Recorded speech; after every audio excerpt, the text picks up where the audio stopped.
Hello everyone, if you're new to my channel, consider liking and subscribing. It will make me feel wonderful if you do that. Thanks. By the way, I also have another Naruto and Luffy fanfiction channel. If you are interested, link is in the description. Legion of the Pirate King Mugiwara no ADHD.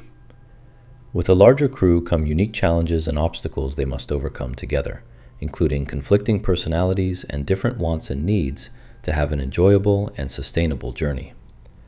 The story covers canon arcs and how they are handled given the expanded roster, but also includes a heavier emphasis on the slice-of-life moments between major arcs at sea. Adios. As the ships follow the log post toward Whiskey Peak, a rumor spreads through the crew like wildfire. It was whispered between huddled groups in the dining room and shared in the shadows stretching across the ship's many hallways. The rumor was simple, but those who were unprepared found it terrifying. Sanji's birthday is in 2 days. Many retreated to their quarters to make gifts for their beloved chef. Others scavenged the ships, looking for anything worthy of the man who had fed them like kings. Emboldened by the crew's preoccupation, Vivi and Mr. Nine moved about the ship with little scrutiny. Making their way into the greenhouse, Vivi runs her fingertips across the leaves of a citrus tree. Her hand comes into contact with a bright orange and carefully plucks it from its branch. She starts carefully peeling the skin. Such an interesting ship. I don't believe I've seen a greenhouse on a vessel this size before. Removing a slice from the orange, she places it into her mouth. Met with an explosion of flavor, she focuses on chewing the delicious morsel before eventually continuing. An excellent way to stave off scurvy. The captain may be thick, but somebody knows what they're doing. That'd be me. Rising to his feet, Chabo dusts some dirt off of his knees. In his hand is a water can he has been using to water the bushes. Beside him is a basket filled to the brim with the bright red berries. They better not try to take my basket. That's Sanji's birthday gift. Reaching to his side, he wraps his left hand around the handle of his trowel. What are you two doing in here? Eyes darting to his partner before flicking back to the young boy, Mr. Nine attempts to break the tension. He walks toward Chabo but stops as the boy's body stiffens. We were just seeing the trowel in the boy's hand. He freezes, looking around. Would you like us to leave? Yes. Eyes narrowing into slits, Chabo glares at the man. Come any closer and I'll stab you, old man. Tightening his grip on the trowel, he takes a step threateningly toward Mr. Nine. You're weirding me out. I don't know why the captain let you come with us. A smile plays on the edge of Vivi's lips and she motions for her finger for Mr. Nine to join her. Come along, Mr. Nine. We aren't wanted here. It would be a shame to upset the crew. It would, wouldn't it, Miss Wednesday? Turning away from the boy, Mr. Nine joins Vivi and the pair quickly exit the greenhouse. Good grief. Relaxing his hold on the trowel, Chabo shifts his attention back to the plants. The sooner we are rid of them, the better. So are we still? Mr. Nine begins. Shush, hissing Vivi while pointing at a man leaning over the railing of the observation deck staring at them. His green hair reminded her of somebody she had read about in the paper, though she could not place exactly whom it belonged to. In the galley of the Going Merry, Kobe carefully maneuvers the whipstaff under Hachin's direction. His eyes repeatedly dart to meet the fishman's as he subtly moves the pole around, like this. Exactly, smiling, Hachin places his hand on Kobe's arm. He applies gentle pressure, tilting the whipstaff slightly to ensure the ship is parallel to the going shopping. And once we get to Whiskey Peak, we'll be sure to pick up another log post so we don't get lost. Until then, you and I have to keep the boats close together. The activity on both ships eventually fades away. The crew, exhausted from their ordeal on Reverse Mountain and inside of Laboon, soon retired to their quarters. The night passes relatively uneventfully. As the light of dawn illuminates the deck of both ships, Whiskey Peak slowly comes into view. In the observation room on the Going Shopping, counting out bills, Mr. Nine neatly tucks them into an envelope marked Kaya and gently places it on the desk in the center of the room before scurrying out of the room to join his partner on the deck. What was that about? Asks Vivi with a sly smile. He's such an honorable man.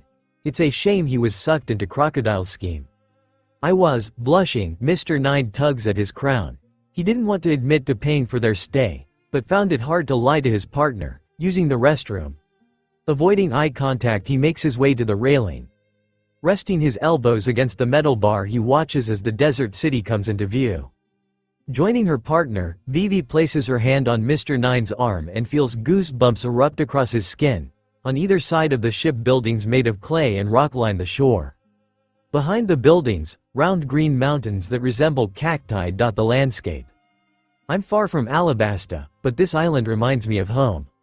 Her lips draw together as she reflects on the brief conversation with her uncle. Maybe I don't have to do this alone. We can. Her thoughts are interrupted by a splash. Peering over the edge, she sees Mr. Nine floating in the water. Never mind. Smiling, she pulls herself onto the rail.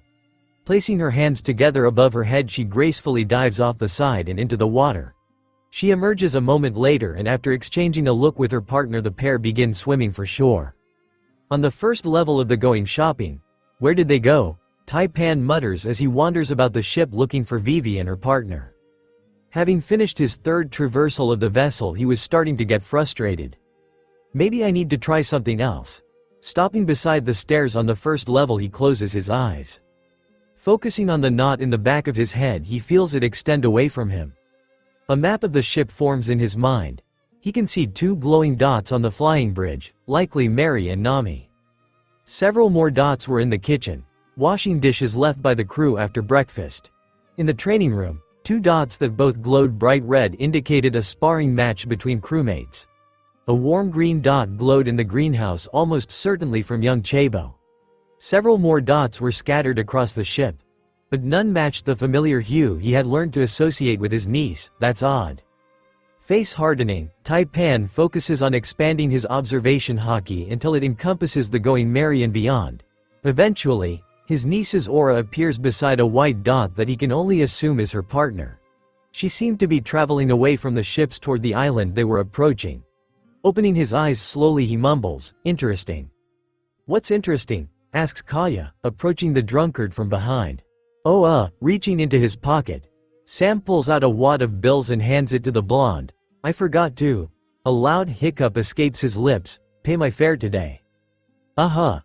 Taking the bills from the man she knew as Sam's outstretched hand, Kaya gives him a look of disbelief. "Sure. What are you doing down here anyways, Sam?" Looking around, Taipan spots a painting hanging from a wall that is slightly askew. He dramatically stumbles toward it before catching hold of the sides and straightening it out. "I'm just trying to be helpful."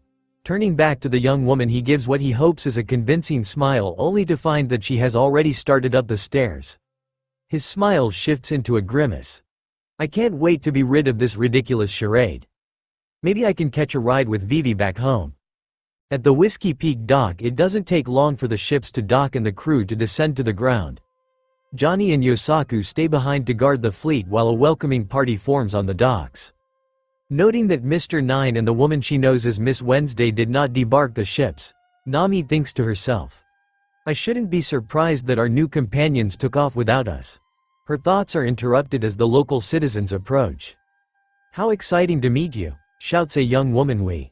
Beside her, a young boy cries, "Tell us about your adventures." An older man with blonde hair that curls into 3 large tubes on either side clears his throat. "Mi. He stands at the front of the group, hands clasped together. "It is my deepest pleasure to welcome you too." His voice catches in his throat as he sees Taipan walking down the gangplank. Quickly recovering, he continues, "Whiskey Peak." Eyes darting to the captain. Zoro asks in a low voice, "Don't they know we're pirates?" "They better," shouts Luffy. He grins at the swordsman before flashing a thumbs up at the crowd. "We're wanted men after all." "Spectacular," shouts a man with thick shoulders and a barrel under each arm. "We love pirates." Grinning like a madman, Luffy continues toward the crowd, who sweep him off the ground and carry him down the street. Several of the townsfolk ask for autographs and the pirate happily obliges. Well, that's unexpected." Shrugging, Kaya faces the others. "Take your time in town. I need to restock on a few essentials before we head out." Extending her hand to point at a bar across the street, she continues, "We'll meet up at the Rolling Barrel at sundown and decide what to do from there." The others nod along. Once she finishes speaking, they disperse across the sprawling town, leaving her behind with Hatchin and Kobe, who approach nervously. "Hey Kaya," Kobe says in a shaky voice. Dark rings surround his eyes, and his face is haunted. He swallows hard before handing her a piece of paper. Hatchin and I wrote this last night, hoping you could. We need help. Cutting off the pink-haired man, Hatchin points at the note. He was tired but not quite as weary as his companion. Wrapping his arm around Kobe's shoulders, he guides the boy into the town after the others. Looking down at the note, a smile spreads across her face as she reads the words hastily scrawled on the page. Dear Kaya, we were up all night trying to follow the going shopping. We desperately need a second log post for the going merry, otherwise I fear we will never sleep again. Sincerely, Hatchin and Kobe, of course. Pocketing the note, Kaya makes her way into the town. Spotting a sign for the shopping district, she heads in that direction and is quickly surrounded by merchants attempting to hawk their goods. In the Whiskey Peak Cactus Nursery, a bell above the door jingles as a Chabo enters the building. The nursery was cool, a welcome relief from the stiflingly hot air outside. A gentle breeze emanates from the many fans dotting the ceiling. An old man looks up from his newspaper. A pair of spectacles hang on for dear life at the tip of his nose and he peers through them. Examining the young boy, he raises his eyebrow questioningly. What is a youngster like you doing here? Don't you know it's not safe to?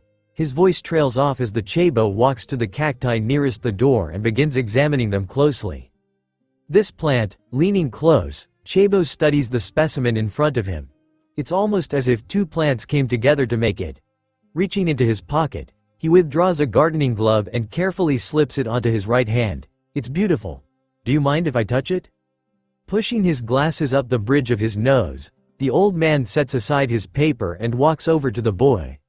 Bending down beside him, he smiles and takes the boy's gloved hand in his own. You have a good eye. I grafted this cactus myself from some of my favorites. Guiding Chabo's hand to the center of the plant, he shows the boy where the cacti he has grafted together meet. It's a work of art. If done correctly, the two plants can coexist together in harmony. That's so cool. Allowing the man to guide his hand, Chabo feels the connection point between the two cacti. They had partially fused and appeared to be a single plant to the naked eye. What else do you have here? Straightening his legs, the man walks further into the nursery, Chabo following close behind. We have an assortment of desert plants, from those with medicinal properties to several with poisonous properties. Stopping beside a planter filled with flowers, he proudly gestures toward them. Here is another of my creations. This was a much more difficult process than the cactus, but no less marvelous. Behold the natural beauty of crossbreeding. Chabo's mouth hangs open as he takes in the rainbow of colors. Each plant seemed to blend into the next as they progressively transitioned through the colors of the rainbow. Looking up at the man, his mouth quivers in anticipation. Will you teach me? Of course, lad. The man pulls a well-worn book from his coat pocket and flips it to a page marked with a yellow post-it note. Lowering to his knees, he points at a diagram. It looks like this. As Chabo stands enraptured by the man's words, two hooded figures enter the building through a door in the back. They make eye contact with the old man, who places a finger in front of his mouth, signaling them to stay quiet before shifting his attention back to the book. Staying clear of the young pirate, the pair carefully clip the flowers from several plants and place them into a bag before silently exiting the room. On the deck of the Going Merry, having brought over a pair of chairs from the Going Shopping, Johnny and Yosaku lounge on the deck of the smaller ship. A cloud of gray smoke drifted lazily away from Yosaku as he enjoyed the warm sun beside him. Johnny chewed on sunflower seeds he had grabbed in the pantry, occasionally spitting the shells into a pile on the ground. The gangplank creaked as someone unseen by the pair made their way up to their position. Exchanging looks, the two swordsmen sit upright and rest their hands on the hilts of their swords. Yo, who's coming back so soon? Calls out Johnny in an irritated tone. I swear, we just got here.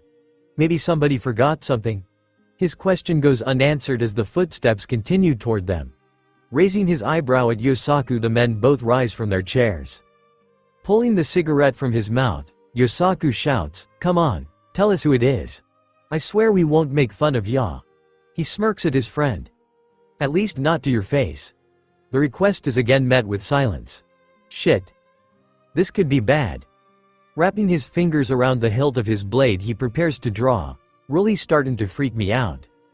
A mat of gray hair appears over the edge of the ship, followed by the face of an elderly woman.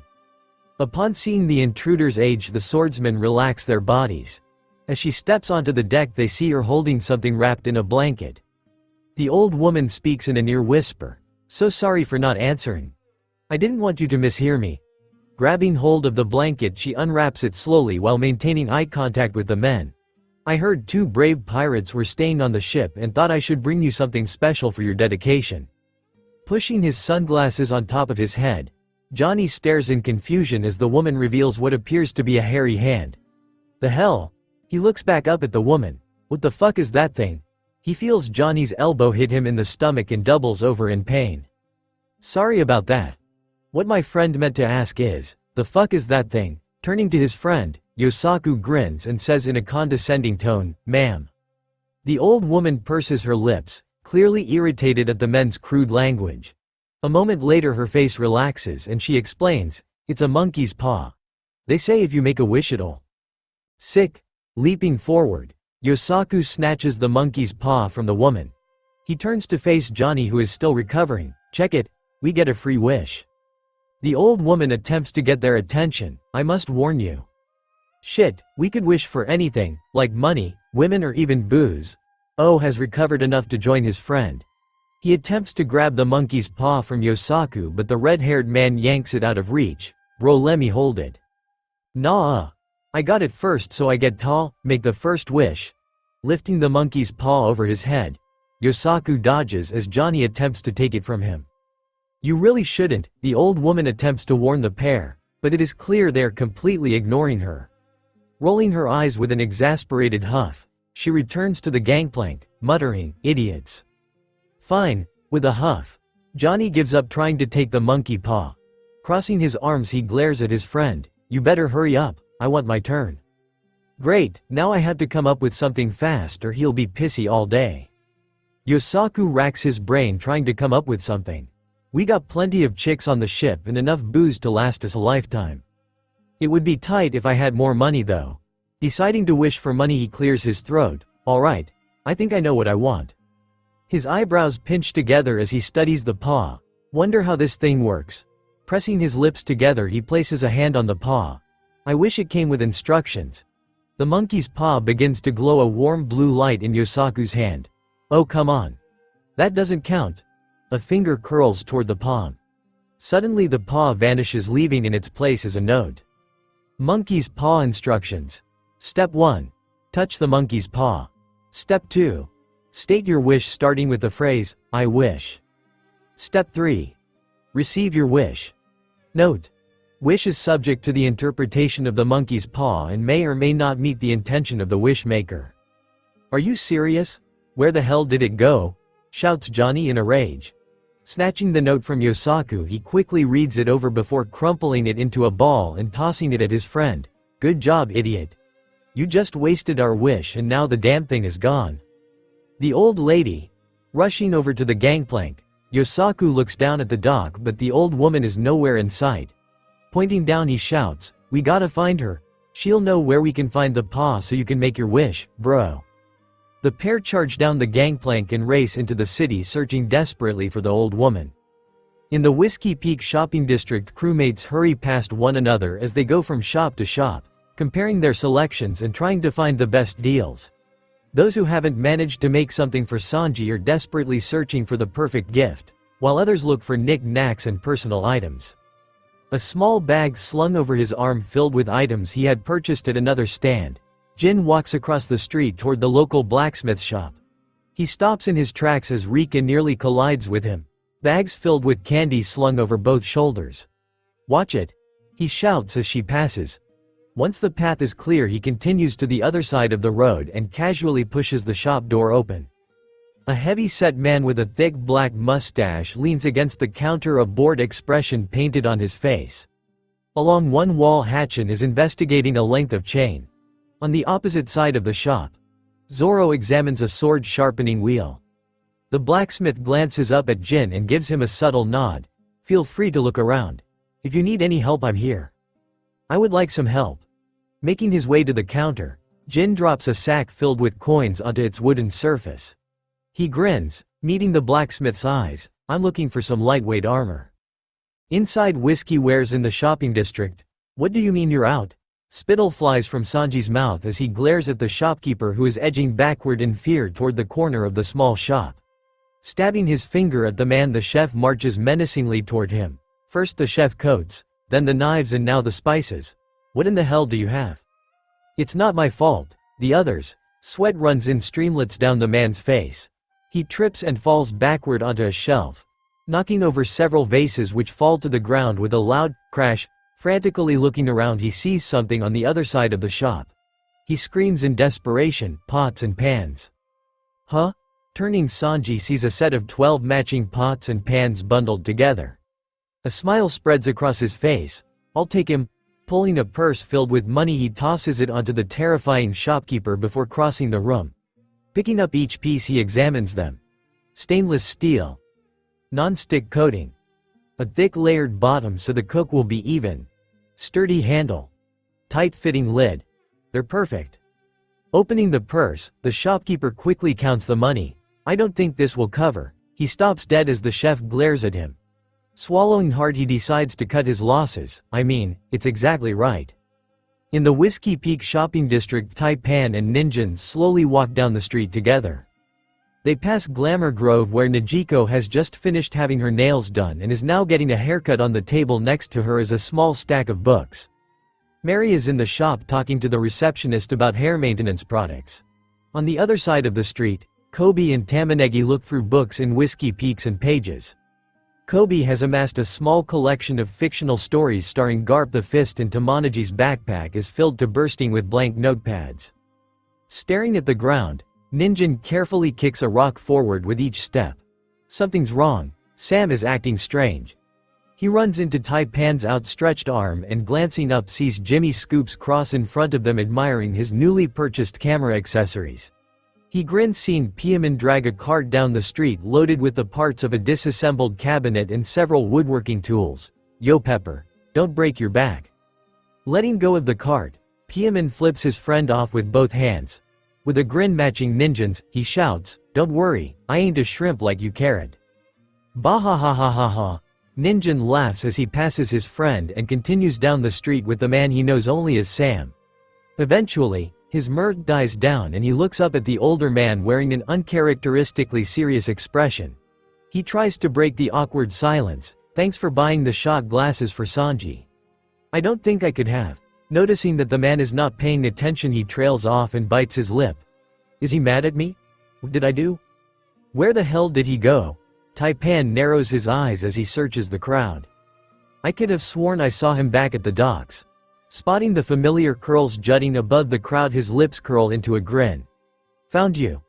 Now I gotta ditch the kid. Turning to face Ninjin, he spots Luffy out of the corner of his eye scarfing down a large plate of food. Hey Carrot. I've got some business I need to take care of.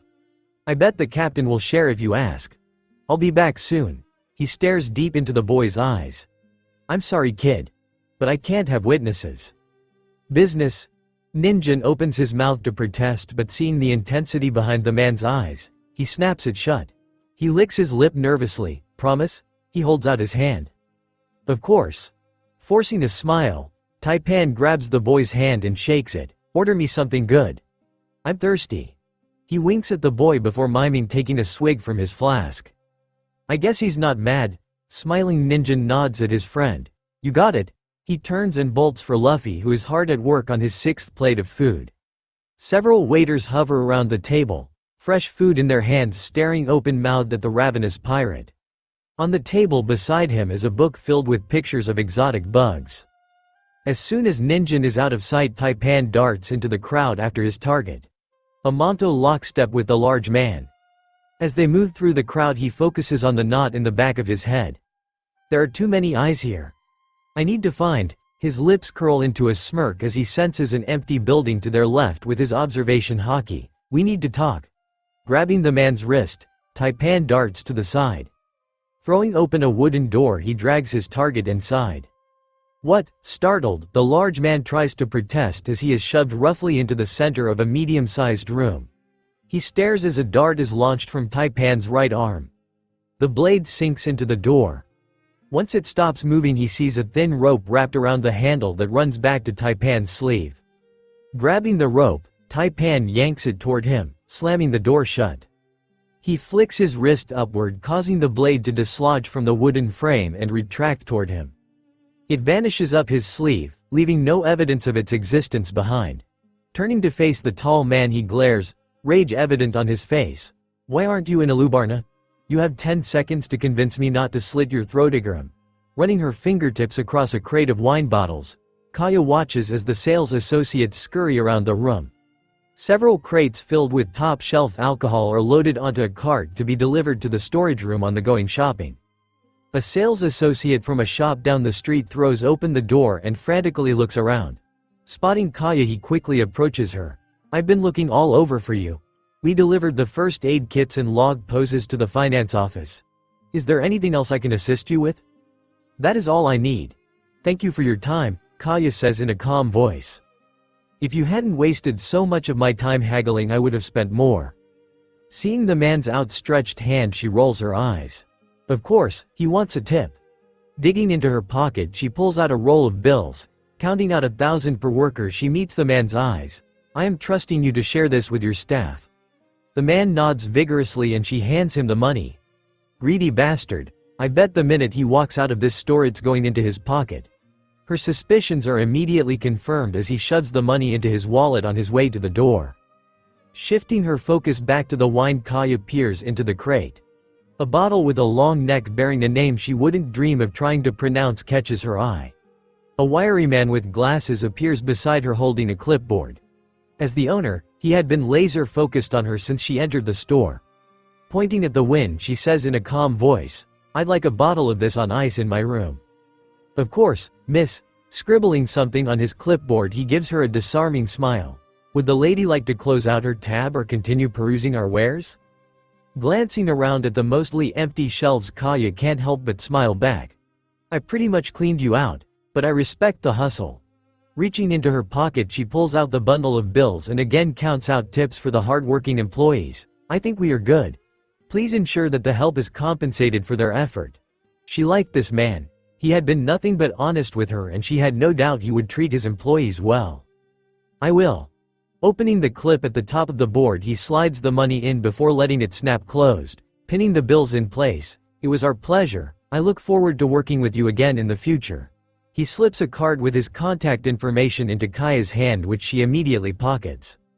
In an abandoned building, sitting on a chair, arms folded across his chest, Taipan stares unblinking at Igaram. Silence hangs in the air as he contemplates the man's explanation.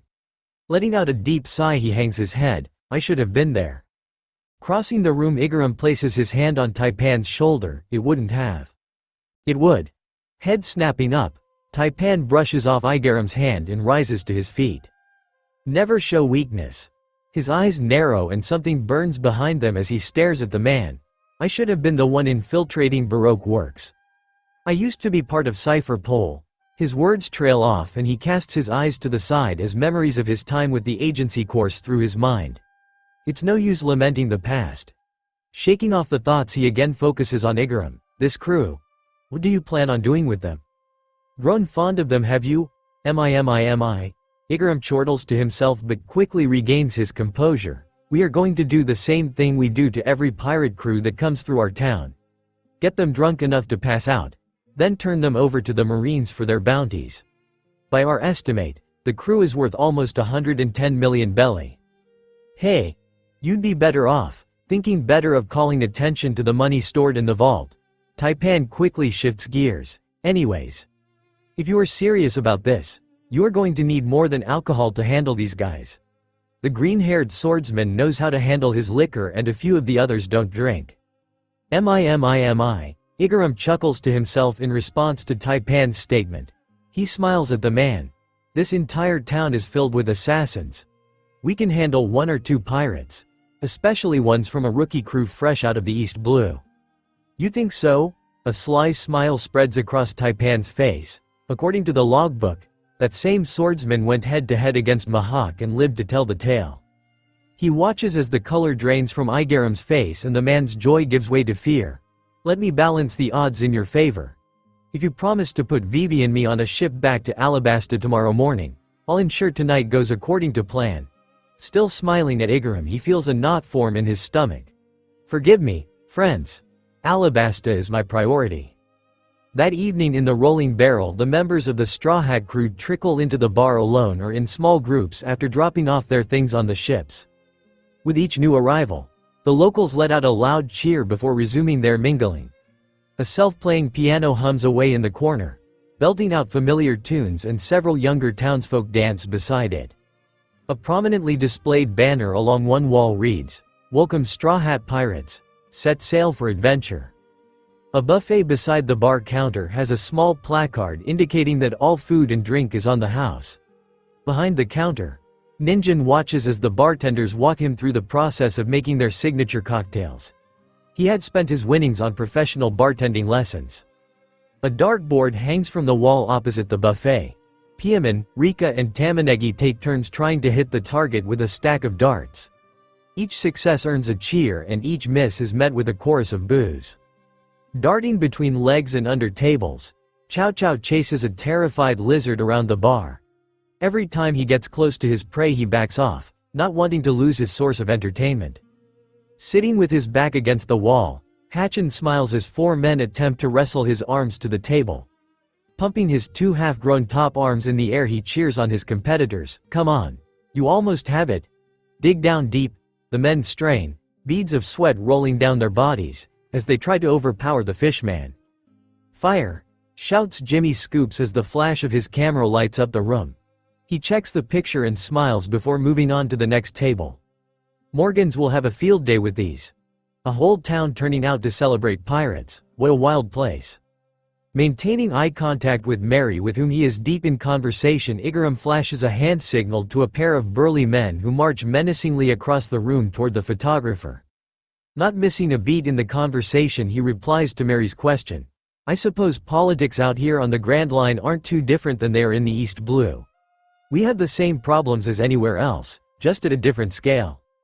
In a dark corner of the room, Nijiko straddles a young man. With her hand buried in his hair, the sound of their lips smacking together can be heard at the nearby tables. Those sitting nearby do their best to ignore the noisy pair. A cloud of smoke rises into the air above a large table near the center of the room. Wearing a nice suit, the dealer dolls out cards to the table. Lifting the corner of his cards, Zoro sees a pair of aces. It's like taking candy from a baby. Pushing forward a stack of chips, he says confidently, "I'll raise to 100. "Damn, I bet he's got something good." Not bothering to check his cards, Johnny tosses them to the dealer. "Fold." Picking up his cards, Yosaku stares at them before tossing a card, the 8 of spades, into the center of the table. "Uno." "Moron." Reaching across Johnny, Zoro slaps Yosaku on the side of the head. "This is poker." The O that contain their laughter as Zoro berates his crewmate. Gathered in a large ring, Luffy and Taipan smile and nod as Usopp spins another of his wild stories. Kaya sits beside the sniper, her head resting on his shoulder, a dreamy expression on her face. "This is everything I've always dreamed of." She is about to close her eyes when she hears a small voice whisper in her ear. "I'm going on a treasure hunt. Any requests?" Nami asks, having snuck up silently beside the merchant and crouched beside her. A smile plays at the ends of Kaya's lips. Lifting her head from Usopp's shoulder, she turns to face her friend and leans in to whisper back, "I'm glad you asked. If you are taking requests." Her eyes dart around the room, finally coming to a stop on the deplorable merchant she was now certain had stolen a tip from his employees earlier that day. "I have the perfect place to start." Turning back to Nami, she continues in a quiet voice, "There is a shop down on Main Street." Not noticing that Kaya's head is no longer on his shoulder, Usopp continues his tale. "Little did I know when I went into that haunted house that I would be coming into contact with a real ghost." There is a collective gasp from the assembled villagers and crewmates who lean in close. Flashing his most winning smile, Usopp cries out, "But they were no match for the great Captain Usopp. With only the courage in my heart, I defeated the ghosts and the evil witch controlling them." "Yeah." Leaping to his feet, Luffy whistles and cheers, "You show that witch who's boss, Usopp." On the street outside of the Rolling Barrel outside the bar, a circle of locals cheer as Sanji kicks Kobe in the face, knocking him to the ground. Panting, the chef wipes blood from his lower lip before shouting, "Do y'all give up or do I have to keep kicking your ass?" Head flopping backward into the dirt, Kobe raises his right hand into the air. "I surrender. You win." The crowd erupts into applause. Several of the men surround Sanji and lift him into the air. They carry him into the bar, leaving Kobe behind. Seeing his injured crewmate on the ground, Jin walks over to the pink-haired man and offers him a hand, which Kobe gladly accepts. Lifting the younger man to his feet, Jin allows Kobe to lean on him for support. "You should get Kaya to take a look at that eye." Two children and an orange-haired woman run past but vanish from sight before either of the men can catch a good look at them. "That bad?" Lifting his hand, Kobe lightly touches the skin around his eye and winces in pain. "That'll leave a mark." Hearing the revelry inside the bar, the pair head to the door. Pausing just outside the bar, Kobe asks the question plaguing him all evening, "This whole thing is a trap, right?" "Definitely." Jin nods, grinning back at the pink-haired man. "But when has that stopped our captain?" "Good point." Smirking, Kobe pushes open the door and the pair make their way inside. On the streets of the shopping district in Whiskey Peak. Slowing down as they enter the paved streets of the shopping district, Nami places a finger over her lips, signaling that they need to stay quiet. Nodding, Piaman and Tamanaji's eyes dart around as they look for villagers. Spotting a man exiting a nearby shop, Tamanegi gasps and points at an alleyway. "Hide." The trio scurried into the alley out of sight. The shopkeeper, having heard the outburst, searches the streets. Seeing nobody around, he quickly locks the door and walks toward the bar. That was a close one. Reaching into her pocket, Nami pulls out 3 oversized beanies she had hastily grabbed from the ship. Placing one on her head, she pulls it down until it covers her face except for slits she had cut for her eyes and mouth. "Even if they do see us, this way nobody will know who we are. I don't need a repeat of Logatown." Handing the other 2 beanies to the boys, she says in a calm tone, "Put these on." The boys quickly comply, and once ready they creep back onto the street. It doesn't take long for them to spot the shop, Cactus Supplies. Placing her hand on the doorknob, Nami twists it without resistance. It creaks as she pulls it open and steps into the shop, followed by the 2 boys. Closing the door quietly behind her, she runs her hand against the wall in the pitch-black room. Her fingertips brush against a light switch and she flicks it on, causing the room to be flooded with light emanating from a pair of bulbs hanging from the ceiling. "So, what are we taking?" asks Piaman in a confused tone. "All this place has is basic supplies. Nothing here is worth much." Placing his hand on the bottom of his beanie and begins lifting it until Nami slaps his hand away. "Leave it on, Pepper." Turning away from the boys, Nami walks through the shop looking for the cash register. Finding a pair of baseball bats, she tosses them to the boys. "We aren't just here for the money. Miss Kaya wants us to send a message." "That means you." Her words are interrupted by the sound of glass shattering. Turning around, she sees one of the kids pulling back their baseball bat. At his feet are the remains of a mirror. She grins at the boy. "I think you got it. If a grown-up says so, I guess it's okay."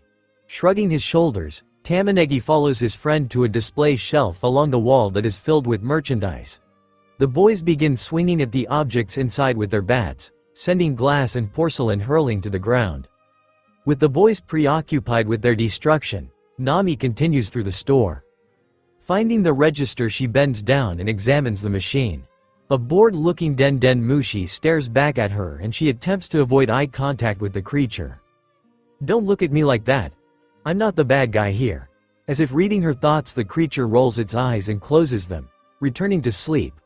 Reaching into her pocket, she pulls out a hairpin and carefully straightens the end. Sliding into a keyhole on the exterior of the cash box, she gently twists it back and forth until the device makes a click. Withdrawing her hairpin, she places it back into her pocket and carefully pulls open the box. Inside are stacks of neatly organized bills. She eyeballs the money, estimating at least 100,000. Pulling out the stack of thousands, she riffles through them. Something catches her eye on several of the bills. Marked, just like Kaya said they would be. These are the ones she gave the shopkeeper, and, flipping through, she counts out 3 marked bills. Just like she thought, he kept it all for himself. "Good call, girl." Lifting the tray, she sees larger bills in a small compartment underneath. Glancing over at the boys who have demolished a sizable percentage of the store's inventory, she calls out, "Can I get some help over here?" Dropping his bat, Tamanegi jogs over to the orange-haired navigator. "What's up, Nami?" Holding the box in one hand, Nami points at the boy's backpack. "I need somewhere to put this." Obediently removing his backpack, Tamanegi holds it open and Nami carefully dumps the money into it. Once it is in place, he zips the bag up and throws it over his shoulder. Suddenly there is a knock on the door. A loud voice from outside calls out, "We know you are in there, don't make us come in." Shit. Eyes darting around the room, Nami spots a window along the wall furthest from the door. Racing towards it, she shouts, "Let's go, boys." In an instant, the pair fell into step behind her. Grabbing an interesting-looking rock displayed on a table, Nami hurls it at the window, which explodes into a shower of glass. Inside the rolling barrel, having broken away from his conversation with Mary, Igaram stands beside the piano, loudly serenading the crew with one of his favorite songs. Several other townies flank him on either side, lending their voices to fill the quartet. I work P singers echo the line. "Every day of my life." Igaram's voice booms out, continuing the verse, "I work till I ache my bones." The larger tables have been pushed against the wall and a gaggle of young women are dancing with an overly eager Sanji. Red in the face due both to the amount of alcohol he had been drinking and the female attention, he wears a crown with the title, "Birthday Boy," written on it. Making his way to the bar, Taipan places his empty mug down and hollers, "Can I get some service?" "Yeah, I can help you with." Making his way over to take the mug, Ninjin meets Taipan's eyes. Registering who it is, he scowls at the older man. "What do you want, Sam?" Furrowing his brows, Taipan studies the frustrated youngster. "What's got you so bothered today, Carrot?" Seriously? Letting the question hang in the air for a moment, Ninjin stares daggers at the man he knows as Sam. "I guess I'm so unimportant he doesn't even remember." Rolling his eyes, he roughly snatches the mug from the counter. "You said you'd be right back, then left me with Luffy for hours. Asshole." Dropping the mug into a sink filled with soapy water, he begins to wash it. "Oh shit. I did do that, didn't I? I must have lost track of time with Igaram."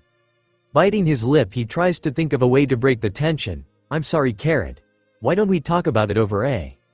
"I'm cutting you off." Still scrubbing the mug, Ninjin hides the tears streaming down his face. Serves him right. Maybe a sober Sam will be less of an ass. He's pissed. Taipan makes one last attempt to get through to the youngster. "Carrot, I'm really..." It's Ninjin. Dropping the mug into the water, Ninjin turns to the man. Tears run in streaks down both cheeks. He forces down the sobs that threaten to overtake his small frame. "Only my friends get to call me Carrot." Letting out a slow breath, Taipan pushes himself into the right mental space. "It doesn't matter. You'll be done with this crew by tomorrow morning. Never mind." He finishes with a sigh. Unnoticed by the others, Nami and the boys sneak back into the party and follow after Taipan to join the circle listening to Usopp's stories. Sitting alone at a small table, Chabo holds a flower he had picked at the nursery between his fingers and stares blankly at it. He was exhausted after hauling several large cactus and other plants back to the ship. His hands were covered in mud and dirt was caked on his cheeks and shirt. A waiter places a mug of warm honey water at his table and the young boy absent-mindedly drops the flower into the beverage. The pollen mixes with the warm drink and gives off a pleasant aroma. Desert passion flower. It's such a beauty. Picking up the drink, he carefully blows cold air across its surface before taking a long sip. A smile spreads across his lips. "That's so nice." A moment later, his head slams into the table as the sedative properties of the flower course through his veins. Unnoticed by the now unconscious boy, a pair of burly villagers pick him up and carry him out of the bar. One by one, the crew soupy to exhaustion and are either carried or led away from the bar by the friendly townsfolks until only the captain remains. Raising his hands over his head, Luffy lets out a loud yawn before loudly declaring, "Going to call it a night." He is immediately met by a young couple who take him by the arm and lead him to a small building across the street from the bar where the rest of the crew are all sound asleep. That's weird. Why are they sleeping here, not on the ship? Deciding that he doesn't care, the young captain shrugs his shoulders. Spotting Chow Chow, he hurries over to the sleeping dog. "At least I have a pillow." Laying down on the ground, he rests his head on top of the dog, earning a growl from the mutt. On the street outside of the rolling barrel, over 100 men, women, and children gather in the dark. They all hold weapons and mutter to themselves. In the center of the group stands Igaram. Beside him is his burly partner Miss Monday. They are flanked by Mr. Nine and Vivi. At the edge of the gathering is a man with a mask covering the bottom of his face. His eyes are golden slits, and what is visible of his skin is covered in light brown scales that reflect the moon's light. He slowly sips a coffee as he casually observes the group. Me. Igaram's voice rings out, calling the attention of the others. His face tightens and he takes on a serious tone. As you know, they are asleep, but our job isn't finished. I want you to go in there and capture them. Remember, we must keep them alive to get the best bounty payouts. The assembled group lets out a muted cheer, which is quickly interrupted by a cough from the roof of the building that the Straw Hat Pirates are sleeping in. Looking up, the assembled group sees a man with green hair sitting with his legs dangling over the side of the roof. He holds a white blade that seems to glow in the darkness. Beside him is a young boy with spiked purple hair. Hands shoved into his pockets, the boy appears bored as he sits beside the swordsman. The villagers gasp and stare at Zoro and Ninjin, who look back seemingly indifferently. Meeting Igaram's eyes, Zoro begins calmly, "Sorry to interrupt. Do you mind letting my friends sleep? They've had a long day and the journey was exhausting." His lips curl into a cruel grin. "Or so I've been told." His eyes flick to the side and he says in a lower voice, "I'll try to draw them away, but I'm counting on you to keep the others safe, Carrot." "Yes, sir." Nodding obediently, Ninjin turns and heads to a door that leads from the roof down to the sleeping quarters. Hands buried in his pockets, he mentally prepares to defend the crew. Rising to his feet, Zoro swings his blade downward, aiming it at Vivi and Mr. Nine, who grab hold of one another and begin shaking. "I suppose this is your doing? Too bad. I had hoped you would have the sense to leave us alone." Boss?" Miss Monday taps Igaram's shoulder to get his attention. "It occurs to me, this guy knows he's going up an entire town and he still sent away his backup. We sure we want to mess with this guy?" "What do you mean?" Furrowing his brows, Igaram considers the situation. "Mr. 8, I think this might be a trap," calls out Mr. 9, still clinging to Vivi and shaking in fear. Me. A bead of sweat runs down Igaram's forehead. He's all bravado. "There's over 100 of us and only one of him. I think we've got this." Raising his hand, he points at the swordsman and shouts, "Attack." The villagers surge toward the building as Zoro casually leaps from the roof. As he drops down, he places Wado Ichimonji's handle into his mouth and in a single move draws Sandai Kitetsu and Yubashiri from their hilts. Landing on the dirt road, Zoro quickly recovers and glares at the assembled mob. His lips split into a devilish grin. "Who's first?" The assembled group is frozen in place, staring at the swordsman. Suddenly Igaram's voice trumpets over the group. "What are you waiting for? Get him!" Broken out of their trance, several of the mob charge Zoro. Ducking, Zoro hears a pipe cut through the air above his head as one of the would-be assassins swings for his head. He doesn't have time to recover as two swords swing toward his chest from either side. Swinging his blades, he deflects both weapons while raising his head to better survey the assembled group. "Damn, there's a lot more of them than I thought." Leaping backward, he brings his swords into an X across his chest. 3 more assassins charge toward him with their weapons drawn and swing for his midsection, but he manages to deflect the attacks before they can land. They are more coordinated than the weaklings we fought back on the East Blue. "I might need some strategy." Pointing the blade in his left hand at a nearby roof, he shouts, "Hey, look." The group turns to look at what Zoro is pointing at and misses the swordsman racing off down a nearby alley. Once they realize it was a trick, he is out of sight. "After him!" roars Miss Monday. The assembled group takes off down the alley after the swordsman, leaving behind the strange masked man with yellow eyes who continues to nurse his coffee. Inside the building across from the rolling barrel, walking back to where the others are sleeping, Ninjin hears something ahead of him in the hallway. Ducking around a corner, he presses his back against the wall and listens intently. "Bag and tag, just like Mr. 8 ordered." A feminine-sounding voice calls out from down the hall. There are footsteps before a young male voice replies, "What if they're awake?" The woman's voice returns, "Then we'll take care of them." Even if they do wake up, they won't be able to handle all three of us. The sound of a door squeaking as it is pulled open accompanies her voice. Good thing I'm here or the others would be in trouble. Stepping carefully around the corner, Ninjin catches sight of several dark figures making their way into the room his companions are sleeping in. Following them, he slips into the room unnoticed and presses himself against the wall. I'll wait until. Moonlight reflects off the blade of a knife in one of the assassin's hands. That. Leaping away from the wall, Ninjin stumbles toward the trio. His mantra plays through his mind and he can feel a warmth emanating from his chest and spreading across his limbs. Trust your body. On the streets of Whiskey Peak, the mob, having lost their query, stops in the middle of an alley. He's not here, calls out a tall man with a curly mustache looking through a dumpster. At the other end of the alley, a woman peering at the top of a nearby building cries, "He's not up there." Standing near the back of the group, Zoro pretends to scan the street they had come from. These guys are idiots. A smile touches the edges of his lips as he shouts, "He's not back here." The man beside Zoro gives him a questioning look before his pupils dilate in surprise. Pointing at the swordsman, he yells, "He's right here." Well, that didn't last long. Sword whipping forward, he slashes the man's chest, knocking him backward onto the ground. Several of the nearby assassins draw their blades and begin to charge toward him, but he quickly flees back onto the main street. I need to get some elevation. Spotting a low-hanging balcony, he dashes toward it and leaps into the air. He drives his blades into the wall and leverages them to push himself up before scrambling from the balcony onto the roof. Mi. A Garam's vocal exercise booms across the street. As his men climb after the swordsman, he calls out in a loud voice, "After him." Inside the building across from the rolling barrel, the three intruders tumble into the hallway, followed by Ninjin, who slams the door shut behind him.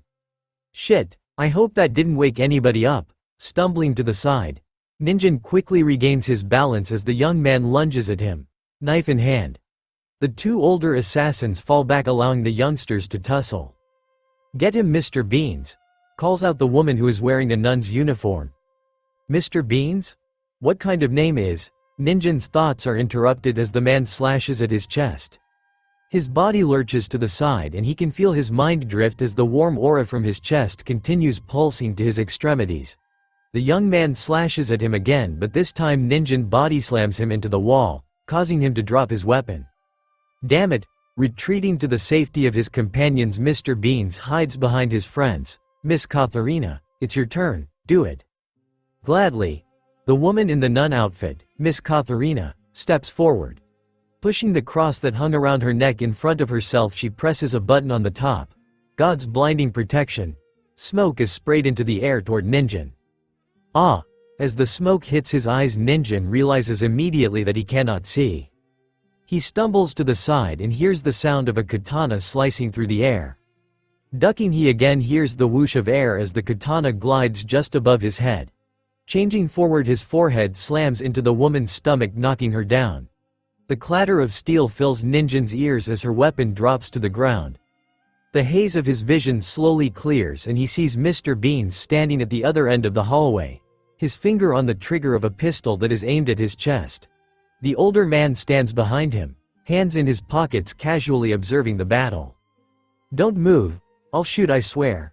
Hands shaking, Mr. Beans closes his right eye as he aims at the young boy. "Run!" Lurching forward, Ninjin races down the hallway toward the young assassin. His body rolls to the side moments before Mr. Beans pulls the trigger, firing a bullet that barely misses hitting the young pirate. Recovering, he continues toward his target. "Shit! Don't just stand there, Mr. Shimizu." Handshaking, Mr. Beans attempts to load another bullet into the pistol. Ignoring the urgency of the situation, Mr. Shimizu raises a beer to his lips and tries to take a sip. Finding it empty, he allows the bottle to drop from his hand and shatter on the ground. He slyly grins at his companion. "What's the matter? Can't even handle a little kid?" Ramming into Mr. Beans, Ninjin knocks the gun from his hands. Before his opponent can recover, he slams his elbow into the assassin's face, dropping him to the ground. Coming to a stop, he looks up at the final assassin. Lips splitting into a grin, he mumbles, "What's going on up?" Before the joke can fully exit his mouth, Mr. Shimizu's fist slams into Ninjin's stomach. He stumbles backward, catching his balance on the wall to prevent falling over. On the rooftops of Whiskey Peak, the mob of assassins wandered about on the flat roof of one of the larger buildings searching for their target, who had again managed to elude capture. "Where is this guy?" shouts an older man near the back of the group. A frustrated woman beside him shouts, "Is he just going to keep running away all night?" Landing silently behind the pair, Zoro walks confidently forward and hooks his arms around their necks. "Who are y'all looking for? Maybe I can help." Not bothering to look at the new arrival, the old man shouts in a frustrated voice, "Some green-haired asshole uses 3 swords." He points down at a sheathed blade hanging from Zoro's belt, kinda like those. Green hair and swords, eh? Doesn't sound familiar. Grinning, Zoro tightens his grip on the shoulders of the old man and the woman. He forces them to turn and face him, "Unless you mean me," before thlams their heads together, knocking them both out. "It's him," shouts a nearby assassin. The others turn and begin running after the green-haired samurai, who cackles as he races toward the side of the roof and leaps onto a nearby building. Inside the building across from the rolling barrel, the pair of fighters are evenly matched. Finding himself unable to land a blow on his opponent, Ninjin stumbles into the wall and tries to catch his breath. This guy, his thoughts are interrupted by Mr. Shimizu's fist slamming into the dry wall. Rolling to the side, he backs up, trying to create distance between himself and his opponent. Following close on Ninjin's heels, Mr. Shimizu taunts the youngster, "You better run, little boy. I'm gonna get." His words are interrupted as the door beside him is flung open, slamming into his side and sending him crashing into the opposite wall. Eyes bloodshot, Nami stares into the dark hallway. Her hand rests on the door handle. "Would you guys shut the hell up?" "I'm trying to." Her rant is interrupted by Ninjin leaping into her arms and hugging her tightly. Tears stream down the boy's cheeks. Letting go of the door, she wraps her arms around the youngster. What happened? On the rooftops of Whiskey Peak, having again lost sight of the swordsman, the assassins come to a stop on top of the roof of a building. They search the surrounding buildings, desperate to catch sight of their prey. Mi. Igaram clears his throat before scowling at the assembled group. "What are you all standing around for?" Slapping her hand against her forehead, Vivi shakes her head in frustration. "They lost him again. Idiots." Still holding his coffee, the masked man with yellow eyes makes his way to the edge of the building. Sitting down, he allows his feet to dangle over the side and takes a slow sip from his cup. Glancing down, he sees the green-haired swordsman standing on the street and smiles behind his mask. "Hey," calls Zoro from below the group. Hands cupped around his mouth, he projects his voice to the assassins above. "You idiots looking for me?" Feet clatter on the rooftop, creating a cacophony of noise as the mob races to the side of the building. They peer down at the swordsman, who casually flips them off from the ground. As the assassins leap down from the building, Zoro takes off toward a small house. Slamming into the door with his shoulder, he bursts through into an abandoned room. Turning to face the entrance, he places Wado Ichimonji into his mouth before drawing his other 2 blades and aiming them at the door. Watching from his position on the roof, the masked man bobs his head to the rhythm of a familiar song. "Take out the papers and the trash, or you don't get no spending cash." He watches as the assassins pour into the building after the swordsman. There is silence for a moment before the words, "Onigiri," can be heard echoing down the street. Screams quickly follow as several dozen bodies are flung through the entrance and land on the ground outside. He continues to bob his head to the song while the now significantly dwindled group of assassins pour out of the house, chased by Zoro, who has a manic look in his eyes. "If you don't scrub that kitchen floor, you ain't gonna rock and roll no more." The sound of laughter precedes another, "Onigiri," as the attack hits. Another chorus of screams reverberate off the nearby buildings. Moments later, chasing the assassins, who have dwindled to nearly half their original number, Zoro herds them into another empty building. Footsteps echo on the roof before Igaram sits beside the masked man. "You were right about the swordsman, Taipan. Any chance I can convince you to do anything about him?" Interrupting my damn song, Taipan rolls his golden eyes and takes another sip of coffee. He savors the warmth for a moment before replying, "If what you said is true and this Baroque works group is threatening Alabata, we might as well." He waves his free hand at the street, where an ever-increasing count of bodies is hurled from the building. "Let the SS situation play out." Mi. Igaram nervously clears his throat. He hears the thud of metal striking flesh as another few bodies are flung from the building. Are you proposing letting them go?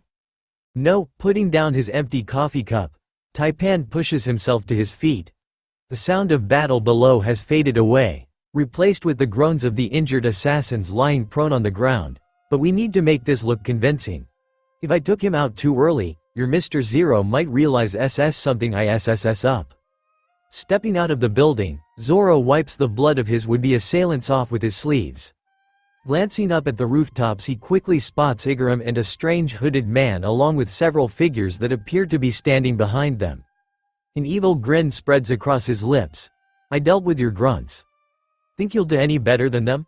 Let's make this fun. I'll take on all of you at once. Leaping from the building, Taipan drops swiftly to the ground, landing in a crouched position across from the swordsman. He slowly straightens his back before raising his arms into a defensive position. Let's not be too hasty, swordsman. Try me on for size. Hidden behind the mask, his forked tongue flicks out, tasting the air. Yellow eyes locked on Zoro's. The snake man's muscles coil as he prepares to strike. Who the hell is this guy? Tightening his grip on both blades, Zoro meets the man's strange yellow eyes. What makes you think you'll do any? Before the question can fully exit his mouth, a dagger is launched from his masked man's sleeve. Dodging to the left, he feels the blade clip his right shoulder and winces in pain. The first one of these bastards to hit me. Slashing his sword to the side, he cleaves the rope running from the dagger to the man's wrist. That was a cheap shot. Not cheap enough. Releasing the tension in his body like a spring, Taipan is flung forward.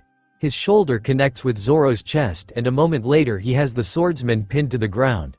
With a flick of his wrist, a second dagger zips down his arm. He catches it as it passes by his hand and presses the tip against the swordsman's neck. Do you surrender? With a quick sniffle, Zoro forms a ball of phlegm in his mouth and spits it onto the man's mask. With cold eyes and rage painted on his face, he shouts, "Never." Fine. We'll do this the hard way. Raising his head slightly, Taipan slams his forehead down into Zoro's. The scales on his skin offer an extra layer of protection while ensuring the blow is hard enough to knock the swordsman unconscious. It'll hurt in the morning, but he should survive. I'm sorry, friend. Rising to his feet, he flicks his wrist upward, retracting the blade back into the sleeve of his jacket. Turning, he addresses the others still standing on the roof. Where to now, boss? Who in the hell is this guy? Shouts Mr. 9, his face red as he points angrily at Taipan. He's been with us all night. Why is everybody else acting like they know him? Inside the building across from the rolling barrel, sitting up, Luffy stretches his arms above his head and yawns loudly. His eyes crack open and it takes him a moment to adjust to the darkness. Where am I? With a shrug, he pushes himself to his feet. His stomach churns and he hears a gurgling noise from his gut. Where can I get some food? He wanders to the door, stepping carefully over Jin and Mary curled up together near the small entrance. An abandoned alley in the shopping district. As the sounds of battle fade away, Nami hurriedly scoops up a bag stashed in the alley. Nervous, Ninjin taps on the woman's shoulder. Do you think that's Zoro's? He's fine. Cutting the boy off, Nami slings the bag over her shoulder to the main street. Zoro can take care of himself. We need to focus on not getting caught. Glancing down the street to verify that the coast is clear, she waves for Ninjin to follow before setting off for the dock. I hope I'm right. Otherwise, this place is going to go up like a powder keg. On the street outside of the rolling barrel, the cold air hits Luffy's face as he exits the small building. Closing his eyes, he takes a lungful through his nose and slowly exhales through his mouth. This is living. A smile spread across his face. Lacing his fingers together, he places them behind his head and slowly opens his eyes as he walks into the street. What should I eat first? Ooh, I hope they left out some of the... His words are interrupted as his foot connects with something solid. Glancing down, he sees an unconscious man with cuts across his arms and chest. A voice from nearby mutters, "Help!" Before Luffy can react, there is a thump as the speaker drops to the ground, succumbing to his injuries. Hands tightening into fists, Luffy feels rage building in his chest. After everything they did for us. The party, the food, everything. Is this how you repay them? Glancing down the street, he sees a line of bodies leading into the town. Body tensing like a spring, he launches from his position, tearing down the dirt road while shouting, "Zoro!" A minute later, Luffy comes to a stop outside of a small building. As he fights to catch his breath, he sees a white sword out of the corner of his eye that he instantly recognizes. Turning to his crewmate, he shouts, "What are you?" Seeing the green-haired samurai unconscious on the ground, his eyes bulge and he hurries to the man's side. Every trace of his rage dissipates as tears well up in his eyes. "Zoro, please be okay." "He's fine," says Straw Hat. "You should be more worried about yourself." Golden eyes glinting in the light, Taipan stares coldly at the pirate captain. Having just finished tying his dagger back onto its rope and hitting it up his sleeve, he rises to his feet. "You!" Wiping away a tear, Luffy lifts his head to stare at the masked man. Face tightening, he glares at the man. "What did you do to him?" The anger from before returns and his chest burns as he pushes himself to his feet. Clenching both fists, he screams, "What the fuck did you do to him, Sam? How did he recognize me?" Reptilian eyes dilating in fear, Taipan takes a step back. "Sam. I don't know who you're talking about." He feels himself shift into high alert as he tries to puzzle through how the young man could have figured out his identity. "Don't play games with me, Sam. I know it's you." Raw. With an animalistic scream, Luffy dashes toward Taipan. Not so fast. Igaram drops from the roof between Luffy and the masked man. Beside the man stands a muscular woman with dark skin and pink hair. She carefully fits a pair of brass knuckles onto her right hand while staring at the oncoming pirate. Landing behind the large man, Vivi pulls out a pair of discs connected to wires on her fingers and begins spinning them. Her partner Mr. Nine is beside her wielding a pair of steel bats. Placing his hands forward, Igaram braces himself for impact. "You'll have to go through." "Out of my way," shouts Luffy, cutting Igaram off. Lifting his right leg into the air, the limb extends away from his body. Gum Gum Whip. Swinging his leg into the fore, he catapults them into the side of a building before continuing down the street after his target, aboard the Going Shopping. As Nami and Ninjin make their way down the steps to the finance office, Nami hears the familiar hum of the desalination system in the storage room purifying seawater for future use. The tank has to be almost full. "I should let the boys." Her thoughts are cut off as the hum stops, indicating that the tank has reached maximum capacity. A smile spreads across her lips and she holds out her hand expectantly to Ninjin. "Fill up some jugs from the water tank. I'll make sure the money gets into the safe. We'll meet back here in 5 minutes, understood?" "Yes, ma'am," shouts Ninjin while saluting the orange-haired navigator. After handing over his backpack that the money is stored in, the young boy darts toward the door to the storage room. Throwing it open, he hurries to complete his task. It's good to see that Nijiko trained them to show a woman some respect. Still wearing a wide smile, Nami makes her way to the vault.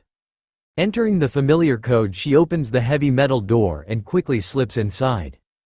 Placing the backpack on a table in the middle of the small room, she unzips it and begins unloading money. Not a big haul, but it'll do. At least it's an even amount. Opening a small drawer, she rummages around until she finds a rubber band and after centering the bills, wraps it tightly around them. Making her way to the back shelf, she finds the portable safe and after entering the 4-digit code 1522, she pops open the top and drops the stack of bills inside. Pressing down on the lid until she hears a click, she scrambles the code before heading back to the table.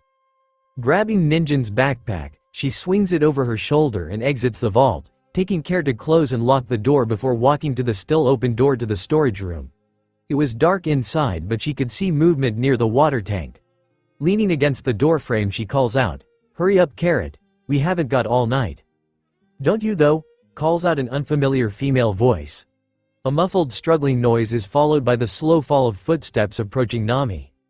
Taking a step back, Nami watches in horror as a young woman dressed head to toe in yellow and carrying a green parasol with blue stripes comes into view. Beside her is a dark-skinned man with black hair and spiky dreadlocks wearing a trench coat.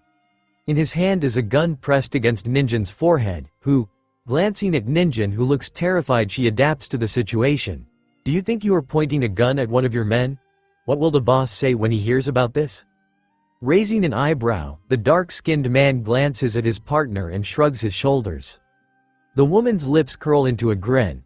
"I guess the millions in this town don't recognize officer agents when they see them. If you help us find Miss Wednesday and Mr. 8, we will forgive you and your little partner's incompetence. On the streets of Whiskey Peak. Get back here, Sam, shouts Luffy as he races after the masked man. Darting through alleys and between buildings, the pair loops through the city before heading back down the street they had started on. I'm not SSSAM, calls out Taipan as he desperately attempts to avoid the enraged pirate. This one is a wild card. I know I can handle the rest of his crew, but he'll be tricky. Spotting a tight alley near the rolling barrel, he ducks into it. Skidding to a stop, he turns to face the pirate. Forked tongue flicking out to taste the air, he instead encounters the fabric of his mask. No use running. He's going to get a fight no matter what. His body twists to the side as a fist flies past him and slams into one of the buildings there between. On the street outside of the rolling barrel, still groggy, Zoro slowly opens his eyes. I could have sworn I heard the captain. Pressing his hands against the ground, he winces in pain before carefully pushing himself to his feet. That guy was a monster. I gotta get back to the others to protect them from him. Looking around, he sees an abandoned alley leading to the shopping district. I came from that direction, so if I go that way I can get back to the rolling barrel and that weird house. He jogs down the alley, away from his friends. Having managed to untangle themselves from the wall of the building Luffy had kicked them into, the 4 frontier agents assess their situation. They watch in silence as Luffy and Sam head into an abandoned alley and begin fighting before shifting their attention to Zoro, who stands up and then bolts down another alley toward the shopping district. What is wrong with these people? Asks Mr. 9 in confusion. Nothing they do makes sense. That's them. Nami's shrill voice calls out from down the street. She points at the 4 frontier agents, who slowly turn to see Nami and Ninjin leading Mr. 5 and Miss Valentine toward them. Mi. Igaram spreads his arms to each side. He calls out in a booming voice, "What do we owe the?" A bullet ricochets off the ground beside Igaram and embeds itself into a nearby building. He freezes in fear, his eyes wide. Smoke drifts away from the barrel of his gun as Mr. 5 and Miss Valentine continue down the street toward the group. Seeing that the pair are otherwise occupied, Nami grabs Ninjin, and the pair ducks into a nearby alley. We are here on official business, Mr. 5 calls out in a dry voice. That's wonderful news. Vivi rushes to Igaram's side, trying to feign excitement. She points at the alley Luffy and Taipan are fighting in, saying, "If you hurry up and take out that rubber guy, we can." Kya ha ha ha ha ha ha. Miss Valentine bursts into laughter, cutting off the frontier agent. The pair stops several feet in front of the group and she turns to her partner. "Do you want to tell them, or should I?" "Be my guest." Holstering his gun, Jem crosses his arms and patiently waits for his partner to explain. "Do you think we traveled to the Grand Line so we could do your dirty work?" Tipping her head back, Miss Valentine again bursts into laughter. Kya ha ha ha ha ha ha. "What? Mi. Igaram clears his throat. "Then why are you here?" "They just don't get it." Mr. 5 responds calmly. "Why would the boss send the 2 of us out here?" The boss's exact words were, "My secret is out." Of course, I don't know what the secret is. Our organization's motto is, mystery. We never reveal the identity of any of our people, and especially not the bosses. In our investigation, we discovered, Miss Valentine smiles cruelly at the group, that agents of a certain monarchy have infiltrated Baroque works. What? Eyes wide, Mr. 9 cowers behind Igaram. Peeking around the large man, he shouts, "Hey, wait a minute. I may wear a crown, but I'm not king, I swear." "Not you, you sniffling oaf." Miss Valentine sneers at the man. Laying her hand on Igaram's wrist, Vivi looks up at the man. She sees him staring intensely at the pair of officer agents. "Don't do it, Igaram. We can run away, this is not our fight." "The spy is." Mr. 5 slowly raises his finger and points at Vivi, someone who's gone missing from the kingdom of Alabasta. "I won't let you lay a finger on her." Igaram's voice booms out. Grabbing his necktie, he pulls the ends away from one another. Machine guns emerge from the curls of his hair and begin firing rounds at the 2 officer agents. As the bullets fly through the air, he shouts, "Run for it, please." Once the words exit Igaram's mouth, a large yellow-brown duck with black-tipped wings wearing a large saddle pops out from a nearby building and hurries to Vivi's side. Unperturbed by the gunfire, it rubs its head against her leg. As the hail of gunfire descends on them, Mr. Five and Miss Valentine separate. Ingram focuses his weapons on the man while Miss Valentine rushes toward Viduc. Vivi attempts to climb aboard but is stopped as Miss Valentine rushes toward her. Leaping into the air she shouts, "Not so fast!" Her foot slams into Vivi's head, driving her face first into the ground. She then pivots and kicks the back of Igaram's legs, causing him to drop to the ground and ending the gunfire. Reaching into his trench coat, Mr. Five pulls out 2 pictures. The enemy agents are Igaram, commander of the Royal Guard of the Kingdom of Alabasta, and the Princess of Alabasta Nefertari Vivi. Mr. Nine stares wide-eyed at Vivi in complete shock. "Miss Wednesday, you're a princess?" Picking herself up, Vivi carefully brushes the dirt from her clothes. "Cut it out, Mr. Nine. I'm still the same person that." Gregory. Cutting her off, Mr. Nine, or Gregory, reveals his true identity. "It's only fair, since I know your name, that you know mine." Reaching his hand up, Mr. Five carefully plucks a bugger from his nose. "In the name of the boss of Baroque Works, I will dispose of you." Balancing the bugger on the tip of his finger, he grins at Igaram and Vivi. "Not if I have something to say about it." Striding forward, Miss Monday pushes past Igaram, who has managed to get back to his feet and stands arms crossed between her partner and Mr. Five. Tightening his grip on both bats, Gregory walks past Vivi. She reaches out to stop him but he sidesteps around her. "Me too. I may not understand what's happening but you're still my partner." He pauses a moment before shouting, "Now get out of here so our sacrifice isn't for nothing." Nodding, Vivi leaps onto the strange bird creature's back and shouts, "Kuru, get us out of here." The bird, Kuru, salutes before racing off down the street. Giving his partner one last look, Igaram nods, "Thank you, Miss Monday."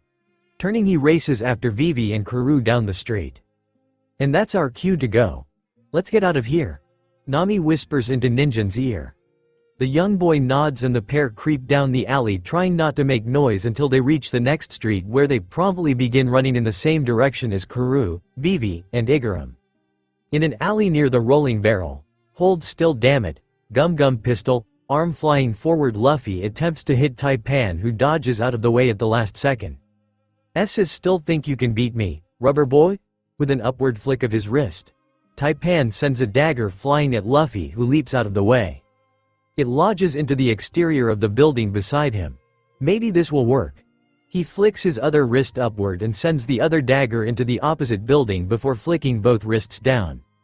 As the ropes contract, he is sent flying toward Luffy. Pushing his feet in front of himself, he slams into Luffy's chest, knocking the boy out of the alley and into the street.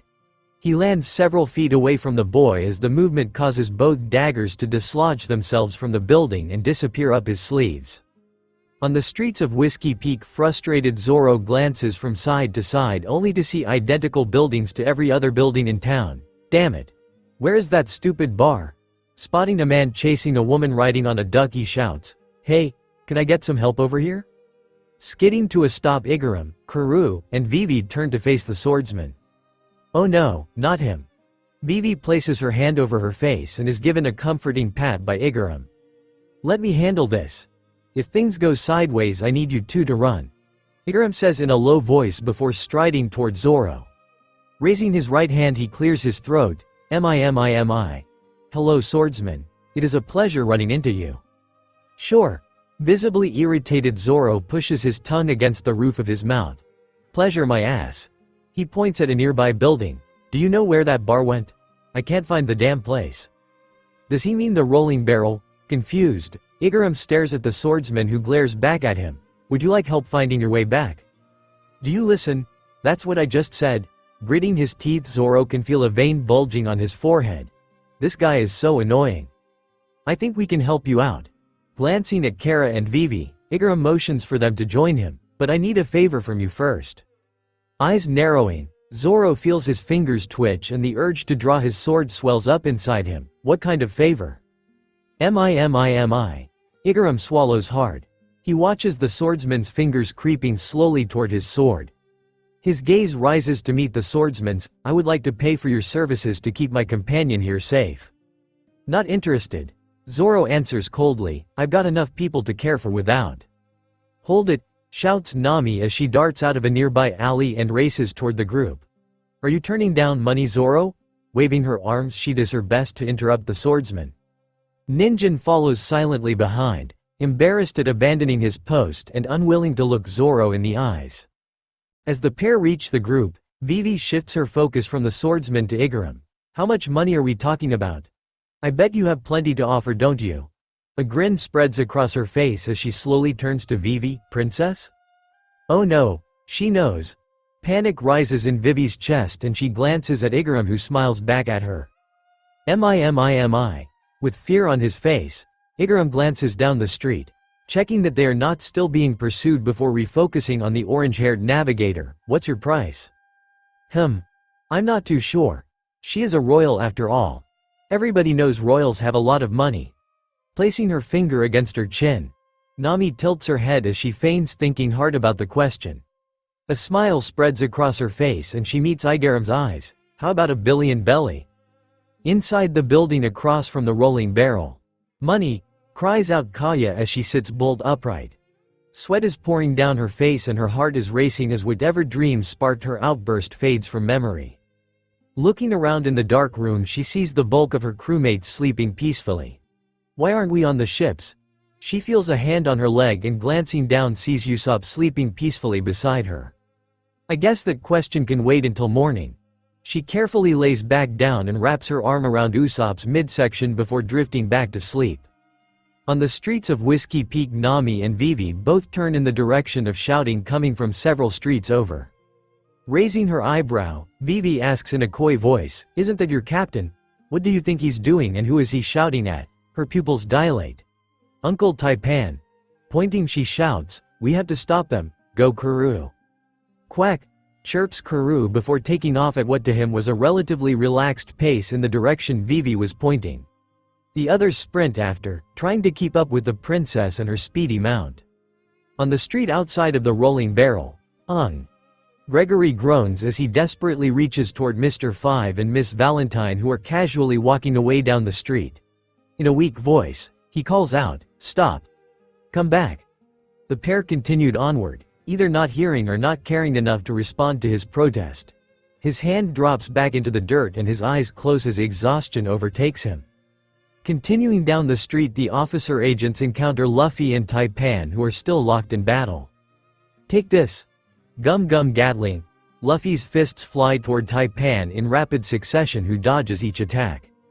As the flurry of punches slows down, Taipan glances to the side and sees the oncoming duo. "We have some company."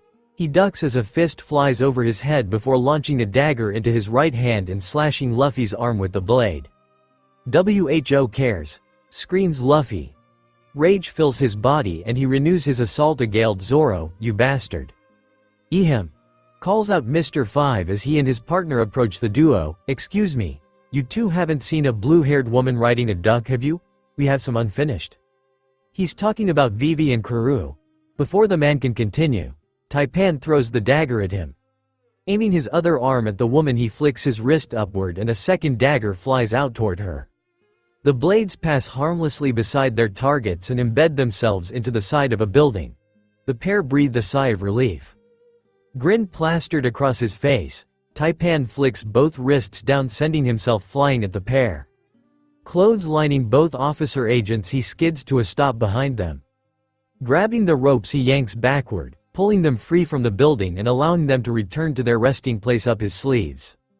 Turning around, he sees the enraged captain charging toward him.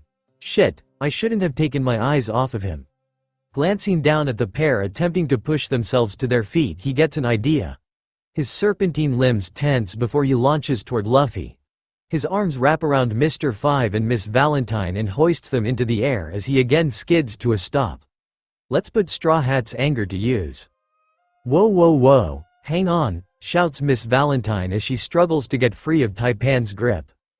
Reaching down, Mr. Five attempts to pull the scaly limb away from his body. Get off of me, man.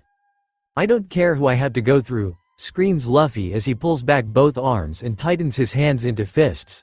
You're gonna pay for what you did, Sam. Gum Gatling. Muscles tightening, Taipan braces against the onslaught of attacks. Most of the blows land on the pair held in the air, but the occasional punch gets past his human shield and hits him in the torso. Damn, He is packing some heat. He grits his teeth as a fist slams into his stomach but holds tightly to the pair in his arms. Once the assault slows to a stop, he releases his hold on Mr. Five and Miss Valentine, who drop unconscious to the ground in front of him. Meeting Luffy's eyes, he shouts, "I didn't kill your friend." "Bullshit," screams Luffy while pointing at the snake-eyed man. "I saw what you did too." "Enough," shouts Vivi as Karoo skids to a stop and she slips off of our mount. She glances down at the unconscious officer agents lying on the ground before looking back at Luffy and Taipan. A tear runs down her cheeks. There's been enough violence for one night. Just stop. The others arrive a moment later, gasping for air, exhausted after having run through the city after Karoo. Turning toward the blue-haired woman, Luffy's eyes narrow. "Never. He killed Zoro." He stabs his finger at Taipan, who looks sheepishly at his niece. "I'm not." Zoro stops to gasp for air. "Dead you." He stops again, trying to catch his breath. "Idiot."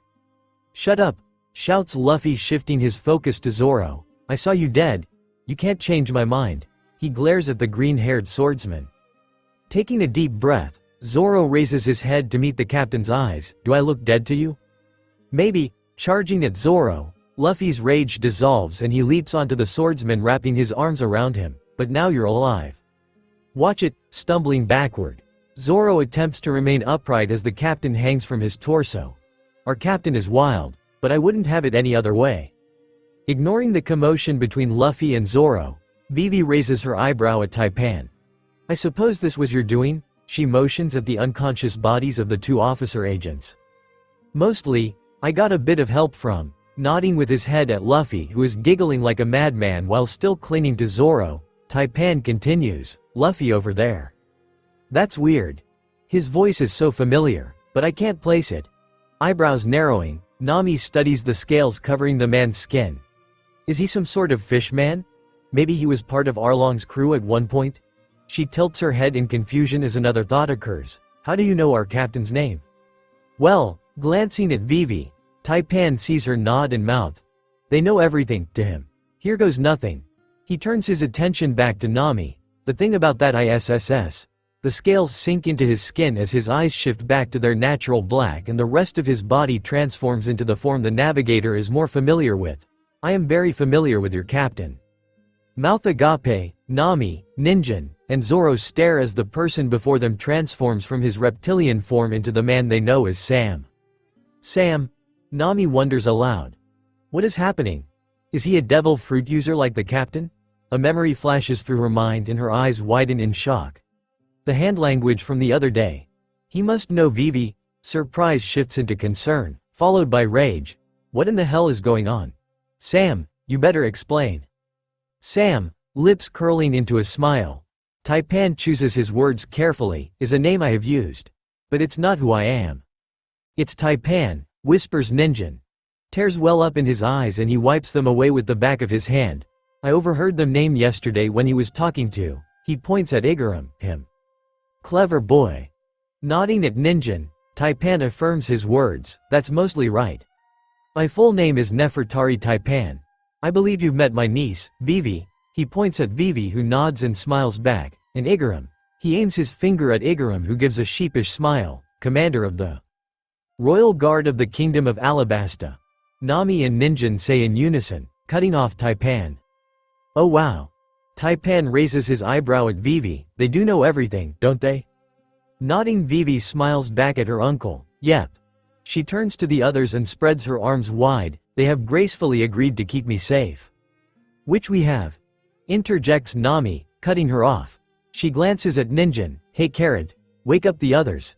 It's time we got out of here." Nodding at the navigator, Ninjin scurries over to the building where the others slumber in blissful ignorance of the event that had just transpired. Nami extends her hand toward Vivi. "The captain made sure you were safe, so I expect you to pay up."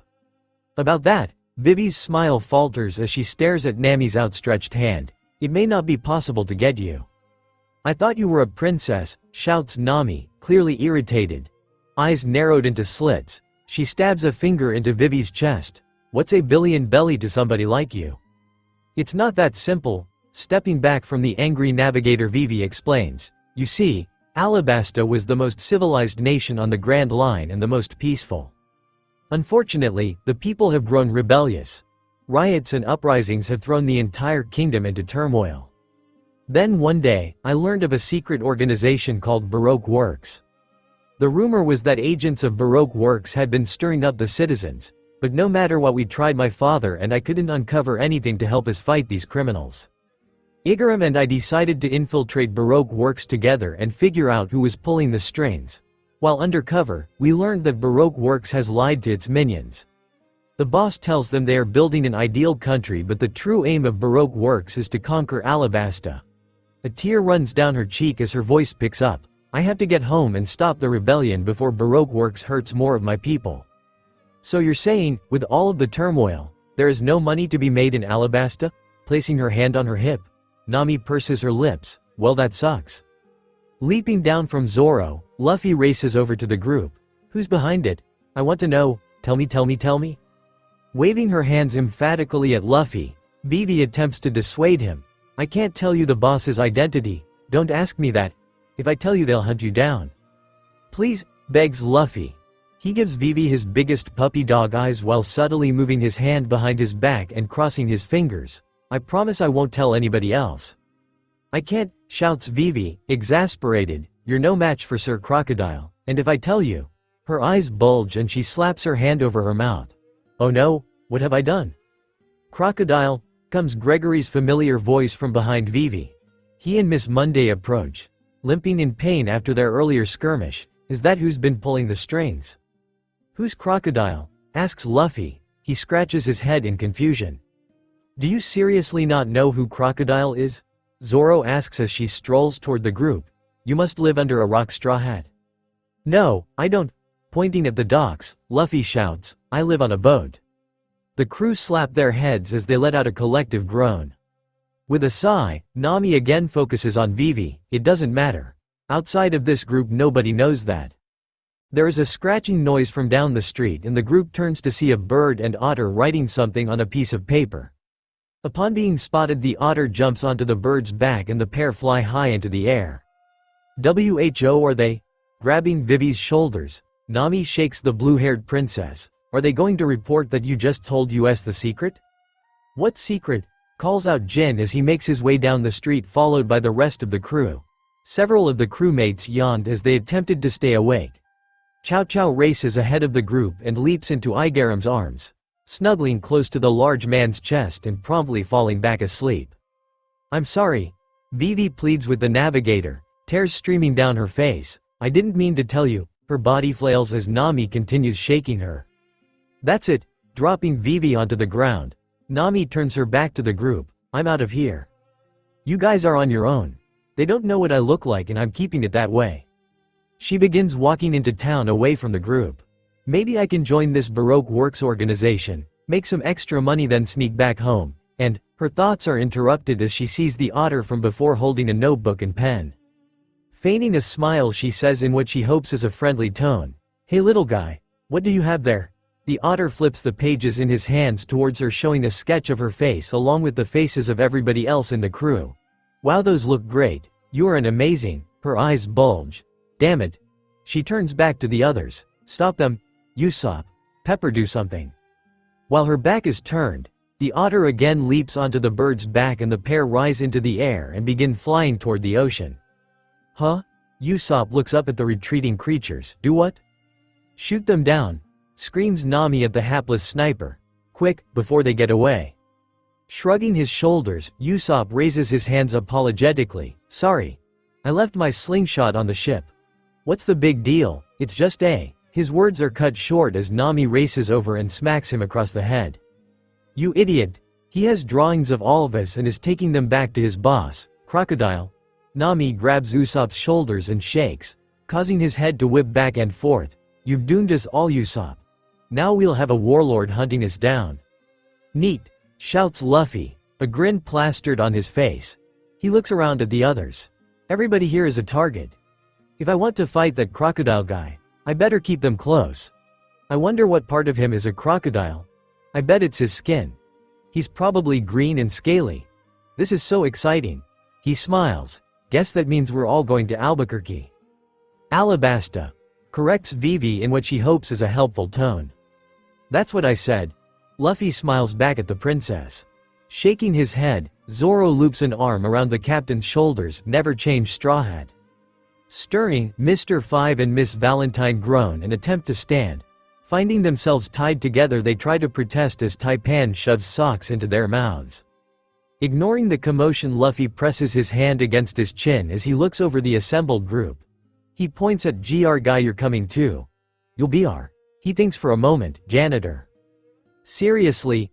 Rolling his eyes, Gregory looks around for assurance that the captain isn't serious and is met with blank stares.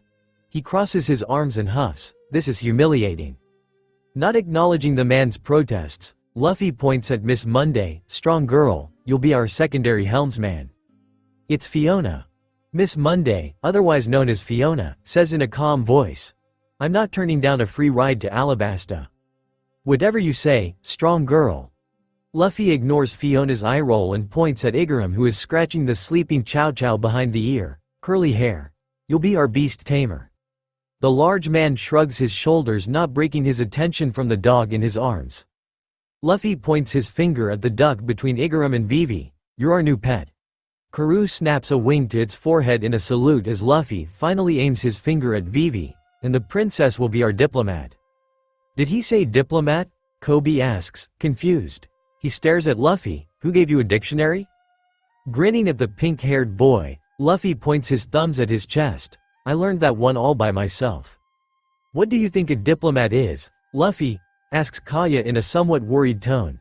There is no way that he knows what he's talking about. "Duh." Luffy turns on the blonde-haired woman. "A diplomat punches you until you do what they say. That's why Gramps told me he was being a diplomat whenever he visited me." "Oh wow, that's a lot to unpack." Slapping her forehead, Nami chooses to ignore the captain's obvious childhood trauma and instead shifts her attention to the blue-haired woman still recovering from the more recent trauma she had inflicted. "We'll figure out something you can do, princess." Vivi nods, not fully registering the words but glad that she is not being screamed at or assaulted. These people are crazy. "I think you're forgetting someone. You've seen what I'm capable of firsthand," Taipan says in a slow voice. Arms crossed, he stares at the captain. "If Vivi and Igaram are going with you, then so am I, but I'm done paying rent." "Excuse me? I'm not letting some useless drunk stay on the ship for free." Approaching Luffy from behind, Kaya taps his shoulder. "Captain, what is Sam talking about?" "No way am I letting him go. That fight was way too much fun." A grin spreads across Luffy's lips. "You can be our spy. That'd be cool. You're pretty sneaky with that snake thing and you had us all fooled into calling you Sam." He places his hands over his face imitating a mask. "You could sneak into places and figure out all their secrets so I know who to punch." "His name isn't Sam. And what do you mean by snake thing?" Confusion etched on her face. Kaya stares at the man before her. "Hey. I suppose I can make that work. Just know that Vivi is my #1 priority." Taipan grins at his niece, who looks down bashfully. His eyes flick back to Kaya. "As far as the snake thing, I believe the captain is referring to this." Taipan's skin shifts, scales bursting forth as his eyes twist into golden slits. The crew who had just woken up gasped and several covered their mouths. "How can we trust him?" Eyes filled with anger, Ninjin glares at Taipan. He crosses his arms. "I know you're the captain, but he betrayed us. He tried to kill Zoro and..." Her voice calm, Luffy points at Vivi. There is an air of silence as the word sinks in. "He betrayed us for her, and as long as she is with us." Eyes narrowed into slits, he gives Taipan a dangerous look. "He wouldn't dare cross me." He's joking, right? Fear in her eyes. Vivi looks to the others for comfort. "Probably, but I'm not telling you that. I barely know you, princess." Smirking at the blue-haired princess, Nami shrugs. "With him, it's hard to tell." "Damn, the captain has me pegged. I wouldn't dare do anything to put Vivi in danger." Forked tongue flicking out to taste the air. Taipan makes a low hiss, his eyes refocus on Luffy. "I think that's us everything, Captain. Beside us I was his SS starting to run out of money." "You idiot. If you were low on money, why did you bet so much in the tournament?" Slapping Taipan across the back of the head, Nami glares at him. Shocked by the woman's action, Taipan shifts into his human form and grabs the back of his head. Not that low, I still have over 1 million, just not as much as, he grins sheepishly, I should. He chuckles under his breath. I'm sure Marcy would prefer I return with the 5 million I left home with, but that's life. Mi. Igaram's voice rings out as he calls the others' attention. There is just one problem left. He points at the door leading to the rolling barrel. Captain, I think you and I should discuss it somewhere a little more private. Nodding his head, Luffy and the large man make their way to the building, followed closely by the Straw Hat senior officers. The remaining crew head to the boats and begin preparing them to sail. The sun peaks above the horizon, casting an orange glow on the street indicating dawn's arrival. Still tied together in the middle of the street, Mr. Five and Miss Valentine struggle against the ropes, rage evident on their faces and curses muffled by the socks lodged in their mouths. Inside the rolling barrel, shoving the doors open, Luffy bounds into the bar. Racing across the room, he launches himself into a seat and tosses his feet onto the table. He laces his fingers together and places them behind his head while leaning back in the chair. I wonder what curly hair wants. He begins whistling to himself while staring at the ceiling. Leading the senior officers into the room, Igaram politely holds the door open as they file into the bar and take seats around their captain. I thought it would just be the two of us. Oh well. Checking that everybody is inside, he carefully closes the door and makes his way to the table. Pulling out a chair opposite the captain, he carefully sits down. Looking around, he sees every pair of eyes other than the captain's trained on him. Mi. I suppose I should. Wake up, Captain. He's talking. Placing his hand on the back of Luffy's chair, Zoro pushes it forward, forcing the captain to sit upright. She. That was fun. Do it again. Luffy attempts to push his chair back but finds it held in place by Zoro's hand. Giving up, he looks around the table. Whoa. What's everybody doing here? I thought it was just gonna be me and curly hair. Did you seriously expect us to believe you can be trusted to make decisions yourself? Nami stares expectantly at Luffy.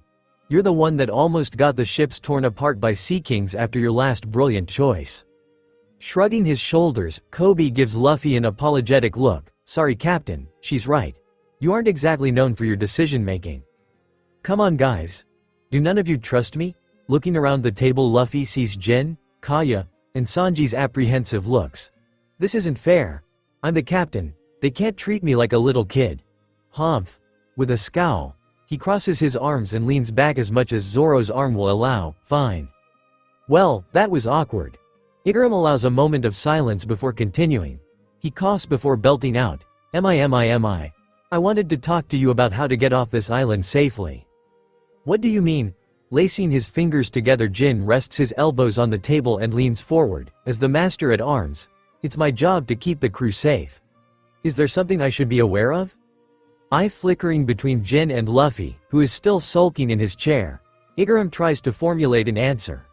Why does it feel like the captain is the only one not paying attention? Eventually, he ckes a deep breath. Opening them, he says in a calm tone, Mr. Zero isn't known for his patience, or for letting things go. I suspect that he will be tailing any ships that leave port. His primary target is Vivi, but I suspect he's keeping tabs on the rest of us too. So, uncrossing his arms, Luffy leans against the table. Most of his frustration has dissipated and his mind races trying to unravel the verbal puzzle Igaram is assembling. I want Crocodile to come after us. It's my turn to fight a warlord. Last time he got to do it. He jabs his finger into Zoro's face, earning an irritated snarl from the swordsman. It's not that simple, Straw Hat. He's not going to sail here and deal with us himself. Igaram says in the calmest voice he can muster. This lunatic is going to get us all killed. He glances at the others, trying to garner understanding and receiving very little. A bead of sweat runs down his brow and he nervously clears his throat. Mi. Recollecting his thoughts, he continues. The two you defeated tonight are the lowest-ranking office agents in the Baroque Works organization. There are 7 agents even more powerful than them, not to mention Mr. Zero himself and his partner Miss All Sunday. He'll send everything he can to stop us from getting near him. I fear that if we don't hide our identity, we'll never. That's not fair. Cutting Igaram off by slamming his fists into the table, Luffy grits his teeth. I don't care about his stupid officer agents. He looks up, rage coursing through his body. Why are we even here if I don't get to fight Crocodile? You have to be patient, Captain. Let him tell us his plan. Tentatively placing his hand on Luffy's shoulder, Kobe attempts to calm the captain, who is still breathing heavily as he glares at Igaram. Your friend is right. Another bead of sweat runs down Igaram's brow and he raises his hand to brush it away. Why am I so nervous? He again clears his throat before continuing. Am I? We have ships in town that are similar in size to those in your fleet. While I appreciate your offer to join the crew, I don't know if I can accept it. I'd like to dress up some dummies to look like you and your crew. As long as I dress like Vivi, I'm sure that. There is a knocking at the door, interrupting Igaram. Who was that? Sanji glances at Luffy. Want me to let them in, Captain? He can't join the crew. I don't get to fight Crocodile and I don't get to hang out with curly hair? Today is the worst. Dejected? Luffy stares at the table. Sure. Whatever. Rising to his feet, Sanji makes his way to the door and opens it. 24 wounded men and women pour into the room, with many more waiting outside. Sanji quickly retreats to the table, to avoid being swarmed by the new arrivals. Igaram and the crew rise to their feet and face the mob. At the front of the group, Miss Katharina's calm voice rings out. We couldn't help but overhear your conversation, Mr. 8. It would be a shame to force you, and Mr. Beans, now sporting a green beanie, pauses for a moment trying to recall a name that hadn't fully sunk in yet. Vivi? I think that's what you called her. It would be terrible to force the two of you apart. Am I? With a quick cough, Igaram stares confused as the group. What are you trying to say?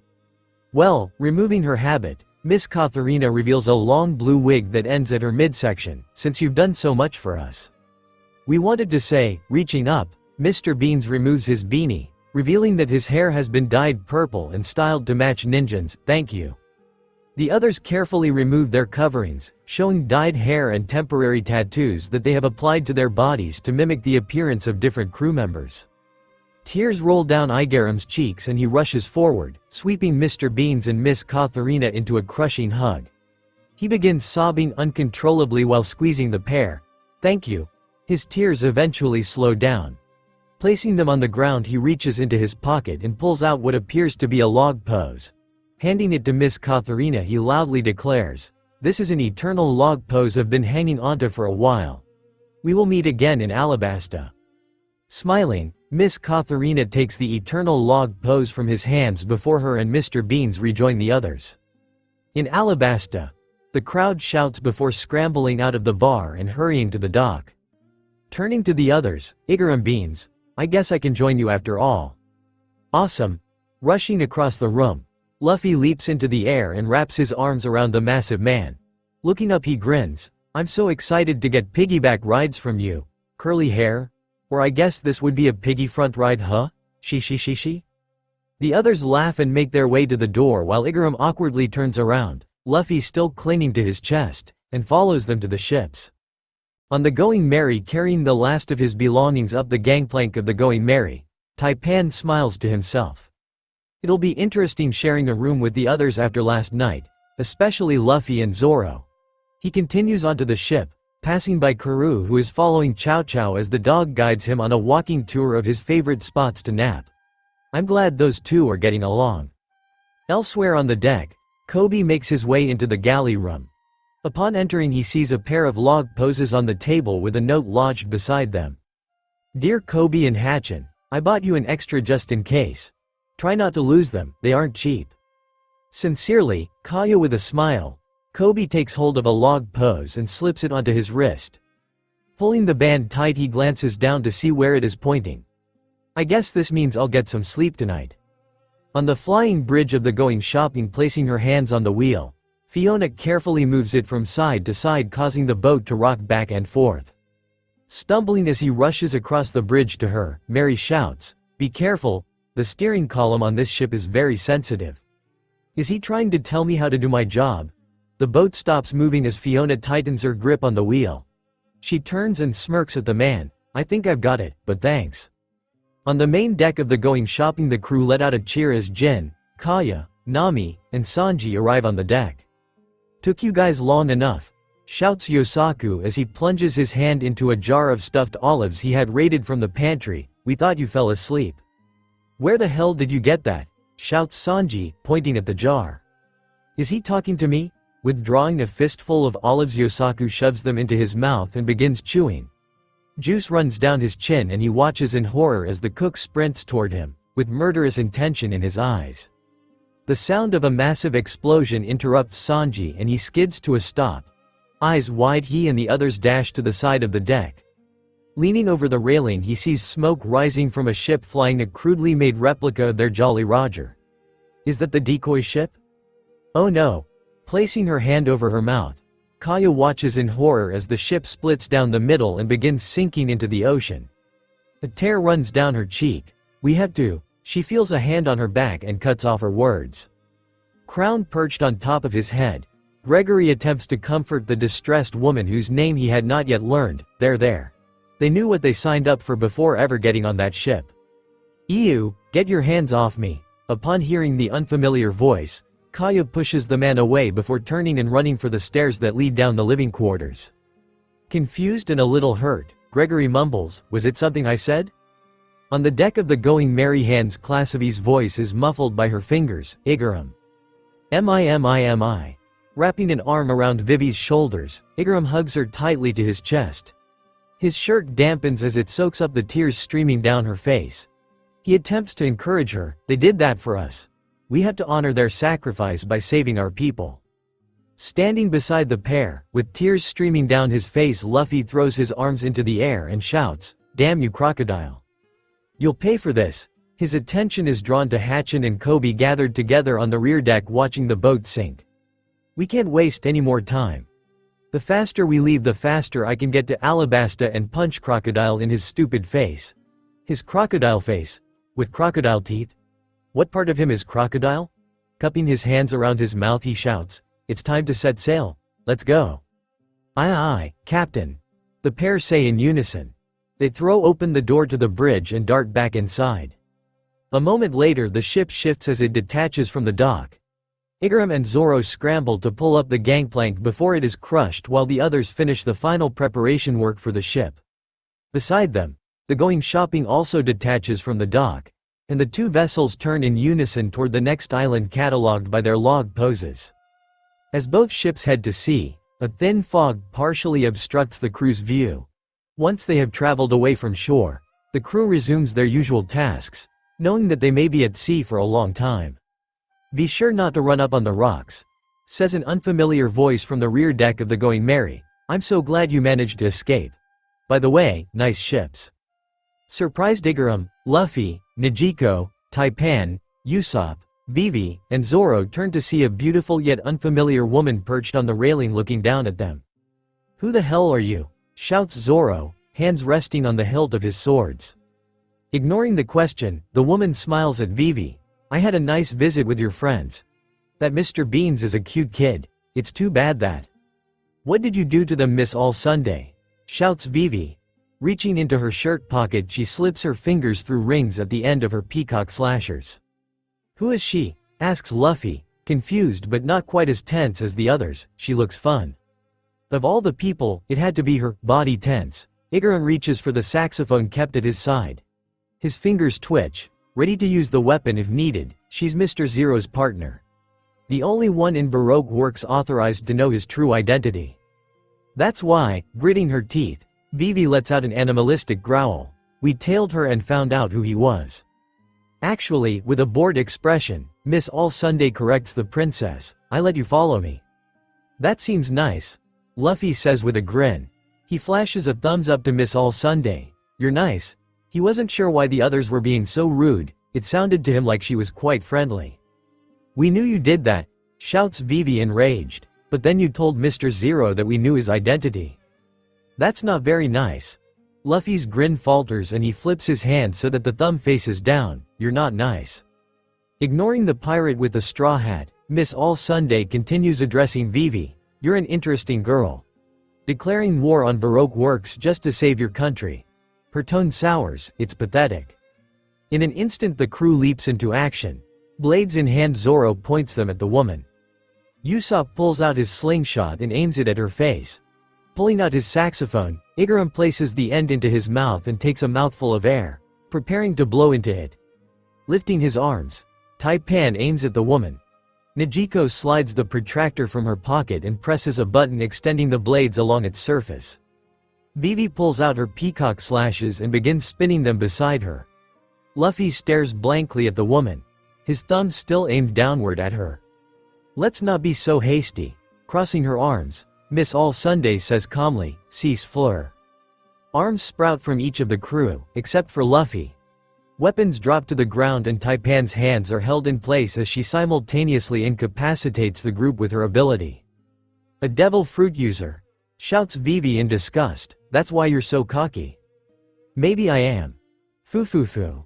Miss All Sunday laughs at the group as they try to recover their weapons only to be thwarted by her arms. She shrugs her shoulders, "Won't matter though.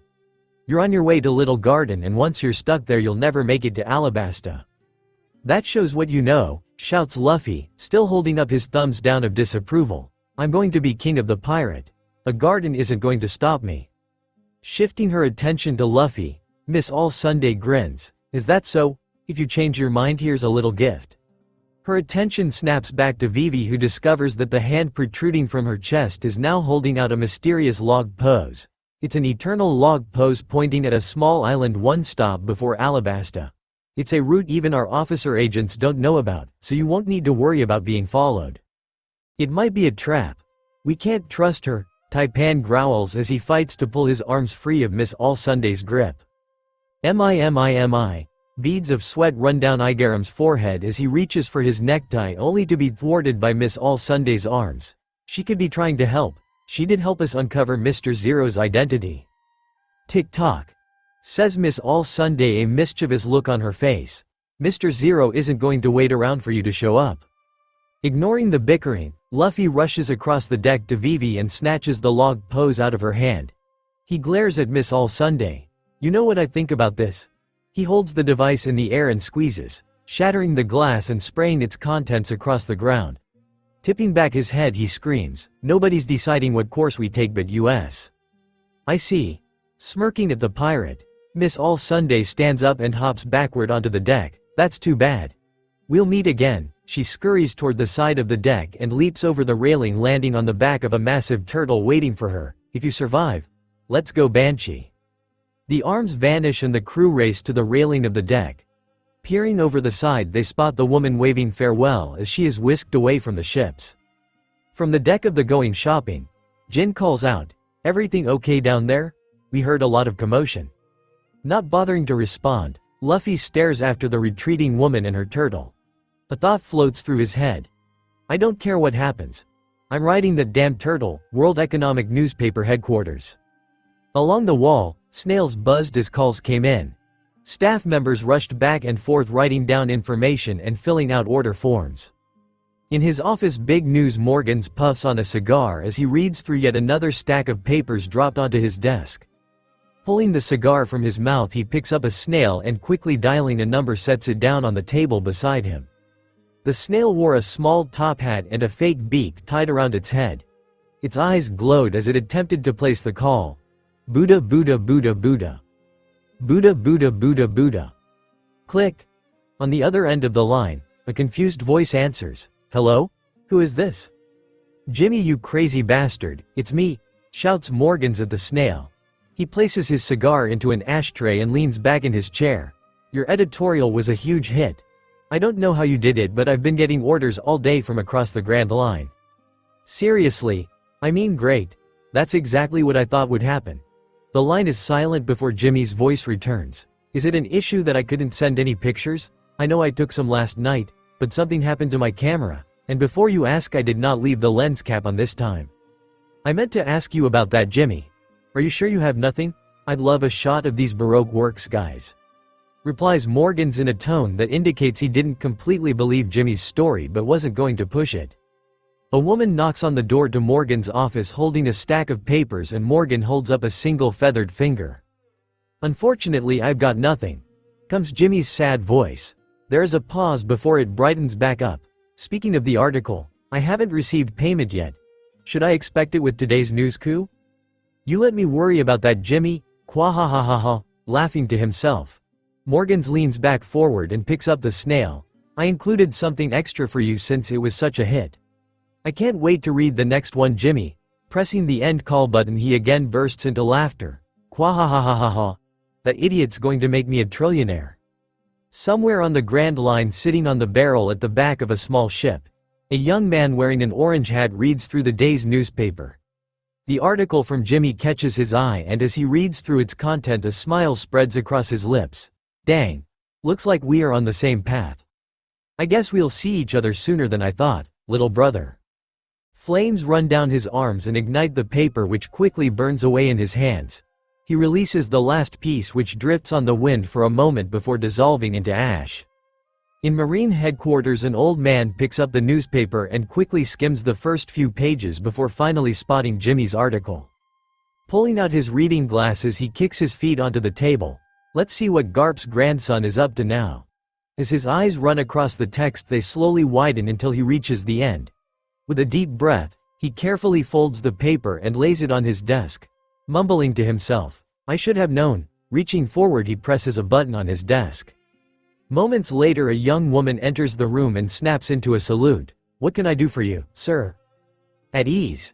As the woman drops her salute, he leans back in his chair. Reaching up, he slowly strokes his long white braided goatee. I'm going to dictate a letter for our forces at G2. The woman nods and scurries across the room to pick up a clipboard and pen off the fleet admiral's desk. In the back of Rain Dinners, damn it, comes a scream from the smoke-filled office. The crash of a pot hitting the ground is followed by more cursing as a large figure, mostly obscured by the smoke, paces around a small room. Another failure by those incompetent idiots. There is a brief pause as the man's eyes dart across the page before his mouth splits into a wide smile. Their next stop is Little Garden. If those giants don't stop them, maybe we can. Miss All Sunday. There is no answer, and he yells again, Miss All Sunday. She isn't here, sir, replies a bald man with tan skin and long thin limbs. He had snuck in when he heard a commotion in the small office. I believe she is on a mission right now and won't be back for a few days. Is there a way that I can assist? Let Mr. 3 and Miss Goldenweek know there has been a slight change in plans. He and his partner should be on the lookout for Straw Hat Luffy and his crew. There is a brief pause as he formulates a plan. He also mentioned in his report a suspicious group of pirates on the island. It would be a waste not to leverage their services. Laying belly down on the deck, Luffy props himself up on his elbows as he casually flips through the pages of a book he had picked up in Whiskey Peak titled, A Bug Collector's Paradise. Finding an interesting page, he stops flipping and carefully reads it, mouthing the words to himself. Who knew there were so many cool bugs out here? They all look awesome. I hope I see one of these bullet ants when we get to MI, trumpets Igaram as he strides across the deck toward Luffy, interrupting the captain's thoughts and causing him to lose his place on the page. Excuse me, Captain. I was hoping I could have a moment of your. Having come close enough to see what the boy is reading, he stops and raises his eyebrow. What are you reading, sir? Humi. Grabbing the book, Luffy attempts to slide it under his stomach as waves of guilt and shame course through his body. Oh, I can't let the new guys know. Kobe and Zoro already make fun of me for liking bugs. If Curly Hair figures it out, then he'll tell the princess and she'll tell. It's okay. Dropping to his knees beside Luffy, Igaram smiles at the young man. He leans close and whispers conspiratorially, I think bugs are cool. You do? Rolling onto his back, Luffy reveals the book he had been hiding beneath him. It could be a trick. I better test him. The beginnings of a smile form at the corner of his lips as Luffy lifts so that he is sitting up. What's your favorite bug? My favorite? Swinging his legs out from under him, Igaram sits down facing Luffy. A smile spreads across his face and he clears his throat. I like a lot of different types, but I think my favorite is the bombardier beetles. Oh, I've never heard of those. Glancing down at his book, Luffy flips forward several pages until he finds the bug in question. Scanning the page, his eyes grow wide. Do they really? Breathfire. Nodding his head, Igaram's lips split into a wide grin. I didn't believe it myself at first. When I was in Alabasta serving the king, we had a bug handler who brought. Igaram, shouts Vivi, approaching unnoticed from behind. What have I told you about talking people's ears off about bugs? I'm sure the captain has much better things to do than.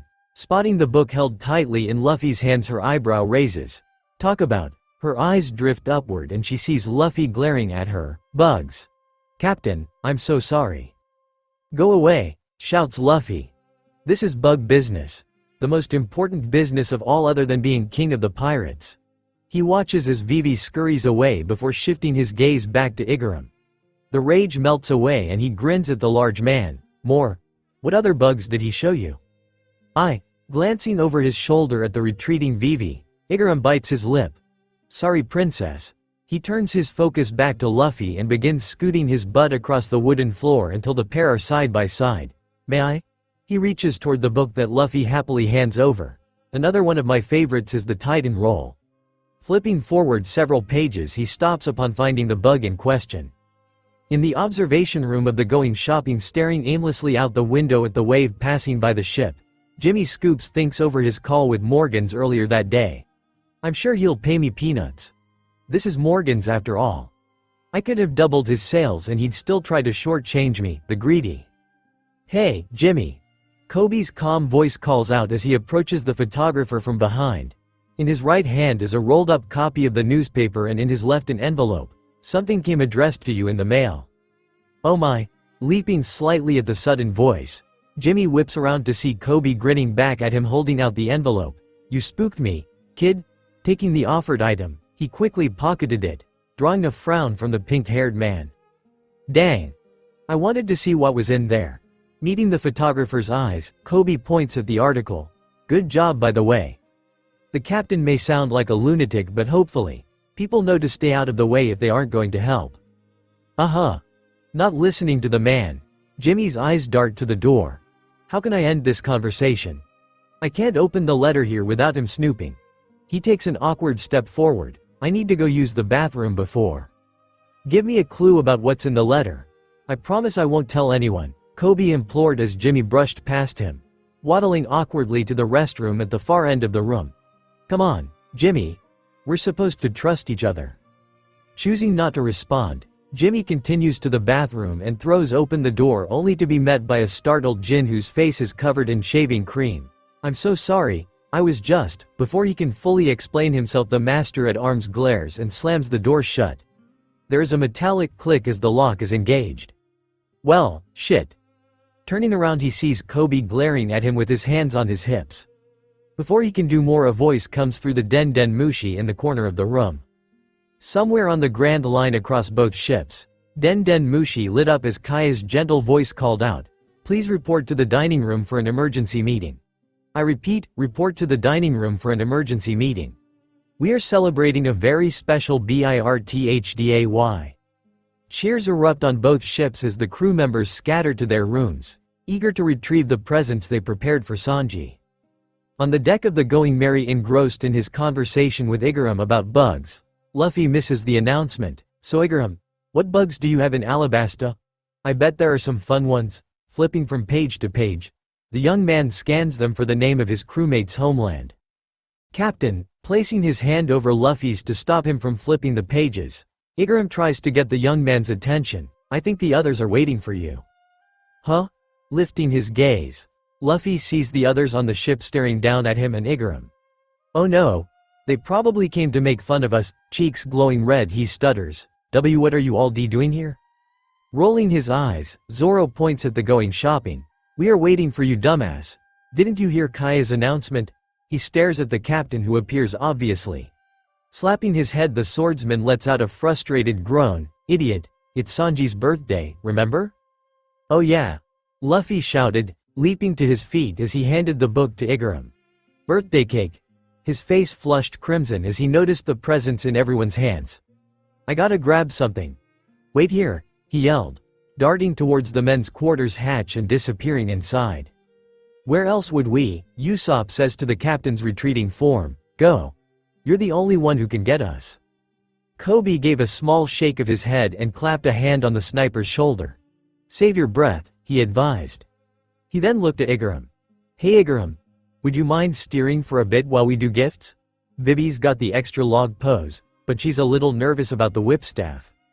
Of course, Igaram agreed, letting out a nervous "mi" as he tucked Luffy's book into his jacket. I'll be right there, Princess Vivi, he called, hurrying towards the bridge.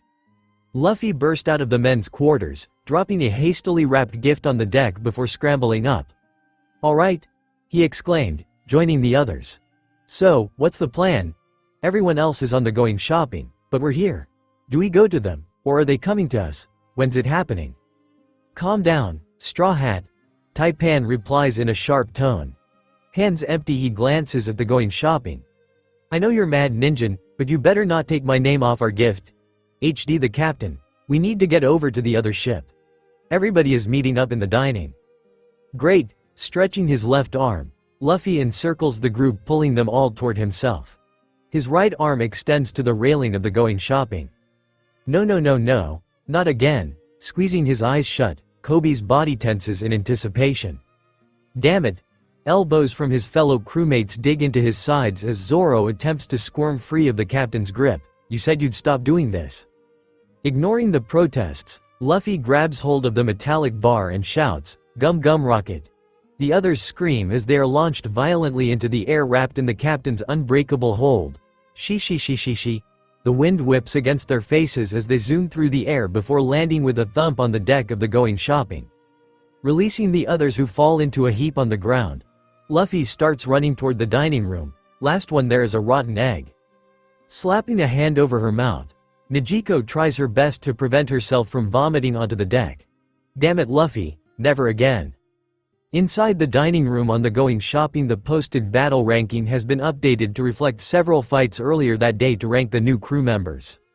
Nami meticulously applied her lipstick, rubbing her lips together. Her eyes darted to the door, which banged open and shut as the crew filed into the room. "Come on, Nijiko. This gift needs both of us."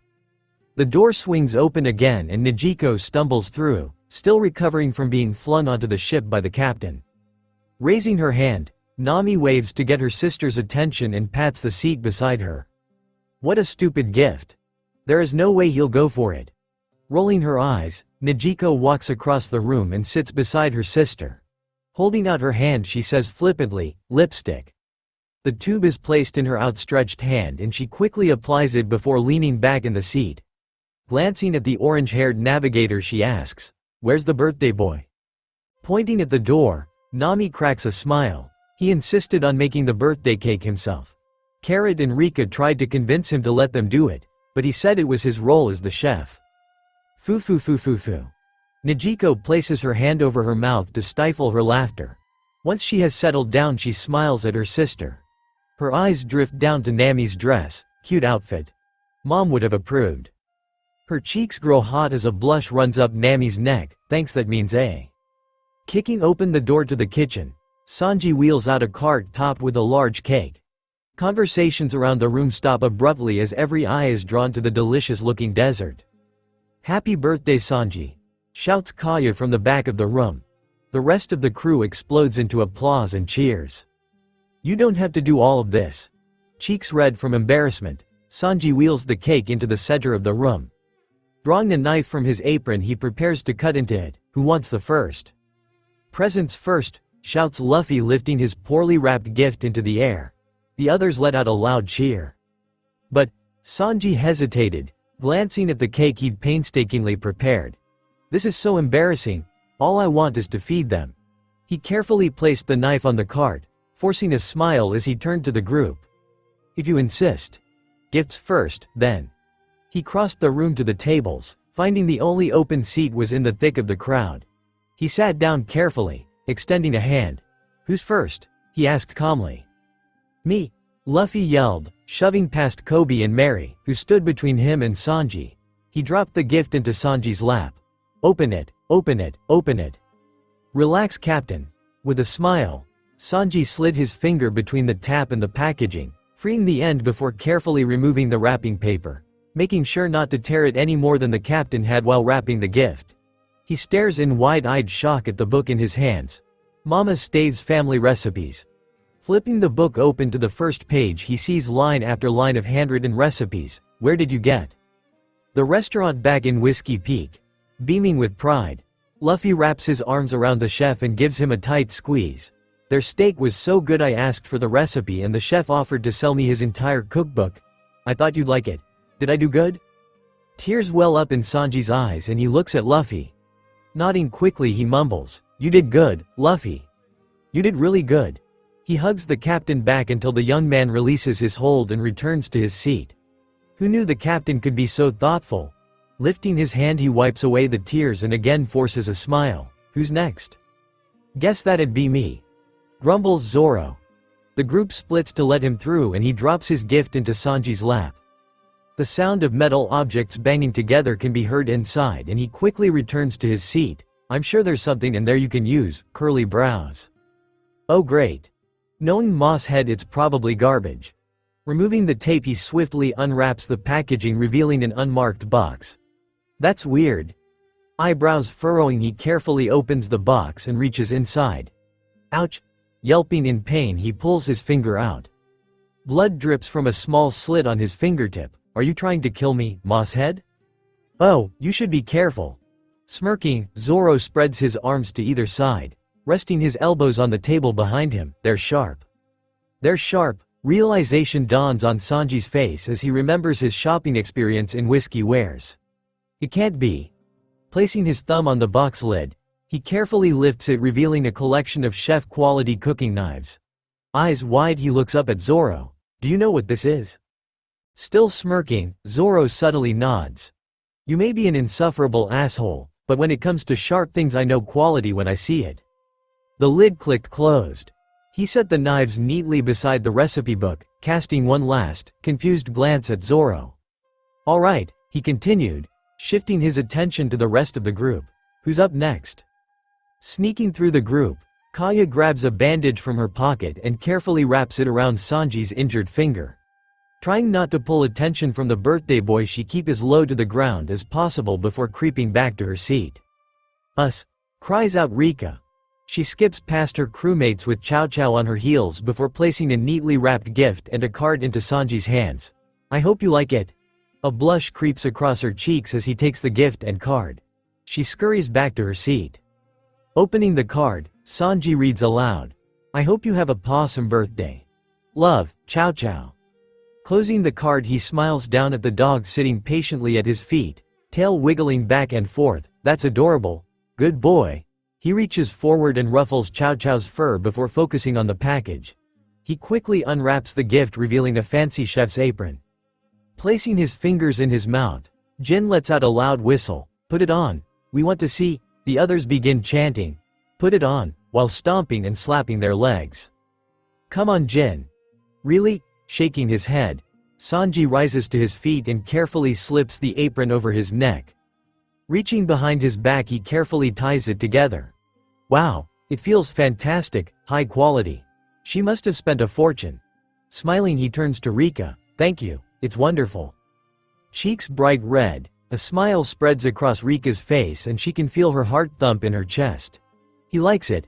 He really likes it. Hiding her face in her hands she peeks between her fingers and watches as Sanji sits back down in the chair while leaving the apron on. He likes it enough to wear it even when he's not cooking. "I did it." On the flying bridge of the LDING the steering wheel, Fiona can feel Gregory's eyes on her. "Stay calm Fiona. You've known him for years. No need to make it weird." Several minutes pass as she tries to invent something to break the silence. Eventually, she decides to ask for updated directions. Her voice squeaks as she asks, "Are we still on course?" Wincing she tightens her grip on the wheel. "Damn it." Just a moment. Gregory consulted his log pose. "Looks like we're off course by a hair. A slight correction of 2 degrees starboard should do it." "Good, he didn't notice, as long as I can play it cool." She twists the wheel causing the boat to lurch to the side. "Not cool." Tightening her grip she corrects back slightly before squeaking out, "T that better?" Double checking the log pose, Gregory nods. "Yep, that's it. Good job, Miss Monday." "Thanks." Cheeks red, Fiona holds the steering wheel in place. "He said I did a good job. How romantic." Inside the dining room on the going shopping the crew, jolted by the sudden shift, quickly regained their balance. A bottle of fine wine from Kaya, Usopp's spices, and silverware from Johnny and Yosaku joined the growing pile of gifts beside Sanji. Sanji's eyes linger on the cake he had slaved over. "Should we take a break for a second to get cake before more?" "No," Comes the resounding answer from the rest of the crew, who burst into laughter immediately after. Fine.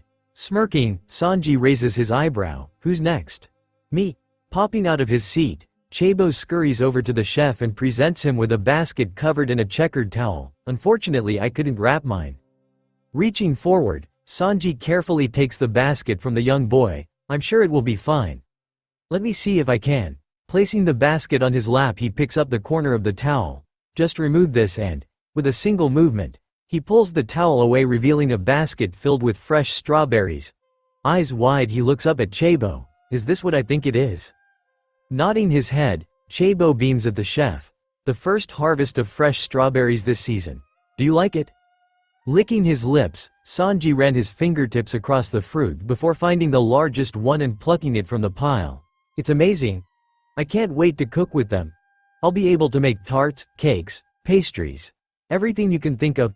Popping the strawberry into his mouth, he savors the sweetness mixed with the natural tart of the berry. Fresh strawberries. What a time to be a chef. Bouncing with excitement, Chabo shouts, "Awesome." He races back to his seat, still smiling. Next month we'll have blackberries too. I bet he'll be so happy. Leaping onto his chair, he swings his legs beneath him, his heart filled with joy. Pulling a handkerchief from his pocket, Sanji carefully dabs at his lips, removing any evidence of the delicious fruit before setting the basket beside him. He makes eye contact with Luffy and gives him a threatening look. Don't even think about stealing these. Shifting his focus back to the others, he again smiles. That's going to be a tough one to beat. Who's up next? Mary and Kobe exchange a look before nodding at one another. The pair stand up and walk to the chef, placing 2 carefully wrapped packages in his lap. Smiling at the chef, Kobe volunteers. Mary and I went in on these gifts together. He abruptly turns and heads to his seat, followed by Mary. Interesting. Picking up the packages, he carefully opens the first, revealing a tuxedo. Now that's my style. Sanji holds up the piece to show the others who ooh and ah. Smiling, he carefully folds the suit and places it on his pile of gifts before opening the second package. Inside is a fancy chef's coat and he mutters, "Oh my." Looking up, he smiles at the 2 men.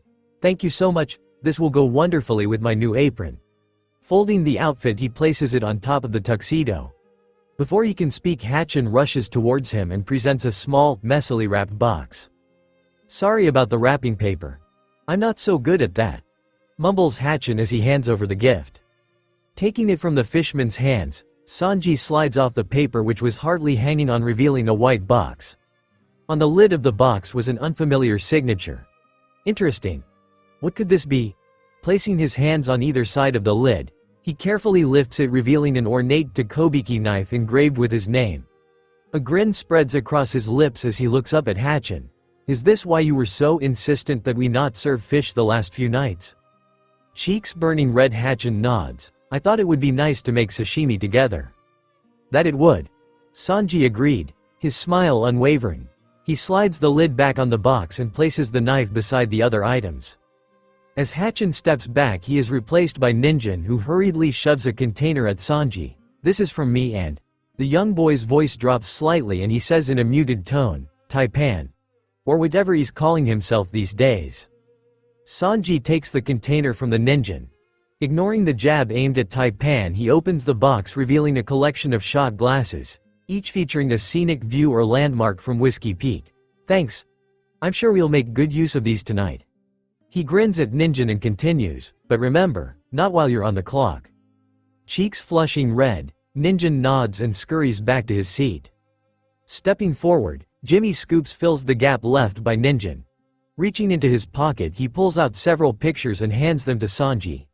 Leaning forward, he whispers into the chef's ear, "For your eyes only, trust me." "Huh?" Bringing the first picture in front of his face, Sanji's face turns bright red as he sees Kaya, Nami, and Najiko lounging on the deck of the Going Shopping in bikinis. He hastily stuffs the pictures into his pocket. Thanks, Jimmy." His mind fills with the image of the ladies in their provocative attire, and it isn't until Piaman coughs that he becomes acutely aware of everyone staring at him. Grinning sheepishly, he mumbles, "Hey Piaman." "Hey, Sanji." Piaman carefully removes his backpack and begins rummaging through it. "Sorry. I didn't think it was worth the time it would take to wrap this." His fingers wrap around a wooden object and he pulls it out of the bag. Seeing Sanji's outstretched hand, he carefully hands him a wooden figurine. "Oh my god!" gasps Sanji as he gets a closer look at the small wooden statue. It was an amazingly lifelike replica, down to the curl of his hair. How much did it cost? "I made it myself." Pieman interrupts the chef. His face splits into a smile. "I did my best to make it look like you. Hopefully, I did a pretty good job." "Good job. This is amazing, Pepper." Lifting the small figurine into the air, Sanji allows the others to admire its craftsmanship. The others crowd around Sanji, admiring Pieman's handiwork. "I want one," shouts Luffy, causing the others to laugh and several others to demand their own. "Be patient. Maybe on your birthday, I'll make you guys something similar," shouts Pieman. He felt as light as a feather hearing so much praise for his work. Once the group settles down, Tamanegi makes his way to the chef and presents him with a letter. "Ah, so our writer has written something for me? Let's take a look." Taking the letter, Sanji unseals the envelope and quickly opens it. He reads out loud, "Happy birthday, Sanji, on your special day. I wanted to take a moment to acknowledge the incredible talent you bring to our kitchen.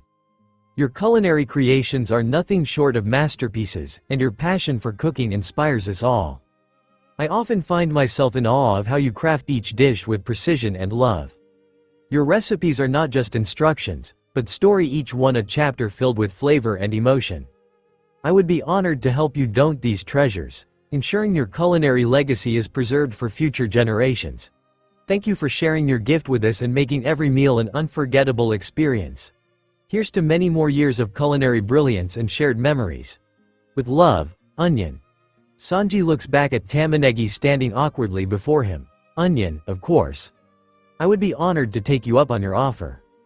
Tamanegi hesitated, his lip trembling slightly. He takes a breath, as if gathering courage, and then launches himself at Sanji, hugging him fiercely. "Thank you," he said, his voice thick with emotion. "I promise not to let you down." "I know you won't, kid." Hugging the boy back, Sanji gently pats Tamanegi's back before releasing him. As Tamanegi pulls away, Sanji can feel two people approach him from either side. Before he knows what is happening, he can feel lips on both cheeks and his pupils dilate. Is this real? Out of his peripheral vision, he can see Nami on his left and Nijiko on his right as the women kiss his cheeks. He doesn't notice as one of the sisters subtly unclips the room key from his belt loop and slips it into her pocket. "I've died and gone to heaven." Tears well up in his eyes as he enjoys the kisses that feel like they last an eternity despite only being delivered for several seconds. As the women pull away, he yells, "I swear, these cheeks won't see water again." A pair of bright red lipstick marks, evidence of the kisses, are painted on either cheek. This is the best birthday ever. Humph. Crossing her arms, Rika pouts as her crush enjoys the female attention. "It's not fair. Just because I'm not a grown-up he won't swoon for me." As the tears of joy fogging Sanji's vision begin to clear, he sees one last person holding an awkwardly shaped gift. Making his way to his friend, Jin hands him the package and mumbles, "Sorry it's so cold." The packaging did feel remarkably cold and Sanji carefully removed the tape holding the wrapping paper together. How strange. What could it be? Removing the paper, he is initially confused. A frozen meal? Turning the package of frozen fish and risotto over, he sees a handwritten note by Jin reading, "Life-saving medicine." Suddenly it clicks and his eyes shoot up to meet Jin's. "This is the first meal you ever made me." Standing before the chef, Jin grabs hold of his hands. "You saved my life in more ways than one that day. If it weren't for your cooking, I'd still be under Don Krieg's thumb. Thank you, Sanji." There is a collective "ah" from the crew as the pair embrace. On the second level of the going shopping, a little over an hour later, Sanji walked the hallway back to his room. Despite dropping most of his gifts off in the kitchen, his arms were still laden, the remaining presents obscuring his view. Leaning the gifts against the wall beside his door, he reaches down to his side for the key to his room. That's strange.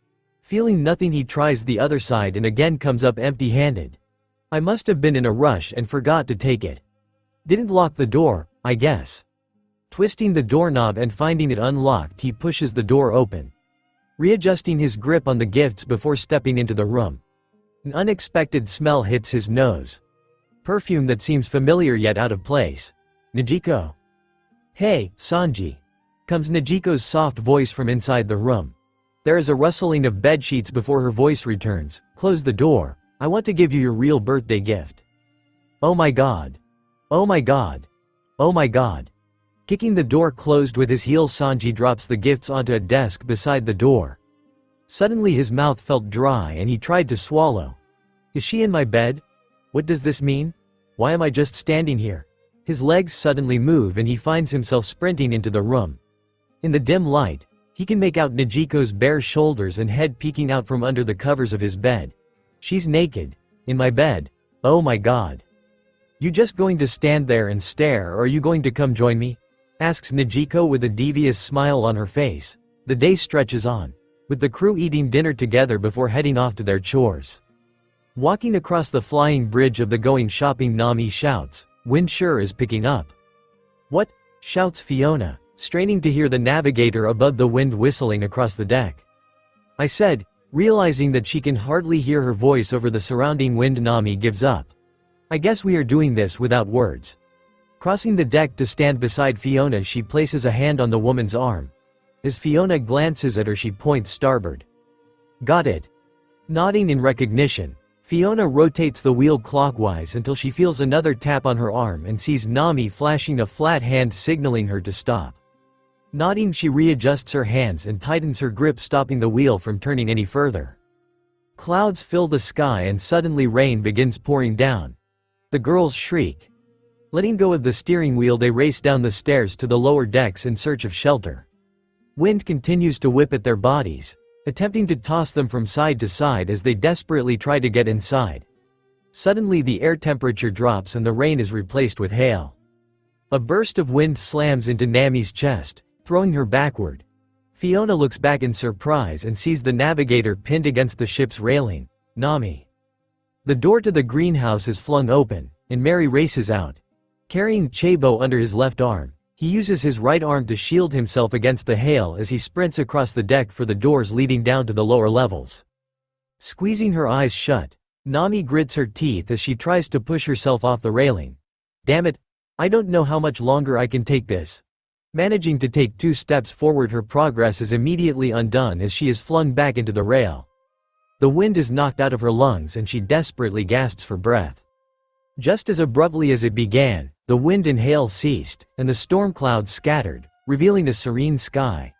The sun's warm rays gently embrace the ships, while the once tumultuous sea settles into a calm, peaceful expanse.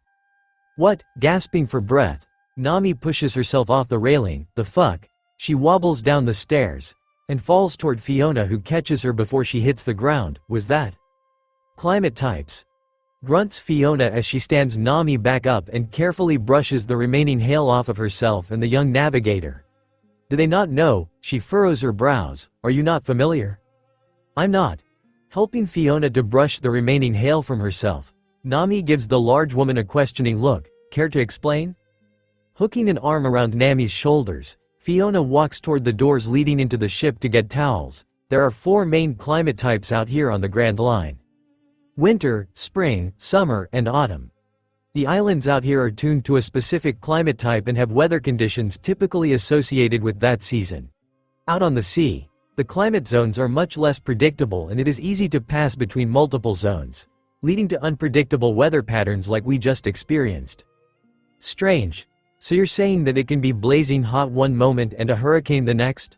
Ponders Nami as she opens the door and steps into the hallway. Precisely. Letting go of Nami, Fiona hurries to the laundry room and returns a moment later with 2 towels. Handing one to the navigator, she begins drying herself off with the other. That's part of what makes this sea so dangerous. You never know what's around the next corner. The pair continues drying themselves as Gregory rushes up the stairs holding a mop and bucket to clean the decks.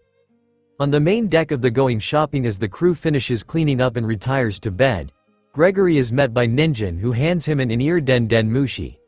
Taking the small snail from the boy, he stares down in confusion. Thanks? You're welcome. Pulling out a snail of his own, Ninjin slips it into his ear and presses a small button near the shell, turning the device on. He stares at the older man before rolling his eyes. You going to put it in? What's this kid's deal? Slipping the snail into his ear, Gregory unmutes the device. It's getting late, aren't you supposed to be in bed? I'll sleep when our shift is done. For now, we need to keep watch. Smirking, Ninjin asks, you going to the crow's nest or should I? His eyes dart to the wooden mast that had been torn off several days earlier by Laboon. I love hazing the new guys. Knock it off, Carrot, comes Taipan's voice through the snails. Pursing his lips together, Ninjin pouts a moment before replying, you're no fun, and I told you not to call me that. I still haven't forgiven you for being a jerk. Ah, he must be Ninjin. Holding his hand toward the young boy, Gregory greets him, hey Ninjin, the name is. Don't care. Turning away, Ninjin walks toward the flying deck. Stupid Sam or Taipan or whatever your name is. Trying to use my nickname.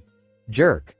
Reaching up he mutes his Den Den Mushi as he ascends the stairs, leaving Gregory alone on the main deck. Yikes. The kid has some attitude. Making his way to the side of the deck, Gregory rests his elbows against the metallic railing. It was cold to the touch, but he didn't mind. Staring out over the ocean he watches waves dance between the two ships. The Going Merry was close enough that he could still see crew members milling about on the deck as they readied themselves for sleep. Mr. 9, comes Vivi's familiar voice over the Den Den Mushi. I mean Gregory. Can you confirm your position? At least there is one friendly voice tonight. Smiling, Gregory leans against the rail. A gust of wind sends a shiver down his spine. For a moment he wishes he had grabbed a jacket. I'm on the main deck. Where are you, Miss Wednesday? It's okay to call me by my real name, Vivi. Replies Vivi in a soft voice. I'm in our crow's nest while Taipan steers the ship. Ah yes, Vivi. It'll be a while to remember. Gregory's eyes widen as an idea races through his mind. She's a princess. I bet she knows everything about royalty. Fighting hard to control his breathing, Gregory asks, what was it like in Alabasta? What is your father like? Are palaces as grand as they seem in books? He pauses, allowing a moment for his heart to stop racing. Am I asking too many questions? Foo. It's okay. Vivi laughs as she attempts to calm her former partner. We have plenty of time for me to answer your questions, don't worry. It's a dream come true. Tears in his eyes. Gregory listens in fascination as Vivi regales him with tales of her royal childhood. On the deck of the Going Merry the night wears on and eventually, Roronoa Zoro wakes up for his shift. Slipping down from the bunk he hears Luffy's thunderous snores mingling with the sounds of the others. Catching sight of Taipan lying peacefully in the bed below his sends a shift down his spine. I told the captain I wouldn't lose again. You took that from me. I have to get stronger. Winding his way through the room he bends over beside the ladder leading to the deck and picks up a blanket that is covering his weapons. Maybe I can get in some practice tonight. Slipping the hilts around his waist and quickly fastening them into place he ascends the ladder onto the deck. Zoro nods at Igaram and Usopp as they pass by. See ya tomorrow. You too, Zoro.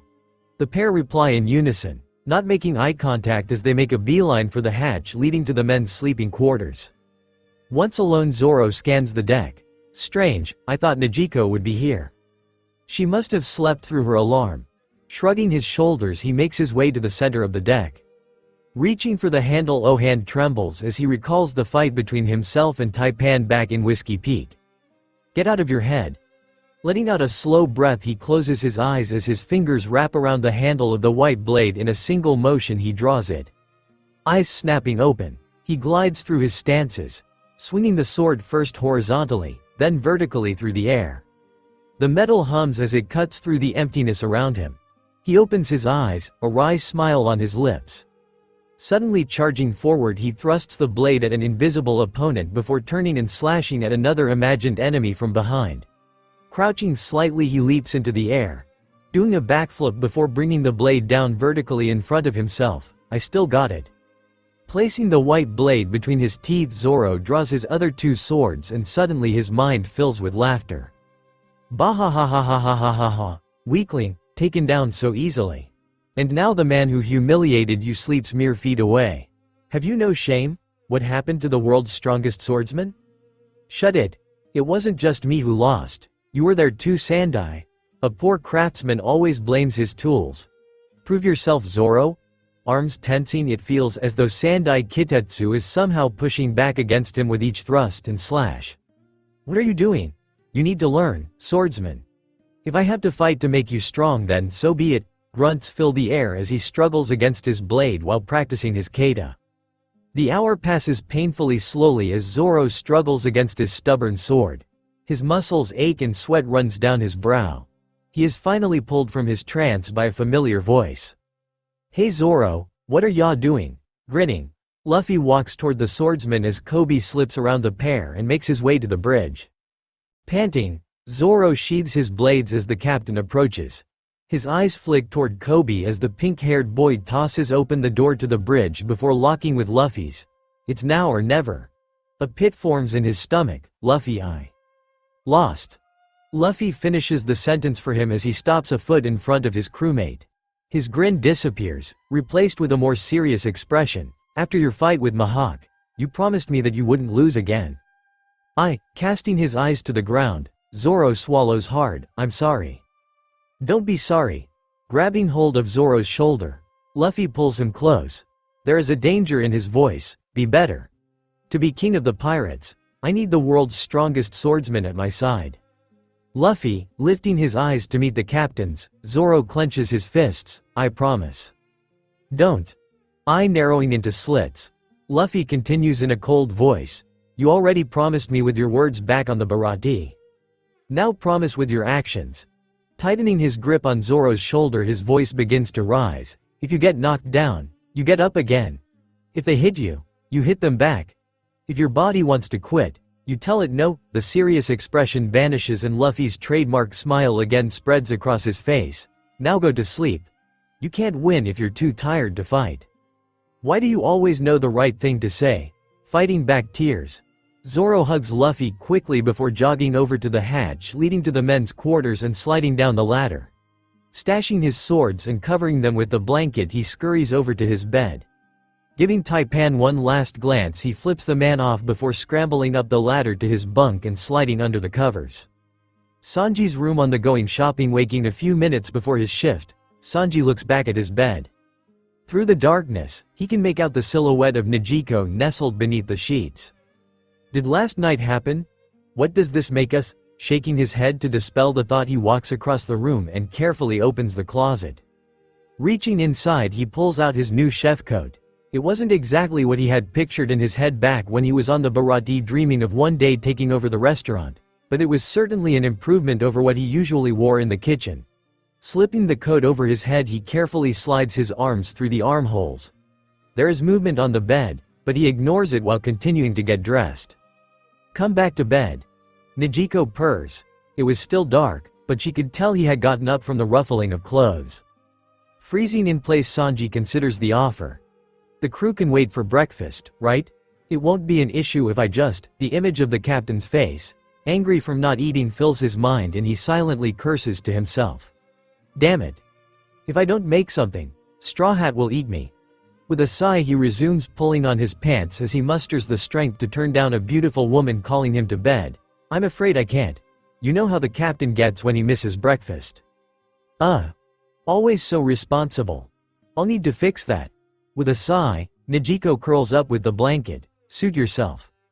I thought you'd be up for another round, but, smiling, she closes her eyes. Phewick. Why? Robotically grabbing the belt, he slides it through the loops around its waist before fastening it. Tonight. Maybe another time, Angel. He ignores the screaming in his head as he walks to the door. You idiot, you absolute moron. What are you doing? Go back. Turning the handle, he opens the door and steps into the hallway. Proceeding toward the stairs, the voice in his head fades away and he shifts into chef mode. Usually, he was awake an hour before his shift, in the kitchen getting this ready for breakfast. Hopefully, Hatchin got things started. The kitchen on the going shopping, the sharp sizzle of bacon fat hitting the hot griddle filled the kitchen with its tempting aroma. Hatchin's eyes were glued to the sizzling meat, carefully adjusting its position to prevent burning, while behind him, Rika's knife flashed as she expertly diced vegetables. The door squeaks as Sanji slips into the room.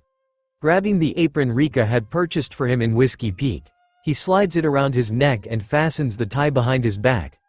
My new coat's too nice to get stained on its first kitchen outing. Sliding into place beside Hatchin, he spots a pile of raw sausages. Reaching below the counter, he pulls out a pan and grunts, "Move. I need to get these started." "Yes, chef." Sliding to the left, Hatchin leaves enough room for Sanji to use the far burners. He steals a glance at the blonde-haired man.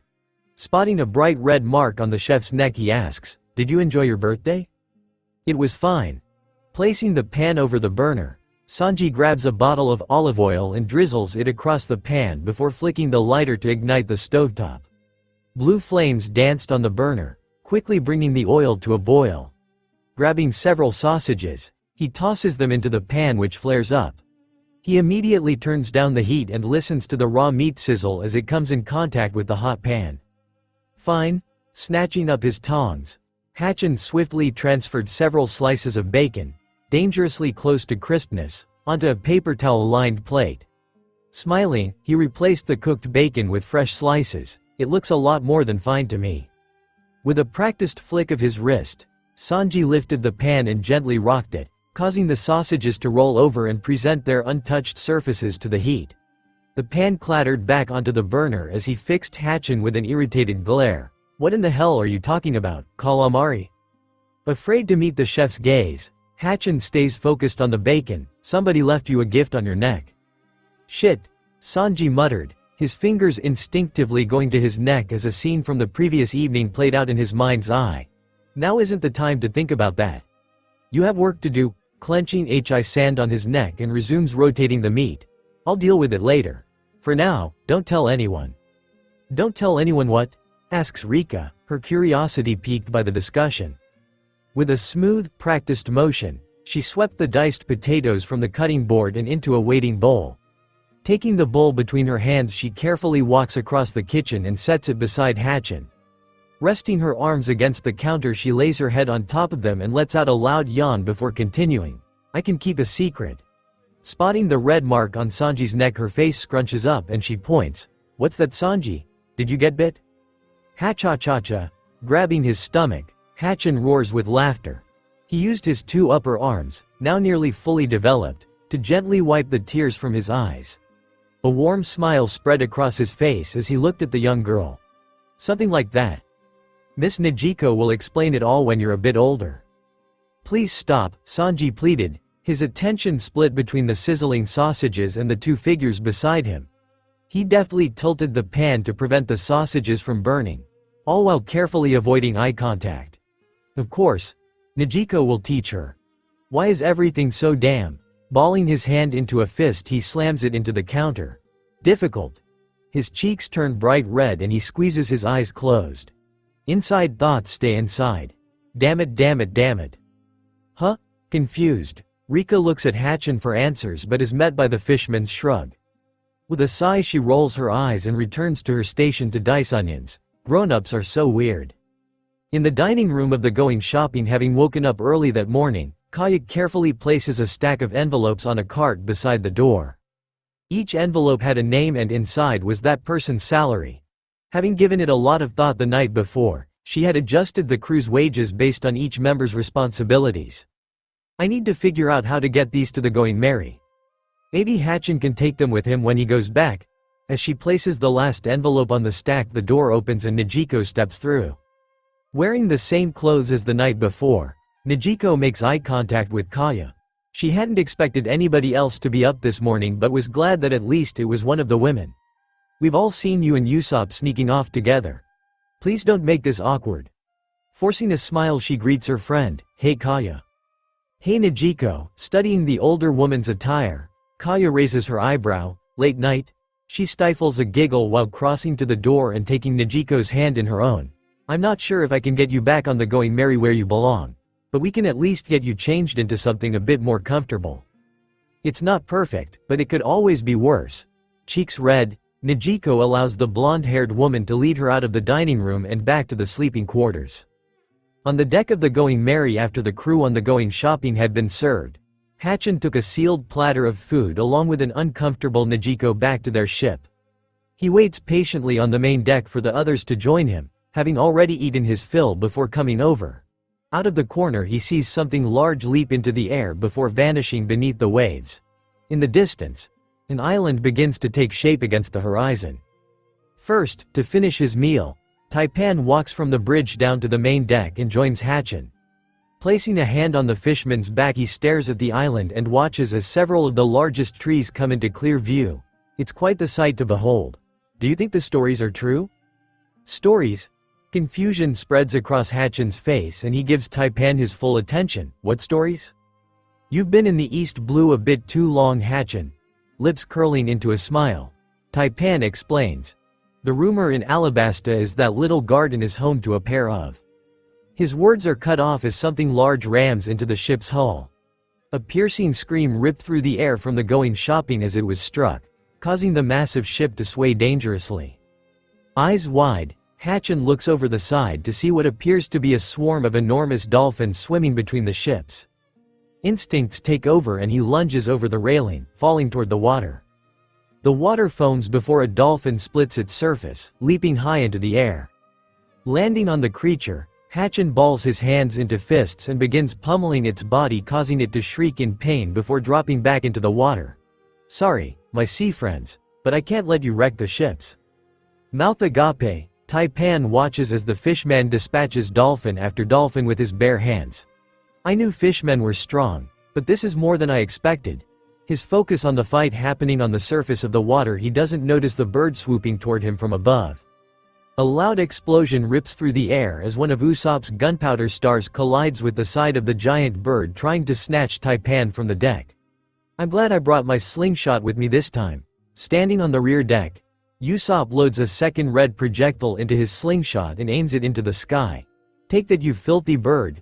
Nobody messes with the great Captain Usopp and his crew.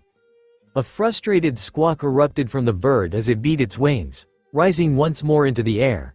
Its beady eyes fixed on Usopp. It banked sharply and plummeted towards him. Talons extended like grappling hooks, intent on ripping him to shreds. Glue stick, calls out Piaman from the deck of the Going Shopping as he aims at the bird. This thing is huge. There's no way I'll miss it. Releasing the string, he sends his arrow soaring through the air. It strikes the bird's wing, exploding on contact and coating the feathers in a sticky substance. Desperately flapping its wings, the bird strained to gain altitude, but the sticky mess clinging to its feathers refused to release their grip. It continued its uncontrolled descent toward the deck of the Going Merry. Good job, Pepper. Pulling back the rubber band of his slingshot, Usopp closes one eye. Watching the bird drop, he waits for the perfect moment to strike. Too early and it'll hit the Going Shopping, too late and it will land on our deck. To prevent damage to the ships, I need to time this right so it lands between us. Aha! Releasing the pouch holding the explosive round, he shouts, Gunpowder Star. The red pellet collides with the side of the bird and explodes, knocking it far enough away that it drops harmlessly between the boats into the ocean below. Perfect. Raising his hands, he joyfully cries, We did it. In the water between the boats scaling the side of the hull, Hatchin hears the second explosion above him and looks up in time to see a bird careening toward him from the sky. What the hell? Releasing the suction on his right side, he swings to the left just in time for the avian to zoom past through the space he had moments before occupied. A moment later, there is a loud splash as the creature lands in the water. Looking back up, he studies the sky for potential threats before continuing his climb up to the deck of the Going Merry. Ignoring the commotion below, Nami calculates the distance between the ship and the approaching island, a quarter-mile out from Little Garden. At her side, Tamanegi jots the information into his notebook before returning his focus to the navigator. I can't believe she is finally letting me do rounds with her. This is so exciting. Scanning the horizon, Nami shields her eyes as she sees the sun peeking over the water off the port side. Flattening her palm, she aims it at the sun, blocking the light from piercing her eyes before using her other hand to measure degrees to the island. Sun rises in the east, so 90 degrees plus this makes, her voice is strong and confident, 150 degrees southeast. Wow, I can't believe she can do all this without a compass. Nami is a genius, quickly scribbling the data into the notebook. Tamanegi hands it back to Nami. Between this and the adjustment data we got from last night, I think that's everything. Yeah, voice trailing off. Nami ponders the data as her eyes scan through the page. Something is off. We hardly changed course since yesterday morning, yet the log pose is at least 15 degrees off from its position yesterday. Did the storm last night move us this far off course? Biting her lip, she absent-mindedly plucks the pencil from Tamanaji's hands and writes, "Further investigation needed." She underlines the words several times before continuing her thought. "Thanks for all the help, Onion." Turning to the boy, she gives him a wide smile, masking the turmoil in her soul. "I'll check with Fiona to see if she made any adjustments this morning." A roar from the shore causes Nami and Tamanegi to stare in wonderment as a tiger several times larger than any they have ever seen bellows at them. "What is that?" shouts Tamanegi as he grabs hold of Nami's leg. Trembling in fear, he points a shaky hand at the massive creature. Shocked and trying to process what is in front of her, Nami folds the notebook closed and slides it into a pouch strapped to her waist. "I don't know. It looks like a tiger, but way too big." The tiger lets out one more roar before its expression changes to one of shock and surprise. With its eyes wide, it makes a guttural gasp before collapsing to the ground. Hidden in the forest behind it, something takes hold of the creature and drags it out of sight. Get the others, lips trembling. Nami stares in disbelief at where the terrifying creature stood moments before. "I thought the tiger was bad, but whatever took it must be worse." "I'm scared." Wrapping his arms tighter around the navigator's leg, a tear runs down Tamanaji's cheek. He looks up at Nami, begging with his eyes not to be forced to leave. "Can't I just hide with you?" "Oh right. He's a kid." Warmth returns to Nami's face and she looks down at Tamanegi, doing her best to excuse confidence and safety. "Of course. I'm sorry for making you worried, Onion." "Ahoy!" shouts Fiona as she makes her way up the stairs to the deck. Glancing at the pair, she grins. "That tiger sure got you spooked, huh?" Walking across the deck, she takes hold of the steering wheel. Her eyes scan the shore looking for a safe place to dock the ship. Lots more of those on the island. Little Garden is a bit of a joke in this area. The reality is that there isn't anything little about it. Everything here is either overgrown or prehistoric. Oh, worry returning. Nami places her hands on Tamanaji's back and gently rubs his shirt, trying to provide comfort and distract from her distress. Her eyes dart from side to side as she scans the shore for threats. A bleak tone betrays her otherwise upbeat words. "That sounds exciting." Inside the greenhouse on the going shopping, hands covered in dirt, Chabo carefully tends to the soil. Feeling for moisture in the dirt as it slides between his fingers, he tries to determine if he'll need to adjust his watering schedule. Suddenly he hears a strange noise seemingly emanating from the air around him. Thump thump, mistaking it for knocking on the door. He glances over his shoulder but fails to see the silhouette of his crewmates on the other side. How strange. Shrugging his shoulders, he resumes digging through the dirt when the sound again reverberates around him. Thump thump, rising to his full height, he brushes the mud onto his pants and shouts, "Sanji, did you hear that?" "Huh?" Plucking an orange from a tree, Sanji drops it into the basket at his feet. "What are ya talking about, Chabo?" Did he not hear it? The room again seems to vibrate around Chabo and he hears the increasingly ominous thump thump, lifting an eyebrow. He stares at Sanji, who appears to be neither hearing nor reacting to the sound. "It just happened again. Are you sure you didn't hear that?" "It's your imagination, kid." Seeing a pair of ripe oranges, Sanji slides his hands between the leaves and carefully plucks them from their branch. "That are the ship. Try not to get too worked up. We should be docking any minute now." "I know what the ship sounds like. This isn't it." Reaching up, Chabo places a hand still mostly caked in mud against his forehead, checking for a fever. "Maybe I am hearing things, but it feels so real." Again the room hums as the sound echoes around him. Thump thump, swallowing hard he calls out, "I'm gonna go see Kaya." Turning away from the chef, he scurries out of the garden. The shore of Little Garden pulling up along the shore. Both ships let down their anchors. The crew debarks onto the island. Most walk gingerly as they first set foot on the island, taking time to adapt to being on land again. Opting to stay on the ship, Johnny and Yosaku fetch folding chairs and carefully lay them out on the main deck of the Going Shopping. Donning matching sunglasses, the pair prepare to relax under the pretense of protecting the fleet. The last to depart, the Going Shopping Kaya scurries behind Chabo, who has a thermometer jutting from his mouth. "Slow down, Chabo. It won't get a good read if you don't hold still. Trying to keep his lips closed, Chabo mumbles, "It's Vine, Mif Kaya." The device beeps. He yanks it from his lips. Tossing it to Kaya, he shouts, "See? Thank you." Glancing at the thermometer, Kaya eyeballs the temperature. Not a fever. I'll need to keep an eye on him.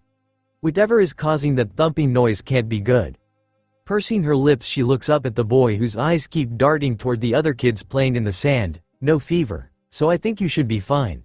But I want you to take it easy, okay?" Without responding, Chabo races away and joins his friends. Burying his hands in the sand, he again feels as though the air is shaking and the distinct thump thump echoes in the back of his skull. "It's fine." The grown-up says, "I am fine."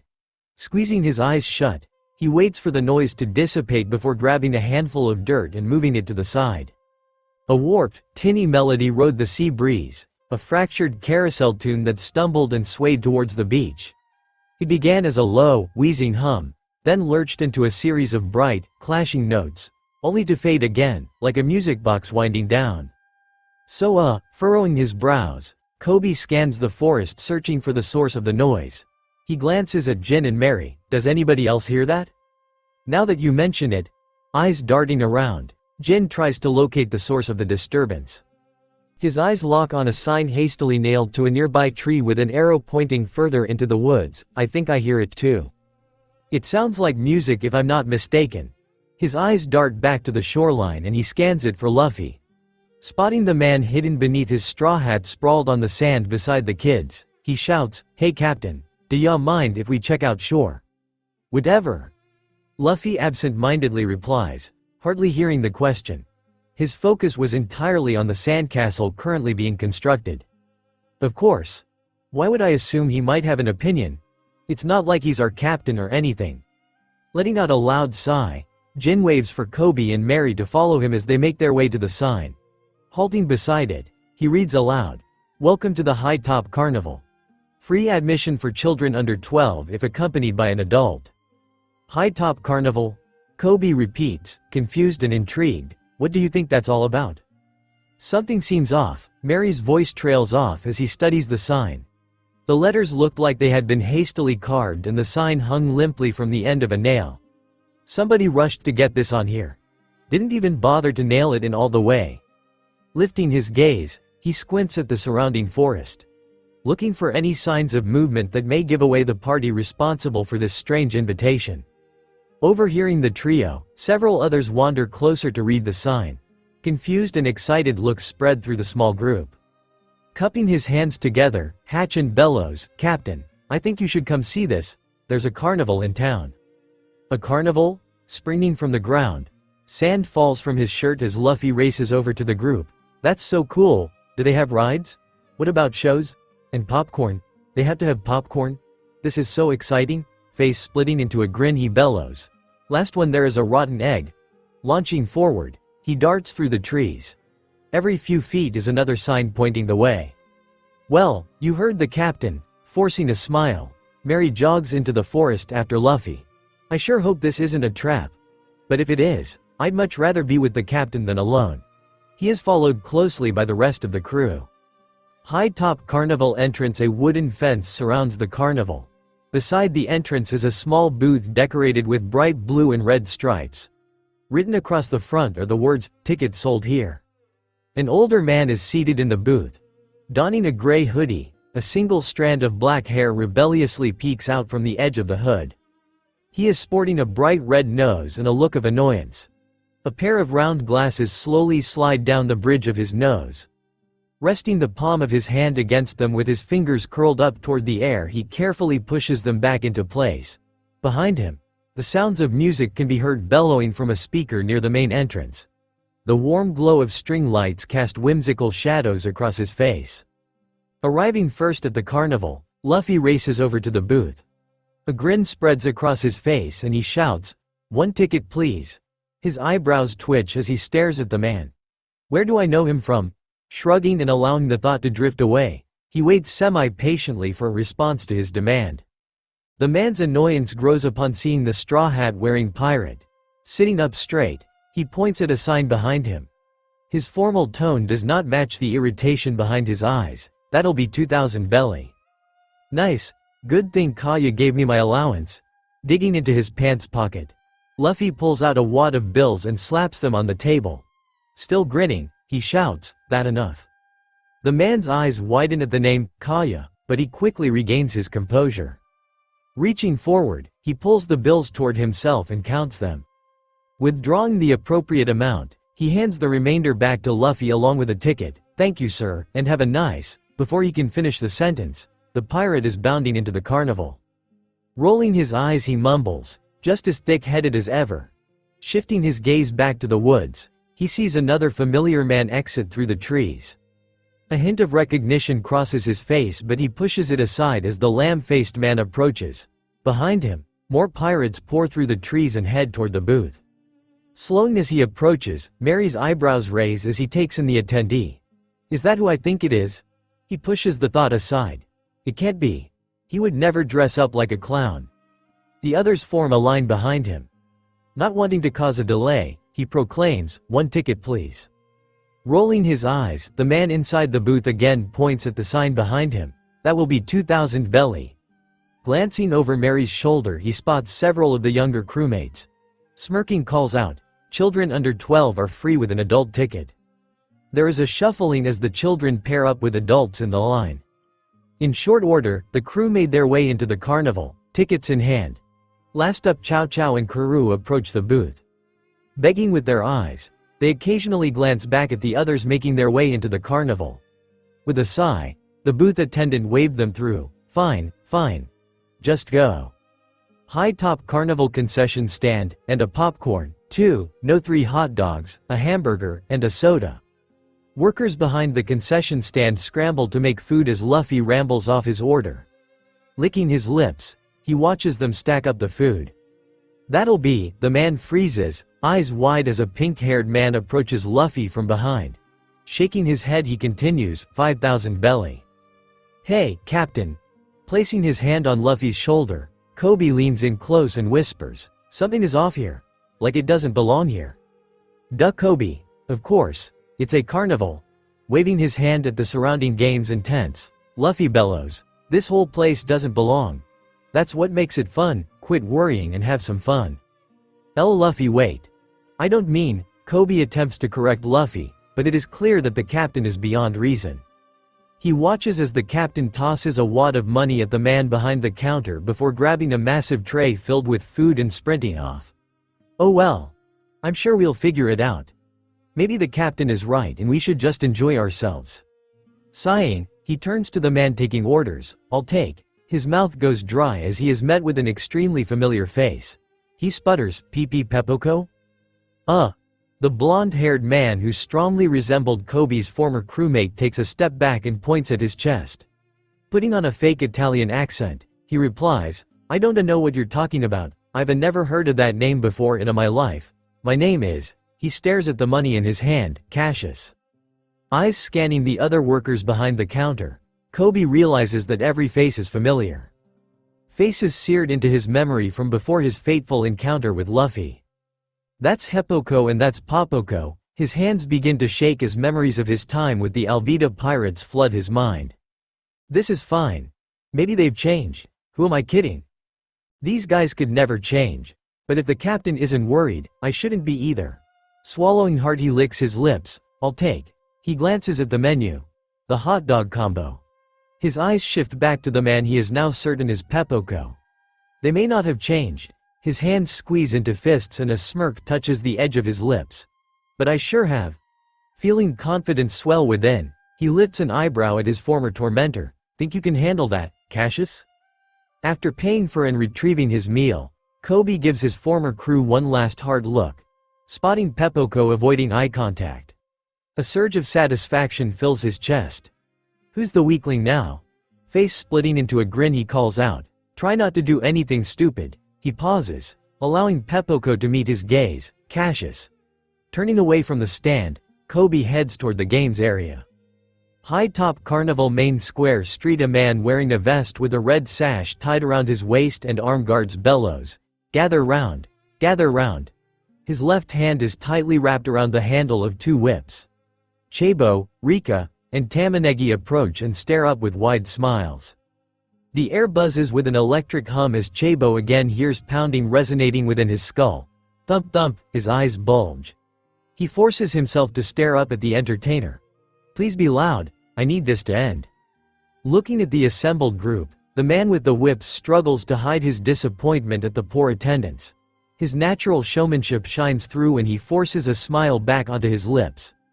Pointing with his free hand at Chabo he shouts, "Give me a song, any song." Me? Stabbing his thumbs at his chest. Chabo stares wide-eyed at the entertainer who meets his gaze. The buzzing in his head fades away and he feels embarrassment welling within. His cheeks glow bright red. Chuckling, the whip cracker places the extra whip into his free hand. "Yes you, there isn't anyone standing behind you son." Eyes flicking to his friends, Chabo tries to think of a song. "What should I pick?" Rika mouths, "Bink's sake," to him and he nods. Turning back to the entertainer, the young boy shouts, "Bink's sake." "Huh, it's strange, I don't think I've ever had anyone request that one." With a shrug, the entertainer flicks both whips forward. The air cracks as they reach the end of their journey before returning to his side. His eyes roll upwards slightly as he hums the familiar tune and nods slightly to the beat, trying to come up with his unique twist to the classic. "Alright, I think I've got it." Wrist flicking back and forth, he snaps the two whips to the song's beat. Yo ho ho ho, yo ho ho ho. Yo ho ho ho, yo ho ho ho. He belts out, "Bring the whips and let them sing. Here to make the carnival ring." High tops crowd with gleeful cheer. We'll watch the whipper's skill. Every cracks a tale to tell. With a snap, I cast a spell. Feel the rhythm in your soul and dance upon your feet. Yo ho ho ho, yo ho ho ho. Yo ho ho ho, yo ho ho ho. The children cheer and start dancing as several more crew members take notice of the song and jog toward the entertainer. Clapping along with the cracking of the whip, they revel in the one-man show. Nearby, three large men stand on identical platforms. In the center, one of the men holds a steel bar which he strains to bend in half. On either side his companions hold weights above their heads. Beads of sweat dripping down their brows as they strain to keep them in the air. Standing on the perimeter of the square, Zoro's eyebrows pinch together as he studies the performers. These guys look so familiar. Where have I seen them before? Don't think too hard, Moss Head. You'll give yourself an aneurysm. A cloud of smoke surrounds Sanji as he makes his way over to the swordsman. Wearing a smirk, he tries to push aside the feeling of unease plaguing him since entering the carnival. "Damn it, it's you, curly brows."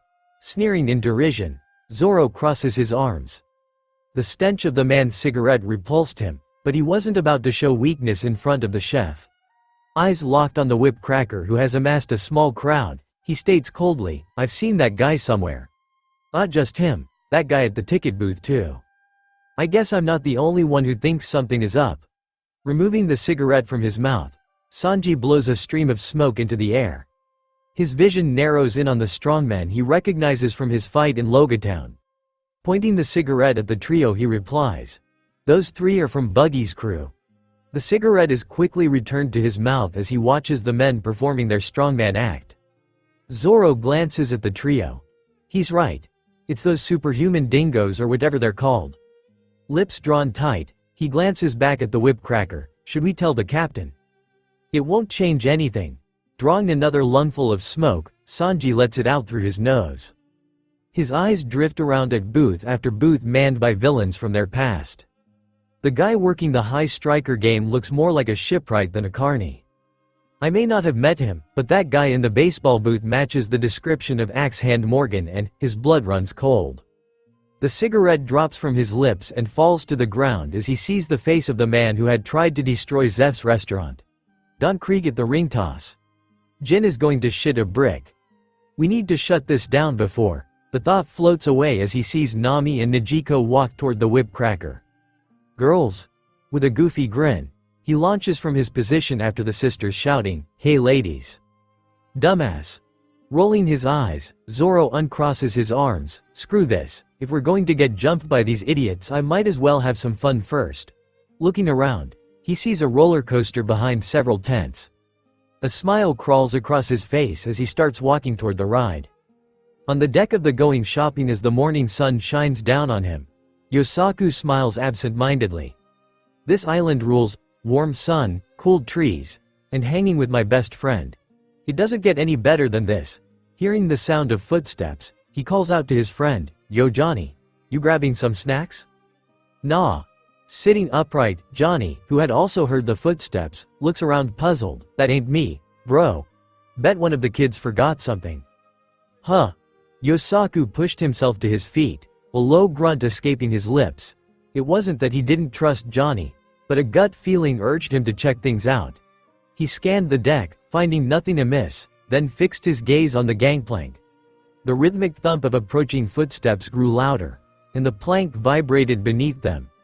Removing his sunglasses, he tucked them into his pocket, the sudden sunlight causing him to squint. "Who are ya?" he called out, his voice sharp and wary. Rising quickly, Johnny's hand snapped to his sword hilt. A prickling unease settled over him. This isn't right. They should have said something by now. Muscles tensing, he prepares to unsheath his weapon. "Announce yourself, we're armed." Sensing the tension lingering like a cloud, Yosaku also reaches for his sword. "That wasn't optional. Tell us who you are." Relief washed over the men as the familiar gray hair and weathered face of the old lady appeared, her calm smile a welcome sight. In her hands, resting on an ornate pillow, was a shriveled monkey's paw. Its 4 fingers rigidly raised, a stark reminder of the wish they had wasted in Whiskey Peak. Notes: curious about the High Top Guild's antics? Dive into Buggy's totally real and not at all made-up adventures for a hilariously exaggerated, and totally reliable, according to Buggy, account of their past adventures. Having enjoyed exploring the many sights and sounds of the carnival, several crew members make their way into the main tent. The first to arrive, Luffy dumps his food into the seat beside him and stares as clowns scurry around the center ring, setting up equipment and preparing for the show. Resting his feet on top of the chair in front of him, he blindly reaches for the pile of food beside him before shoving whatever he grabbed into his mouth. Mouth full and chewing loudly, he splutters, "MMPH. When the show start?" Bits of food are ejected from his mouth with each word. Swallowing hard, he makes eye contact with one of the clowns who stares back wide-eyed while backing away. "Well." Shaking, the clown stares at the pirate. Fear in his eyes, he tries to explain, well. The sign says we aren't starting until. Whatever." Waving his hand dismissively at the clown, Luffy's focus shifts to the food beside him. Reaching down, he grabs a handful of popcorn and says, "It better be good." Shoving the kernels into his mouth he grins, lips smacking with each delicious bite. "Hey, Captain." Came a little early. Hatchin makes his way down the road toward Luffy, followed by Igaram holding Chow Chow in his arms. The captain grins back, revealing a mouth full of popcorn before continuing to chew noisily. Cuddling against the large man's chest, Chow Chow enjoys the warmth and protection of his arms. "Huh. I thought Vivi and Taipan said they were going into the tent." Scanning the room, Igaram attempts to find the princess and her uncle. Unfortunately, his search turns up nothing. It should be fine. If anything happens, they can handle themselves. Several rows ahead, Nami leads Rika to a pair of seats she has picked out. Seeing the girl's questioning glance, she smiles down at the youngster. "Trust me, you don't want to sit anywhere near the captain. He'll be hollering through the whole show." The girls giggle as they continue toward their seats. "I'm just glad to get a little extra girl time." Leaning her head against Nami, Rika smiles at the navigator, dimples appearing on both cheeks. Swallowing the popcorn, Luffy bellows, "I heard that." A look of frustration on his face quickly dissolves into a joyful grin. "And you aren't wrong." Eyes darting to the approaching men. Luffy's arms snaked across the mountain of food, his eyes narrowing. "They better not try to steal my stuff." A glance is passed between Hatchin and Igaram before they drop into the nearest seats. Neither wanted to test the captain's patience or risk getting between him and his meal. High-top carnival magic tent sitting in the back of the abandoned tent. Things have heated up between Usopp and Kaya. "Who knows when we'll get a moment alone together," thinks Usopp while kissing the blonde, whose soft hands are buried in his curly hair. The pair are interrupted by a figure nearby clearing their throat. Detangling themselves from one another, Kaya and Usopp's cheeks burn red from embarrassment as soon as they see Ninjin, Piemon, and Tamanegi staring back at them. When did, Usopp mumbles. He tries to meet the boys' gaze but they all cast their eyes to the ground. How long have? Long enough. Interrupts Ninjin. Still staring at the ground, a mischievous grin spreads across his face, and he slowly lifts his head to make eye contact with the sniper. He asks in a mocking tone, "Is Kaya our new mommy?" The other boys snicker, but keep their heads down, not ready to fully commit to the joke. You wish. Embarrassment slowly fading away, Usopp's trademark smile spreads across his face as he prepares one of his famous lies. Miss Kaya had something stuck in her teeth and I was helping her get it out. Isn't that right, Kaya? Rolling her eyes but unable to stop smiling, Kaya confirms, "Of course, dear." Placing her hand on Usopp's leg, she gives it a quick squeeze, trying to send a signal to the sometimes oblivious man. Great excuse. Now we end the story. The other two boys lifted their heads, relieved that the tension had been broken and fully willing to accept Usopp's explanation no matter how outlandish it sounded. Feeling the focus on himself, Usopp's chest swells with joy. He continues, "Exactly, and it was a huge piece of," spreading his hands to emphasize the size. "I'm on a roll. They're eating this up." Feeling a sharp squeeze on his leg that causes him to wince in pain. "Ow?" Usopp looks at Kaya, giving him a look that promises retribution later. Bringing his hands back together, he pinches his fingers. Tiny, a tiny little speck. "Nothing to worry about. So what are you three doing here?" "We came for the show," shouts Piemon. The three boys turn and point dramatically at the stage where a handful of people in clown makeup are setting up props and other equipment for the magic show. How long have they been here?" asks Usopp, his eyes wide as he stares at the workers who are actively avoiding looking up at them. Shrugging his shoulders, Tamanegi replies, "Who knows? They were here when we arrived." One of the workers on the stage coughs, covering a smile as he exchanges a knowing look with his colleague before resuming his work. "Oh no. They probably saw everything." "Everything?" Burying his head in his hands, Usopp's blush returns as he sinks into his chair. Still laughing, the three boys sit in the row ahead of them, ready for the imminent performance. Indigenous people's tent. The lights in the tent were kept purposefully low and a sign reading, "Silence please," hung beside the entrance. As the group, led by Vivi, makes their way in, they are hushed by a pair of men in traditional native clothing. Her uncle, Taipan, follows closely behind the blue-haired princess, and on his heels come Fiona and Gregory, with Karoo bringing up the rear.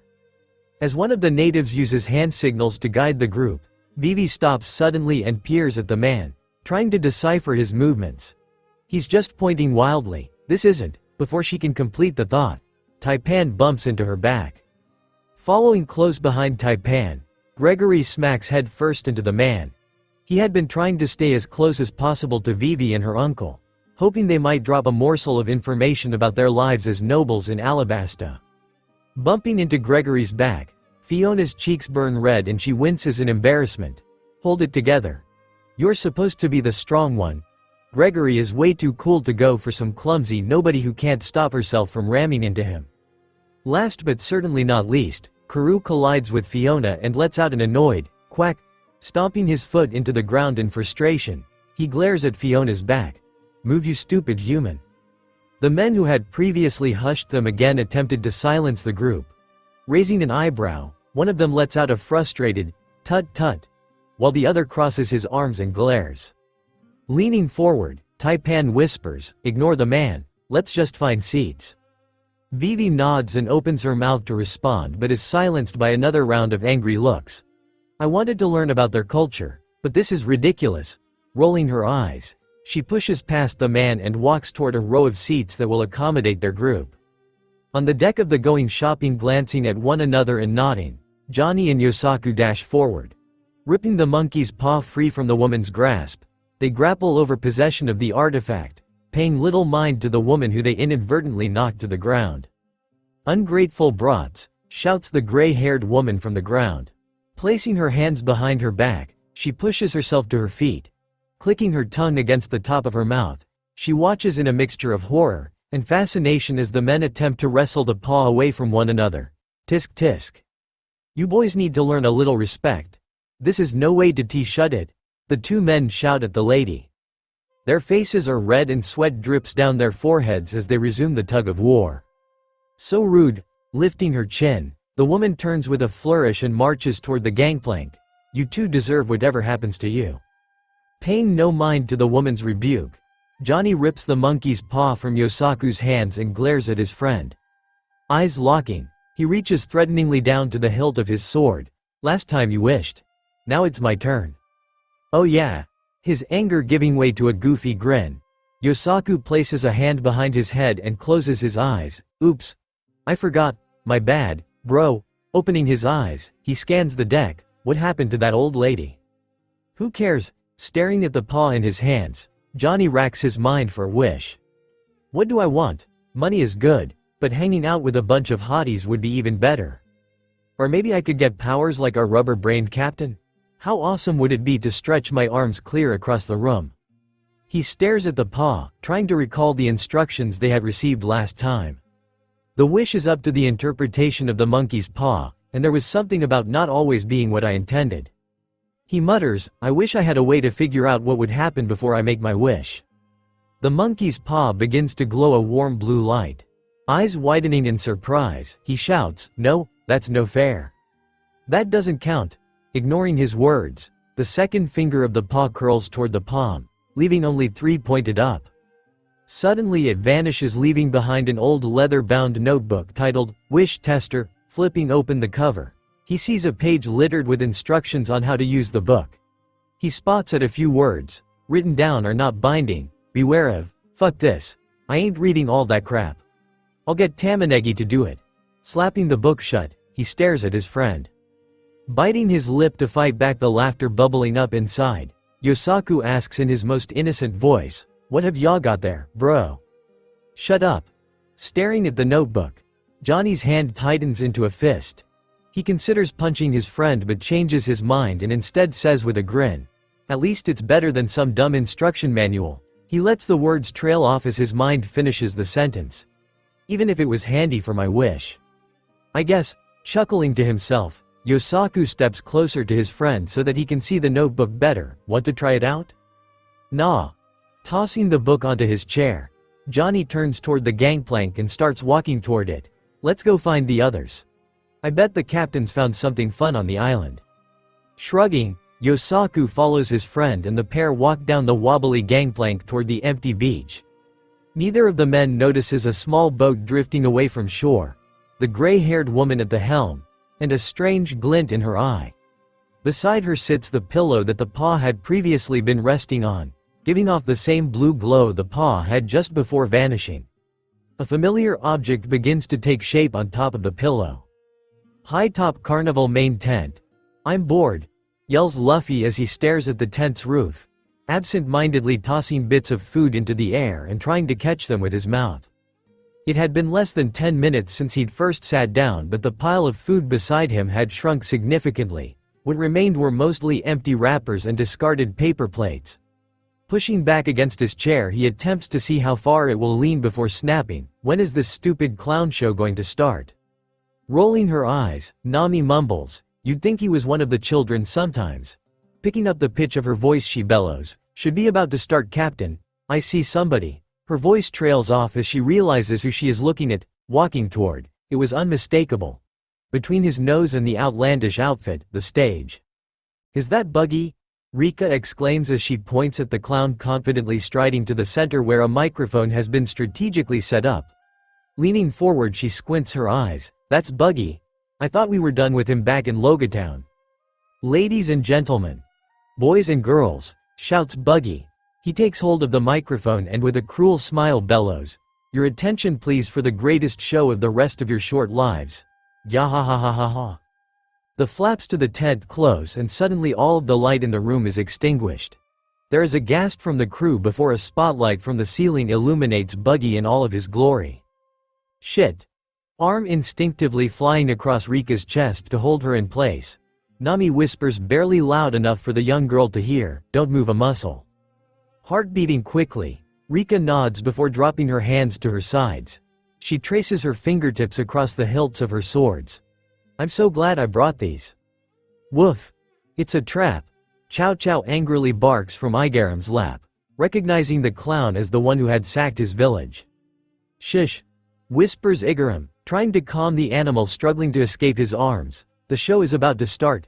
Having never met Buggy, he was oblivious to the danger the mad clown presents.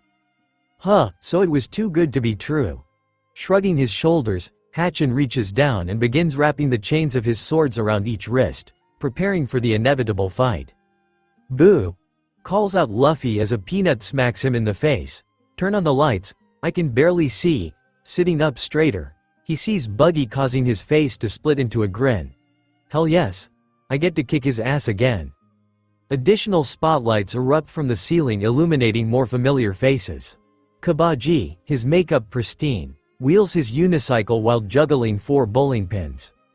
Cracking his whip, Moji threatens the massive Richie, who lets out a roar that echoes off the tent walls before leaping through a large hoop held in this trainer's other hand. The tightrope walking Funan bros appear serene as one steps gingerly onto a thin wire running from the platform they are standing on to another on the other side of the tent. It groans under the weight and begins to bow downward with each subsequent step. Donning suspiciously tight unitards, the acrobatic Fuas tumble across the ground, flipping and twisting in a way that seems to defy gravity. Holding a fistful of knives, Miss Saturday casually tosses them at a spinning wheel, each one landing dangerously close to the head of the bored pirate tied to it.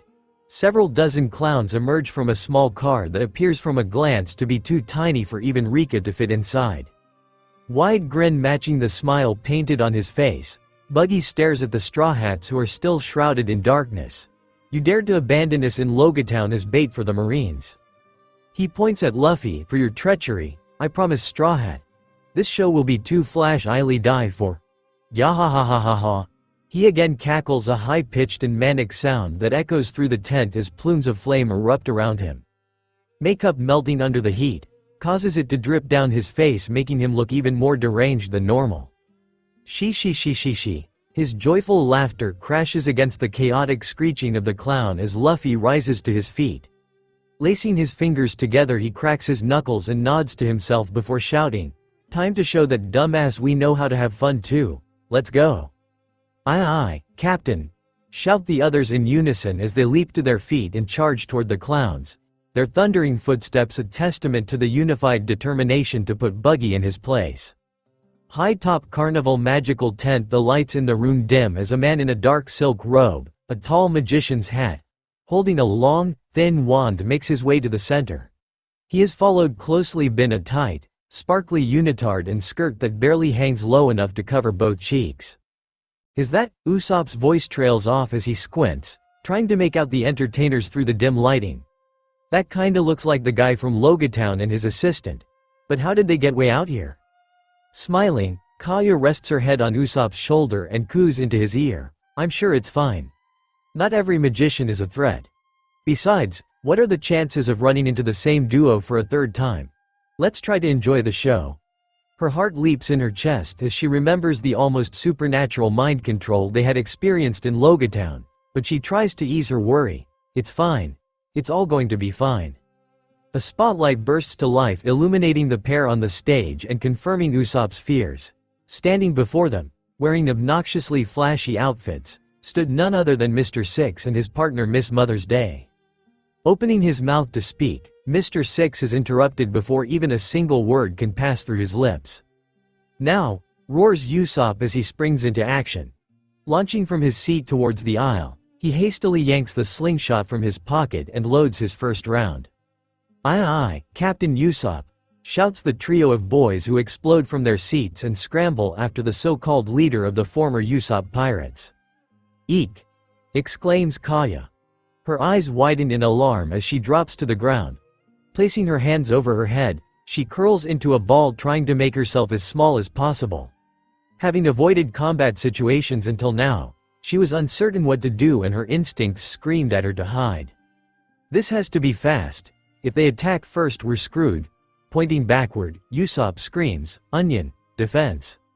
Skidding to a halt, Tamanaji's brown hair whips forward, covering his eyes for a moment. Turning, he sprints back up the aisle toward the terrified Kaya. High-top carnival magical tent. A small flame crackles in the center of the tent, sending billowing into the air, filling the tent, blurring the figures on stage, and making it difficult to discern details more than a few feet away. The two men who had previously been standing by the door were now outside, guarding the entrance to prevent anyone else from entering and interrupting the ongoing ceremony. Slapping their hands against their mouths, the tribesmen chant in low guttural tones. As they dance around the fire, the sound of their feet slapping against the ground is accompanied by the beat of a drum played by a surprisingly young woman with tattoos running down each arm and a gaunt face.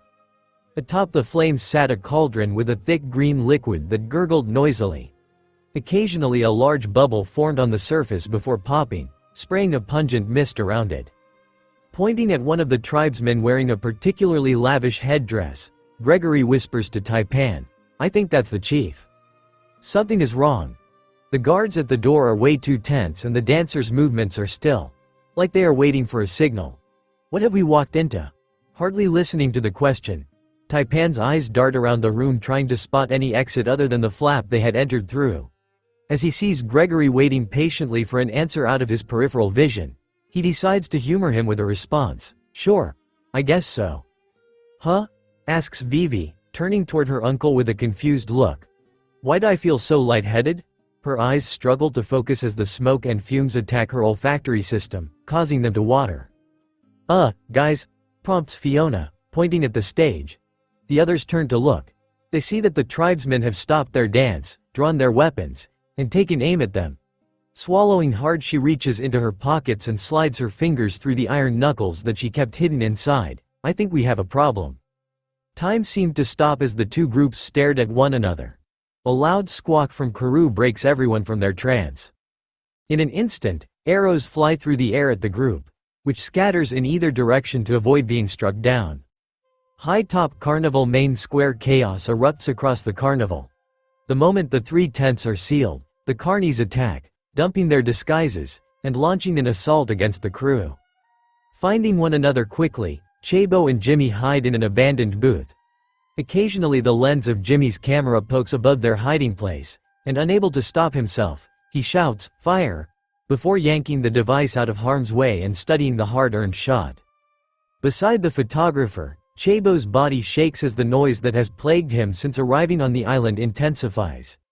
Each thump-thump of the mysterious voice that seemingly only he could hear sends a shiver down the young boy's spine, and he begins rocking back and forth mumbling, "It's fine," over and over to himself.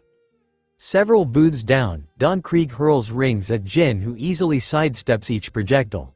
As the relentless, albeit pathetic attack continues, a single thought burns in the Master-at-Arms' mind. Why was I so afraid of this idiot? He looks on with disgust and a twinge of sorrow as one of the rings wobbles through the air before dropping like a limp noodle to the ground at his feet. I could take him with one arm tied behind my back. What happened to the captain I once feared? Besides them, Axe-Hand Morgan is utilizing a similar tactic. The former Marine winds up before launching a baseball at Kobe's head. Unperturbed, the pink-haired man dances to the side. The ball zips past his ear, cutting through the air with a high-pitched whistle before landing several yards behind him.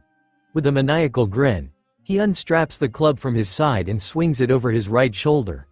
Squaring his hips, he waits for the next ball to be flung toward him before swinging as hard as he can at the leather orb.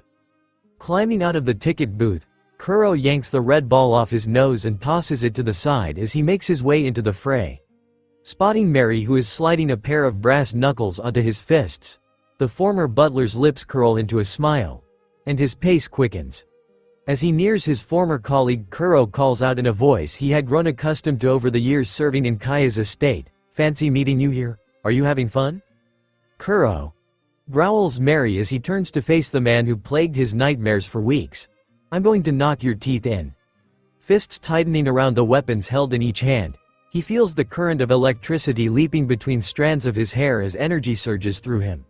A flash of blue lightning engulfs his pupils. "Kobe!" yells Alvida as she spots the pink-haired boy smacking ball after ball at a terrified Don Krieg who cowers in the corner of his booth. "Not today, ugly," calls out Najiko, intercepting Alvida before she can further harass her former chore boy. Scowling, Alvida's beady-eyed gaze shifts to meet Najiko's more carefree smile. "What did you just call me?" Lifting her massive club into the air, she screams, "How dare you, The weapon whizzes through the air as she charges at the heavily tattooed woman. "I'll kill you." "Oh shit." Turning, Nijiko sprints away from the enraged woman, relying on the sound of each heavy footstep to know how close Alvida is to her. Huh. That's kinda weird. Looking over the side of the roller coaster cart he is sitting in, Zoro attempts to figure out why it has stopped moving. He calls out in a loud voice, "Hey dumbass. I think your ride's broken." "Not broken, just accepting new passengers," barks Hepoko as he grabs hold of the side of the cart before pulling himself up and into it. In his right hand is a long sword and he begins climbing over seats toward Zoro. Arms crossed, Sanji takes one last drag on his cigarette before allowing it to drop to the ground and crushing it under his FS fixed on the superhuman Domingos who leap from their platforms and slowly approach. Let's see how good these idiots' memory is. With a sly grin, he pushes his toe into the sand and makes a line across the ground. Deciding that the trio has gotten close enough, he shouts, "Hey meatheads. Remember me from Logatown? Same offer as last time. If you can cross this line, you each get 3 free shots on me." The trio roar in unison, their eyes gleaming with bloodlust. Muscles bulging, they crack their knuckles and charge towards Sanji, their heavy footsteps shaking the ground. With the crack of his whip, Mr. 13 calls the attention of several of Alvida's former crewmates who rally around him. With a mischievous look, he scans the battlefield for an unsuspecting victim. Spotting Sanji preoccupied with the 3 hulking clowns, he raises a gloved hand and points, "Get him." The pirates surge forward with their clubs and swords raised above their heads at the unsuspecting chef. Eyes burning with rage, a vein pulses on Don Krieg's forehead as he picks up yet another ring and aims at his former subordinate. Twisting his body, he hurls the projectile through the air only to have it harmlessly knocked aside by the shield strapped to Jin's left arm. Graw. Filled with rage, he squeezes both hands into fists and smashes them into the counter before him. The wooden structure splits and collapses. The walls of the booth cave in, now missing a vital part of their support structure, and begin to collapse as Don Krieg steps over the wreckage and begins marching forward. Stabbing his hand at Jin, he bellows, "Traitor! You have no right to be alive. As your captain, I ordered you to die with this miserable chef's back on the Bharati. How dare you defy me, Don Krieg? Every breath you take is an insult to everything we built together. You owe me your life and I'm going to take it." Pupils dilating, Jin feels the fear of his former captain creeping in like a hand wrapped around his heart waiting for the moment to squeeze. "For years he walked all over me. He used me for his sick games and the moment I needed him he threw me away like I was nothing." He takes a step back and tightly grips his weighted tonfa. "At least I have this, my weight tonfa. No, not mine. His. That monster bought this weapon for me with the blood of the innocent. People I helped him slaughter. But not anymore." His face hardens. Teeth clenched and jaw set, he stares daggers at Don Krieg. His hand loosens around the weighted tonfa and it begins to spin freely by his side. Free. Just like Luffy. Boots planted firmly on the ground, Jin can feel determination bubbling up within his soul. "I don't need to be afraid of him anymore. Don Krieg isn't my captain. Luffy is, and he'd never back down from a fight." Lips splitting into a snarl, he barks, "You're wrong. Maybe if I was still your lapdog that would be true, but not anymore.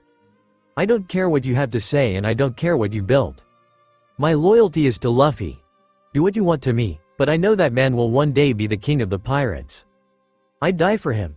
I'd kill for him, but for you, I wouldn't spit in your face if you were on fire. You're nothing to me." The muscles in his calves tense before he springs forward. Weighted tonfa cuts through the air, spinning faster than ever as he races toward Don Krieg. The ground shakes beneath his feet. He closes the gap between himself and his former captain in an instant. "This is for everyone you killed in your quest for power. This is for every one of our crewmates you left to die in the calm belt. This is for the humiliation you made me suffer living under your thumb. This is for Luffy who set me free from your madness." Swinging the weapon in an arc toward Krieg's face, he feels the sickening crunch of the steel ball connecting with the man's jaw. Head snapping backward, a stream of blood and bile erupts from Don Krieg's mouth as he is lifted by the blow into the air and thrown backward into the wreckage of his booth. High-top carnival main tent. The noise of steel striking steel rains through the tent as Rika parries a barrage of swift strikes delivered by the unicycle riding Kabaji. His bowling pins lay in a forgotten heap on the ground. The force of each blow should be enough to send the youngster to her knees. Yet, she continues to stand her ground, and even fight back. Through gritted teeth, he bellows, "Why won't you just lay down and die?" As if, swords dancing through the air, Rika parries a blow aimed at her neck to the side. The blade whistles through the air beside her ear. Ignoring the sound, she delivers a fluid riposte, twisting her body and slashing upward into the swordsman's side. Her blade finds its mark, eliciting a yelp of pain from Kabaji, who pedals backward out of harm's way before resuming his assault. He's going a lot harder than he did back in Logatown. His wrist must have healed up. What a shame. Wearing a mischievous grin, Rika dives for the ground and slashes at the unicyclist's tire. A quick pop is followed by the whistle of air escaping from the rubber as the tire rapidly deflates, sending its rider crashing to the ground. Bouncing from foot to foot as youthful energy flows through her small body. Rika sticks out her tongue and spits at the man who is attempting to pick himself up. "Nah nah nah nah. Boo boo. You can't get me, you're too slow. You insufferable little shit. Didn't your mother teach you any manners?" Driving the tip of his blade into the ground, Kabaji tightens his grip on the handle. His knuckles turn white as he pushes himself to his feet. A trickle of blood runs down his chin, framing his scowl. Bringing the sword in front of himself, he reaches to his side and pulls out a new blade he had picked up in Logatown to replace the one Rika had previously stolen. "I'll make you pay for your insolence." Across the tent, pirates meet one another in fierce combat under the red and white striped backdrop tent. With a roar so loud the air trembles, Richie lunges at Chow Chow and Igaram. Drool drips from his gaping maw and his claws rip through the plastic floor, leaving long gashes in his wake. On his back rides Moji, whip in hand, barking orders largely unheeded by the massive beast.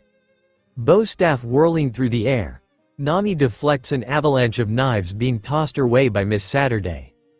A dozen pirates wearing clown makeup approach from behind, unnoticed by the orange-haired navigator. Backed against the base of the tower, the tightrope-walking Funan bros had previously been perched on, which is now bent at a 45-degree angle.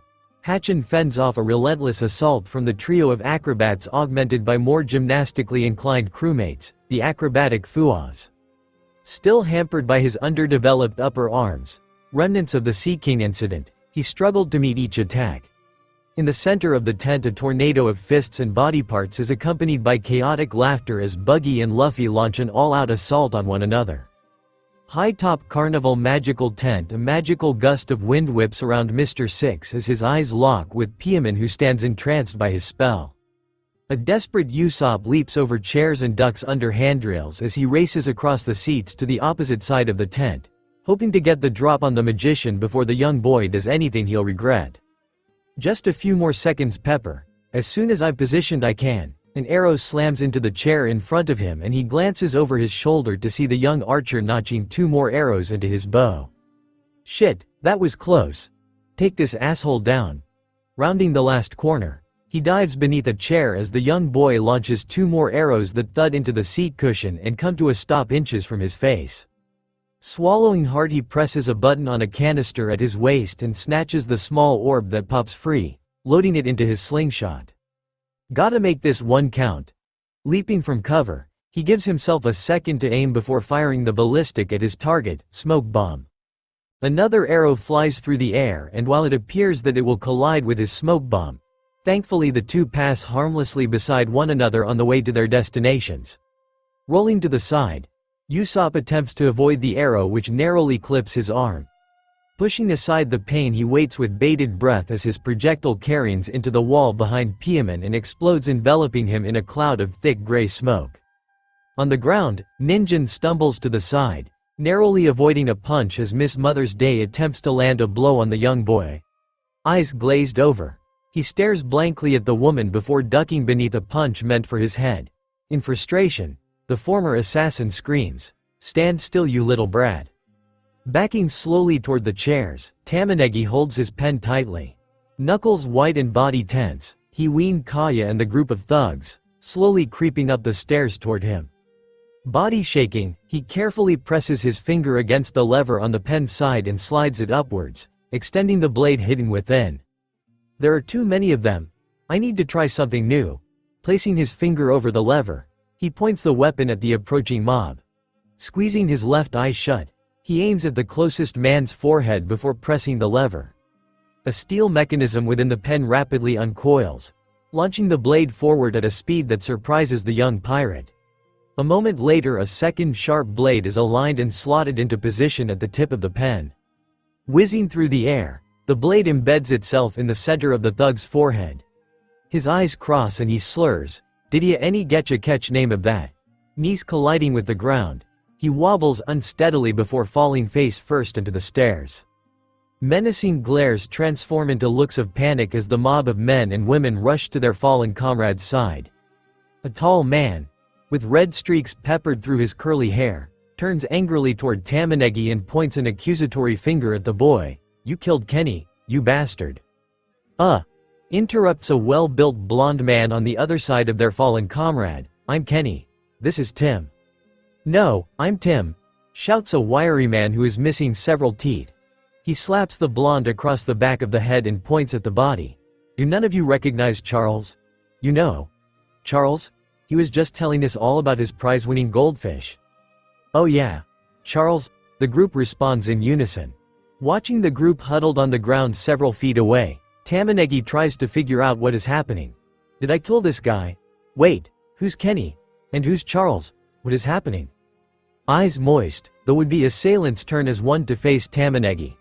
Tears stream down their faces as they point at their fallen comrade. The curly-haired man with the red streaks lets out a loud sob before choking out. "Are you going to tell his wife and kids?" "A wife and kids?"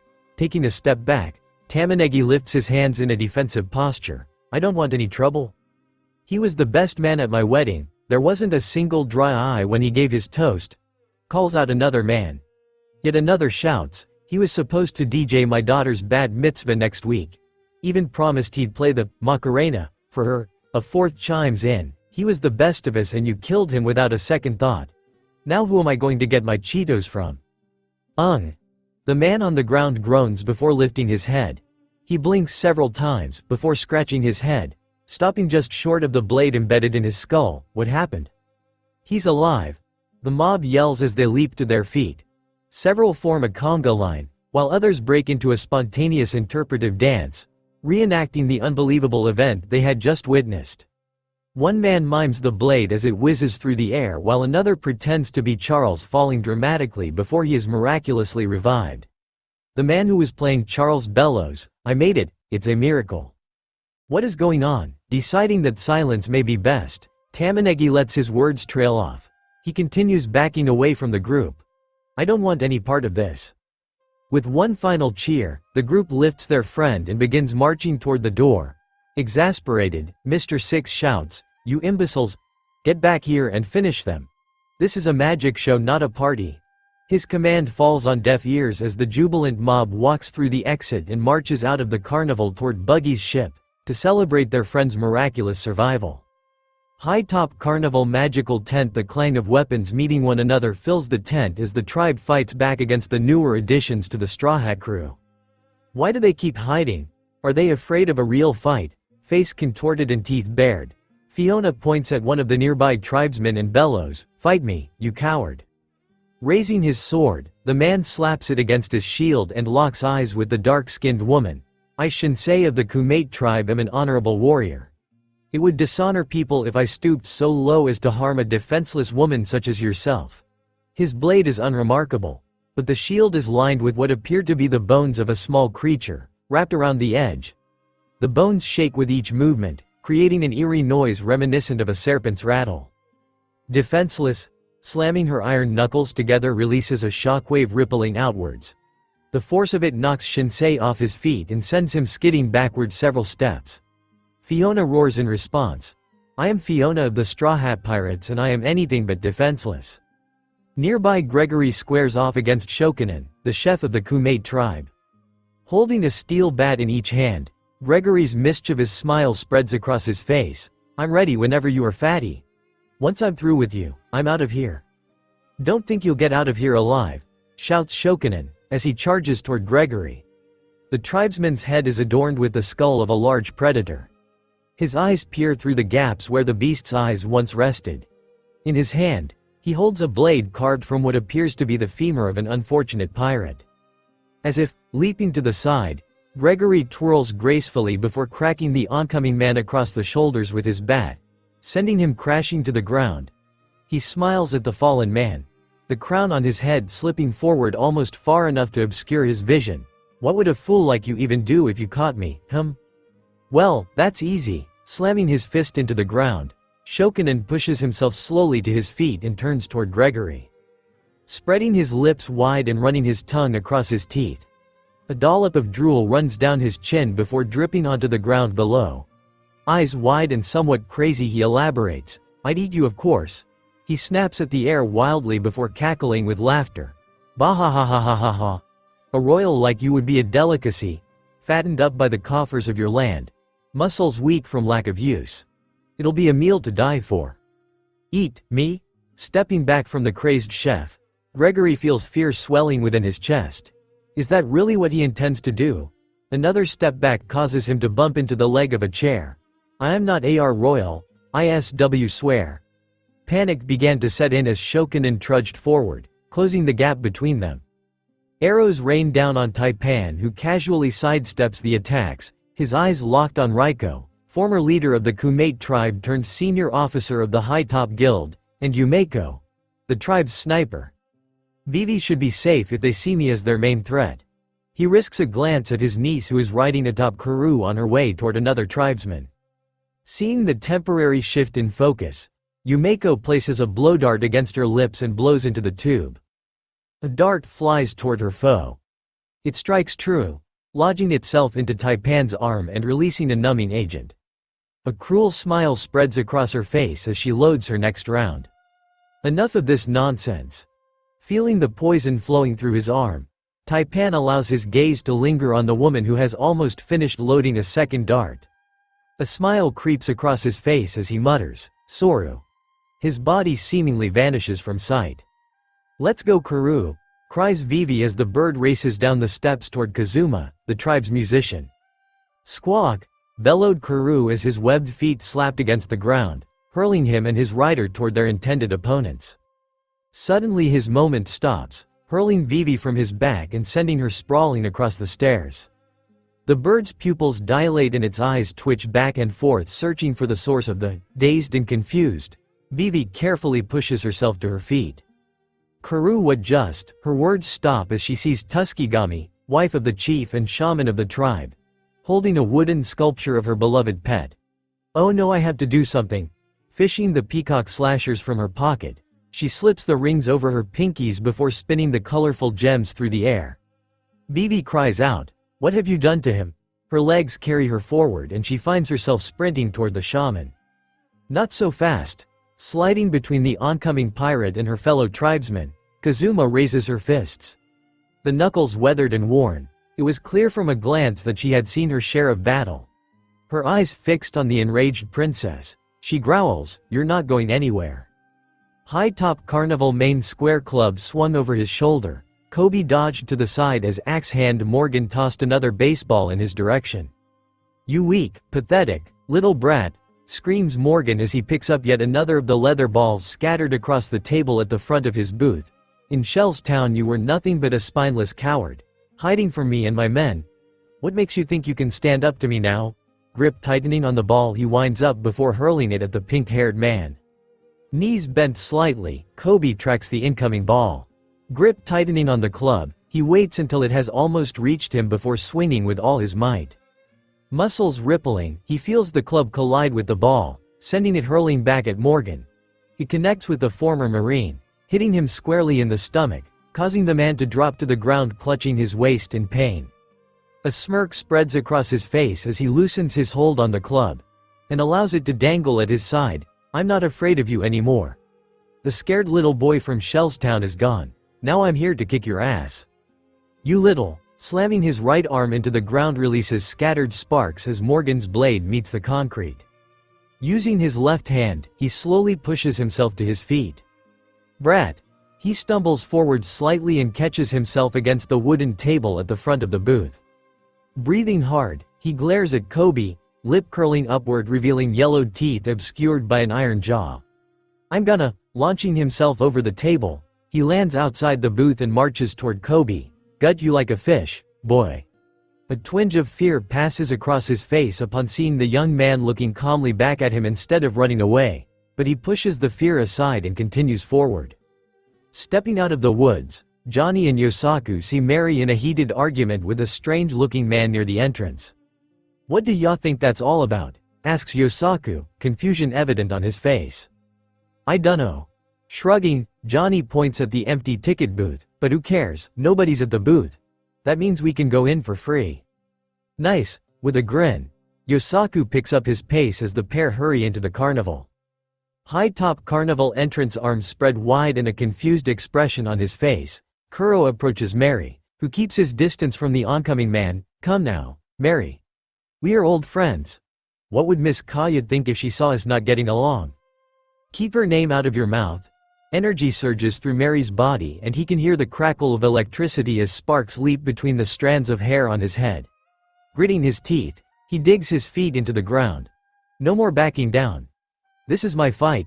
Tightening his grip around the brass knuckles in each hand, he shouts, "You tried to steal her fortune and kill us both. Monsters like you belong in prison, Kuro."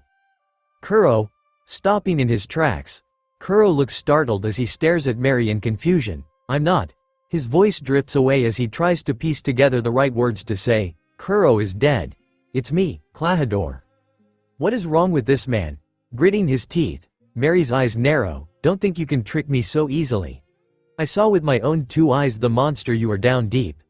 There's no use hiding behind a fake name with me. Not after you left me half dead back in the mansion." Fake name. Looking hurt, Kuro takes a half step forward and pauses. His eyes shake as he stares at Mary. "I'm not." Suddenly his face goes blank. Eyes rolling upward, he twitches several times before they descend and meet Mary's glare with one of his own. A cruel grin spreads across his face. "Going to leave Klahadore in charge anymore? He had his fun, now it's my turn." Reaching to his side, he slides gloves with blades extending from each finger onto his right hand and then his left. The blades appear recently reforged, and the sun reflects off their surface. What? Taking a half step back, Mary watches in wide-eyed fascination as Kuro walks menacingly toward him. It's the same man, but at the same time, he couldn't be more different. "Mary. You pathetic little lamb." Dropping his arms to his sides, Kuro casually swings his hands with each step. The blades on his fingers click together, filling the air with the clink of metal on metal. "You should have died back in Syrup Village. Always too weak and afraid to do what needed to be done for Miss Kaya. What good is a life like yours?" "What good is my life?" Face tightening as his resolve grows, Mary feels confidence swell in his chest. "I don't need to be afraid of him. He's just a bad memory from my past." Energy continues to swirl as the first sparks of electricity leap from his hair and begin bouncing down each arm toward the weapons held tightly in each hand. "I've got people who love me, a purpose in my life, and I don't have to put up with conniving traitors like you." The weapons begin to glow as he walks toward Kuro, now eager to meet the man in combat and settle the score once and for all.